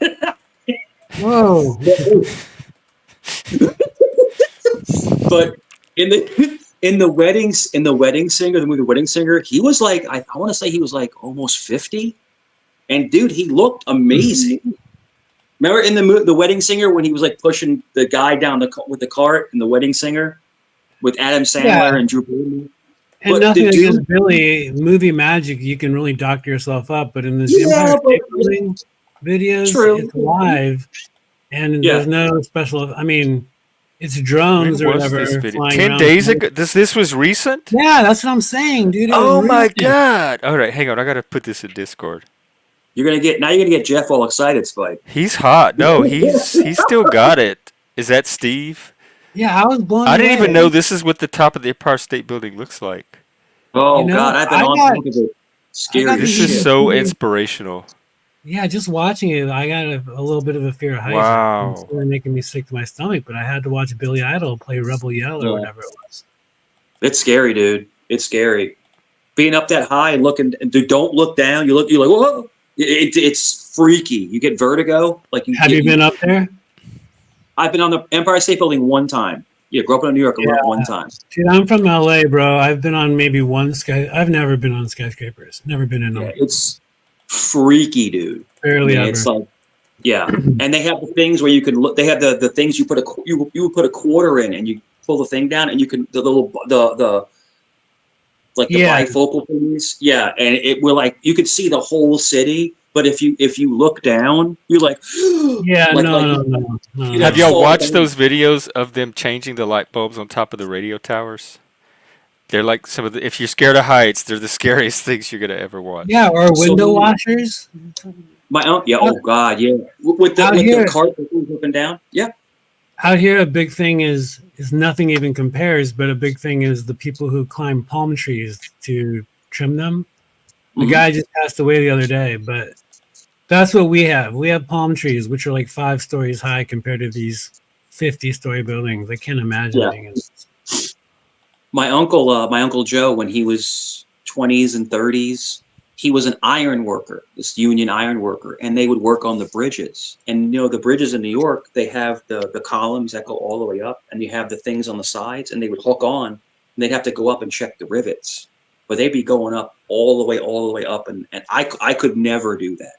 That takes balls of steel, to go up to those heights.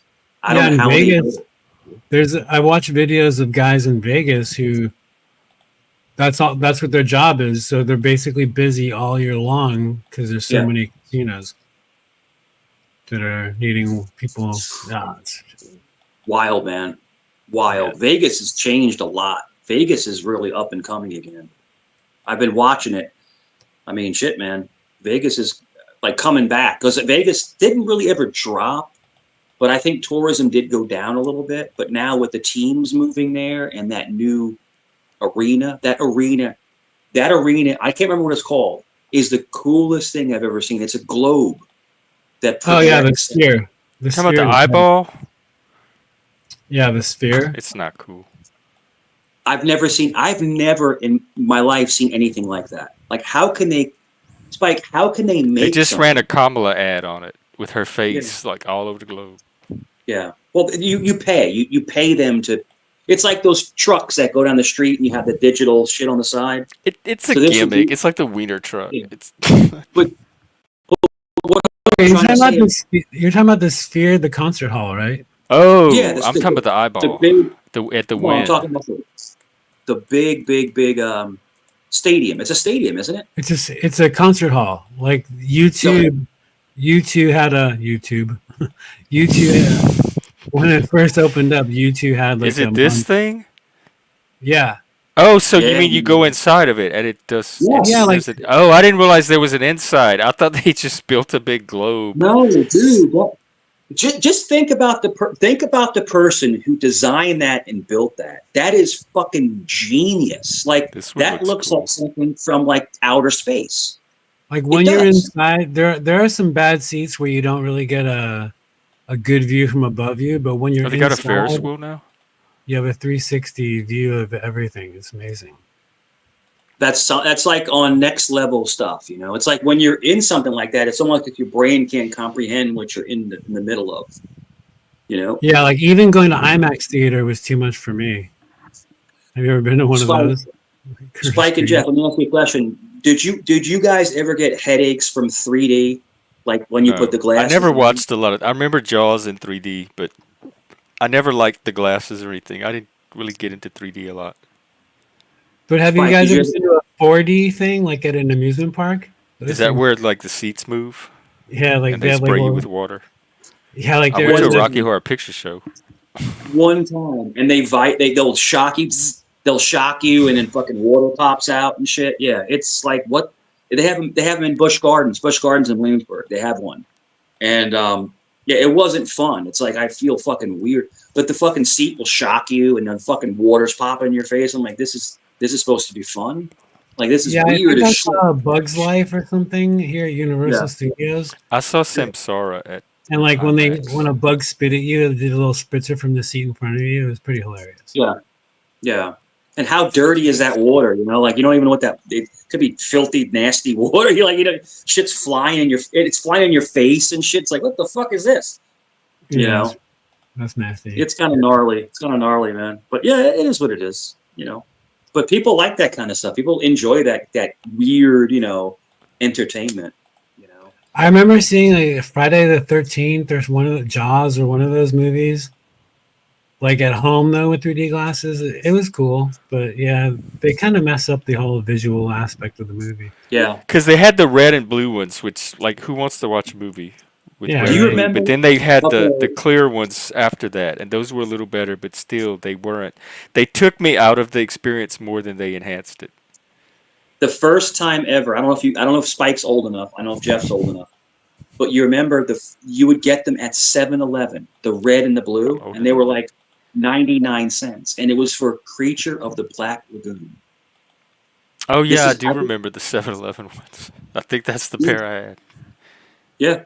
You get the little 99-cent little ones you put on around your ear, and you just hope to God that the fucking little rubber band doesn't break off because now you're screwed.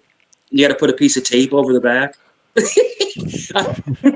In fact, I watched. My ex talked me into seeing Avatar Yeah, at the IMAX in 3D, and they had like it wasn't glasses; it was almost like goggles that yeah. like these high tech goggles you put on, and so it Ooh. looked more like a normal movie, and then the things would come at you, and that was the smoothest 3D experience I've ever seen. My stepson Elijah, he does really well for himself. He's a contractor for the army, and so he has the money to spend. Which I tell him, don't buy all this shit. He's like an electronics freak. He likes all these like fancy electronics, the fancy TVs. He bought that whole VR system. You know, the looks like you're fucking in a spaceship, and he plays the video games on the VR. And you know what I'm talking about? Where it looks like it's in front of you, but it's not. Like it's the whole VR system. You still have to have something on your head. Yeah, it goes across your face. Oh, But you're looking into like it looks like you're there, but you're not there. And I tried it one time and almost threw up. Like it was so weird to like you felt out of your element. You know, I tried it one time. It's called VR. yeah, I've Like the I've tried VR. VR once too, and Yeah, it was okay. And once I took the helmet off, I forgot all about it. It was like, yeah. oh, this is neat, wow, cool. And then I take the helmet off, and I'm like, okay, ready to get back to real life. This one was weird, man. This was like I don't know if you had an advanced one, but it was like you were just like dizzy. I was like, whoa. It's like Caesars used to have the Atlantis ride, which was like a virtual 3D ride. That was fun. That was like a yeah. VR type ride. hmm You remember the electronic? You remember the electronic roller coasters where you're just on a cart that goes up and down and it It's vibrates. like a video ride. Yeah, video roller Yeah, coaster. the casinos have a bunch of those, like these little booths you can go in, and they're Yeah, like the little cheap versions of it. But some of the yeah. casinos, like Caesars, at one time had the bigger, fancier version of that you would, Those were and wild. those Those were were really crazy. cool. Like to Yeah. me, that's the only way to worth. That's the only way worth doing it. But you don't have to pass away from falling off or something like that or something breaking. And Yeah, then no at doubt. Astroworld, they had this thing where you'd lay on the floor. It was a big dome, and you'd lay on the floor, and they'd project onto the ceiling. It was like a roller coaster, or you would be Mm. hang gliding off of a cliff, and that type of stuff. And it would move like this, and it would feel like you were in the movie. And then you'd come out all dizzy, even They though have you were one of just laying the on the floor looking up at the ceiling the whole time. Spike and Jeff, do you remember in school the planetarium where they would Yeah, do the stars on the ceiling? I had one at home, a little toy planetarium, and I could project the stars, and it had a little pointer, and you could find the constellations and everything. I loved my planetarium. Mm-hmm. Yeah, we have the It was Griffith Park Observatory here. I remember going there a couple times. so awesome. We have actually it's a junior high school which my kids went to when they were younger, and they actually have like a real planetarium where it's They the have their dome. own planetarium. Yeah. Wow. It's called Plaza Junior High School, and they have their own planetarium. It's like I think one of the only ones in the city. I know. How did they get that And funding? I don't know, but dude, it is the coolest thing. You sit there, it's like you're in a movie theater. It's like you're in the auditorium, and they have the projector, and it's the dome roof, and it's all the stars and the constellations, and then they will have somebody narrate and say, "This is this constellation. This is this constellation." You're just learning about the stars. It's neat. It's really neat. And they would invite like parents to come in certain nights to just sit there and watch. You know. Yep, it was cool. But that was shit. That was a long time ago. My kids are grown now. I tried auditing an astronomy class just because I wanted to in college. Because I was because I just wanted to take a class. Well, there was a couple of hotties in that class, but I wanted to take the class because I was talking to Jeff about this a month or so ago, but I used to smoke a lot of herb before my science class, and this class would have been right after my science class. Like Cheech and Chong style, like we'd be in my buddy's truck and just smoking fat bong loads. And I just wanted to go to astronomy class to sit in there and look at the stars. Didn't work out. Like Spicoli style. It was definitely Spicoli style. I had a couple of years where I was very Spicoli-ish. Do what you got to do. I've never smoked weed. Never in my life. Never. I probably should have. Maybe an indica to start. I can't see you on sativa. Yeah. You'd be surprised, man. Like in my normal setting, I'm really chill. I'm like super chill. But I just get hyped sometimes. With conversation, I get excited. I start getting a lot of energy from conversation. That's that extroversion. I have it too. But like normally, in fact, I was thinking about winding it down here so that I don't end up going for hours and hours longer. All right, I'm gonna jump down anyway. And then I think Spike is doing something later. Who else said they were streaming? Ship was doing something. And Spike. Yo. Thanks for shifting the conversation when it was getting heated. I knew what you were doing. I could see it a mile away. So I appreciate that. Oh, you think you know me? Let me tell you something. But I know you. He does it every fucking time. He just says, you know what? And he goes, whenever he says, you know what? Then he drops. He does it every time. Oh. Yeah, he does it every time. I know. He did that the other day. He goes, you know what? And he goes, poof. And he goes away. But no, he took the heat away. But yeah, I just don't like. We were just having, it is what it is. But anyway, yeah, I appreciate you, man. Just kidding. I appreciate. Yeah, I had another enjoyable, fun day.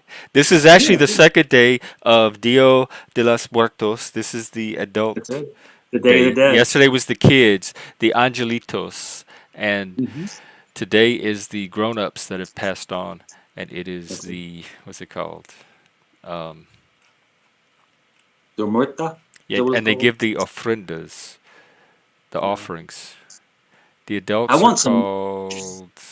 Shit, why can't I find it? I want some Mexican food so bad now. I really do. Some frijoles. Difuntos, Dia de los Difuntos. And yesterday was Dia de los Angelitos. I guess that's it. Great. So we have Joe doing a stream tomorrow. I'm sure I'll be out here. I might even be out here later tonight. We'll probably have stuff going on the Discord, etc., etc. So just keep an eye on however you get your notifications. We'll be around. Well, have fun, man. I enjoyed it. It was another great conversation. So thanks for having me up. And anybody, before they leave, hit the like. And, right, and tell your friends if you think it's something they'll enjoy. We love meeting new people, so bring your friends. That's it. Send Jeff lots of money. This is not free, so you have to contribute. It kind of is, but I do appreciate the support because I'm trying to do this full time. I love Joe. You'll understand this being from the South. We got to talking. That's what happens. We get to talking. Me and Joe are right next to each other. I'm in Virginia. He's in North Carolina. Dude, I'm literally an hour and a half from I'm actually less than an hour from North Carolina. Less than an hour. So me and Joe have to hang out sometime. I'll teach him how to pick up chicks. You could do a live stream. Oh yeah, that'd be awesome. Imagine Joe and Mike live. That'll blow their wigs backwards. They'd be like, "What the hell is going on?" But yeah, it'll be funny. And Joe, we never did get to talk about your election dilemma. I still have 2 more days to try to win over your vote. Trump all the way. Trump. That's the way to go. I'm pushing for it. Like I feel like I need because it might come down to North Carolina. It might be that close, and Joe is in North Carolina, and he's not voting. So if I can maybe get him to add his voice and tip it, this is a chance for the voice to matter and have power. Yep. This is. I think this in my lifetime. This is the most important election there is in my lifetime. I know, but they say that everybody, like in the 4 years, this election will look like a baby election compared to how important the next 4 years. I've seen this my whole life. Every election is existentially important than the one before it, and you don't even remember the one from 4 years ago. But Joe, you said today that it's an existential, like it's deeper than just elections. So it's not only a dilemma for me. This has implications for the future of your entire psyche.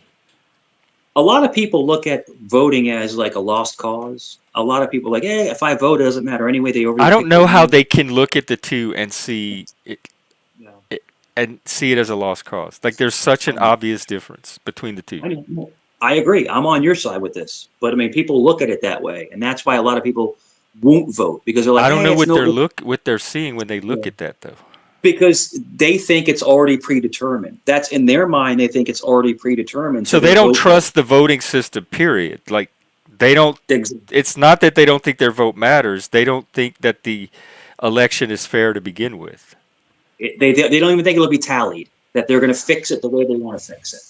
And that's what I think. Well, they haven't looked into all of our election security features here in the United. It's low information voters versus people that take the time to research our election system and see all the checks and balances that make it secure enough to trust. I did a whole stream on those checks and balances back then. People can go look it up. But it's people seeing what they want to see and not taking the time to try to understand on a deeper level. I agree with you. I don't disagree. If I disagree with you, I tell you. But yeah, you're right. Well, so, Joe, I'm going to make it a dilemma. And I'm sorry, I don't buy you. I don't buy you with the masking. I don't buy you with the. I think you have a mask and you have things going on beneath the mask, like everybody else. And you're not convincing me that you don't, just because of the mask. So, you can feign this detachment if you want, but I'm getting little signs like chipping through that. Mm-hmm. And I'm only going off of your own words and things you tell me. This is not inferences I'm making, or if I'm making any inferences at all, they're based on things you verbally communicate, because I don't do the nonverbal stuff to begin with. So I'm only going off of your own words. All right, Jeff. I'm gonna jump down. I'm gonna grab a bite to eat. I'm gonna jump down. I guess you're gonna play the games on Discord or whatever you're gonna do. I don't know what I'm gonna do. I'll probably go listen to the Cure album. You're lost right now, but you're getting off though, or you're not staying on, right? I don't want to leave you. Yeah, I'm wrapping up. I don't want to leave you hanging. All right, man. Well, I'm just gonna jump down and enjoy your night. It was actually a really fun conversation. Very, very minimal trolling, but I think it was fun. So, Spike. Yes, I'm very happy with the trolling levels lately. Spike saved me as usual, so I appreciate it. But yeah. Well, I think you held your own pretty well. Well, I was getting pissed. I was starting to get really pissed. So I don't know if you could tell I was getting elevated. So, but no, I mean, it was just completely. I mean, I could tell a little bit, but not. Yeah. I could only tell the little part that you showed. Yeah. But I appreciate it, and I'll come back whenever you're on. Okay. Have the fun. Lemon Grab was great. Yeah. All right. Well, we'll see you again. All right. Enjoy, man. You too. Take care. All right. That was good. I'm all charged up. I'm going to go unwind, do my own thing, and maybe be back in a few hours. Oh, Ricardo, are you not in the Discord? Here. If you get on... sorry. Wrong name. Hang on. Ignore that one. There's only 2 Fs.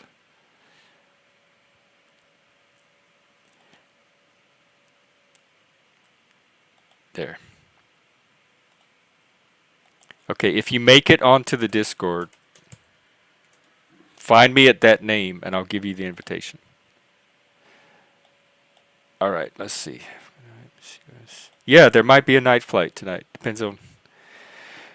Depends on how the rest of the day goes, but probably so. If not, definitely tomorrow. And then Joe has his thing going, and Spike's gonna do a stream, and I think a bunch of other people. So there should be plenty to do in the Panelverse tonight. All right, take care, everybody, and I will see you at the next one. Thanks again. You've all been amazing and awesome. Happy Dia de los... What's it called again? Hang on, let me get this right. Why can't I remember it? Dia de los Difuntos. All right, take care.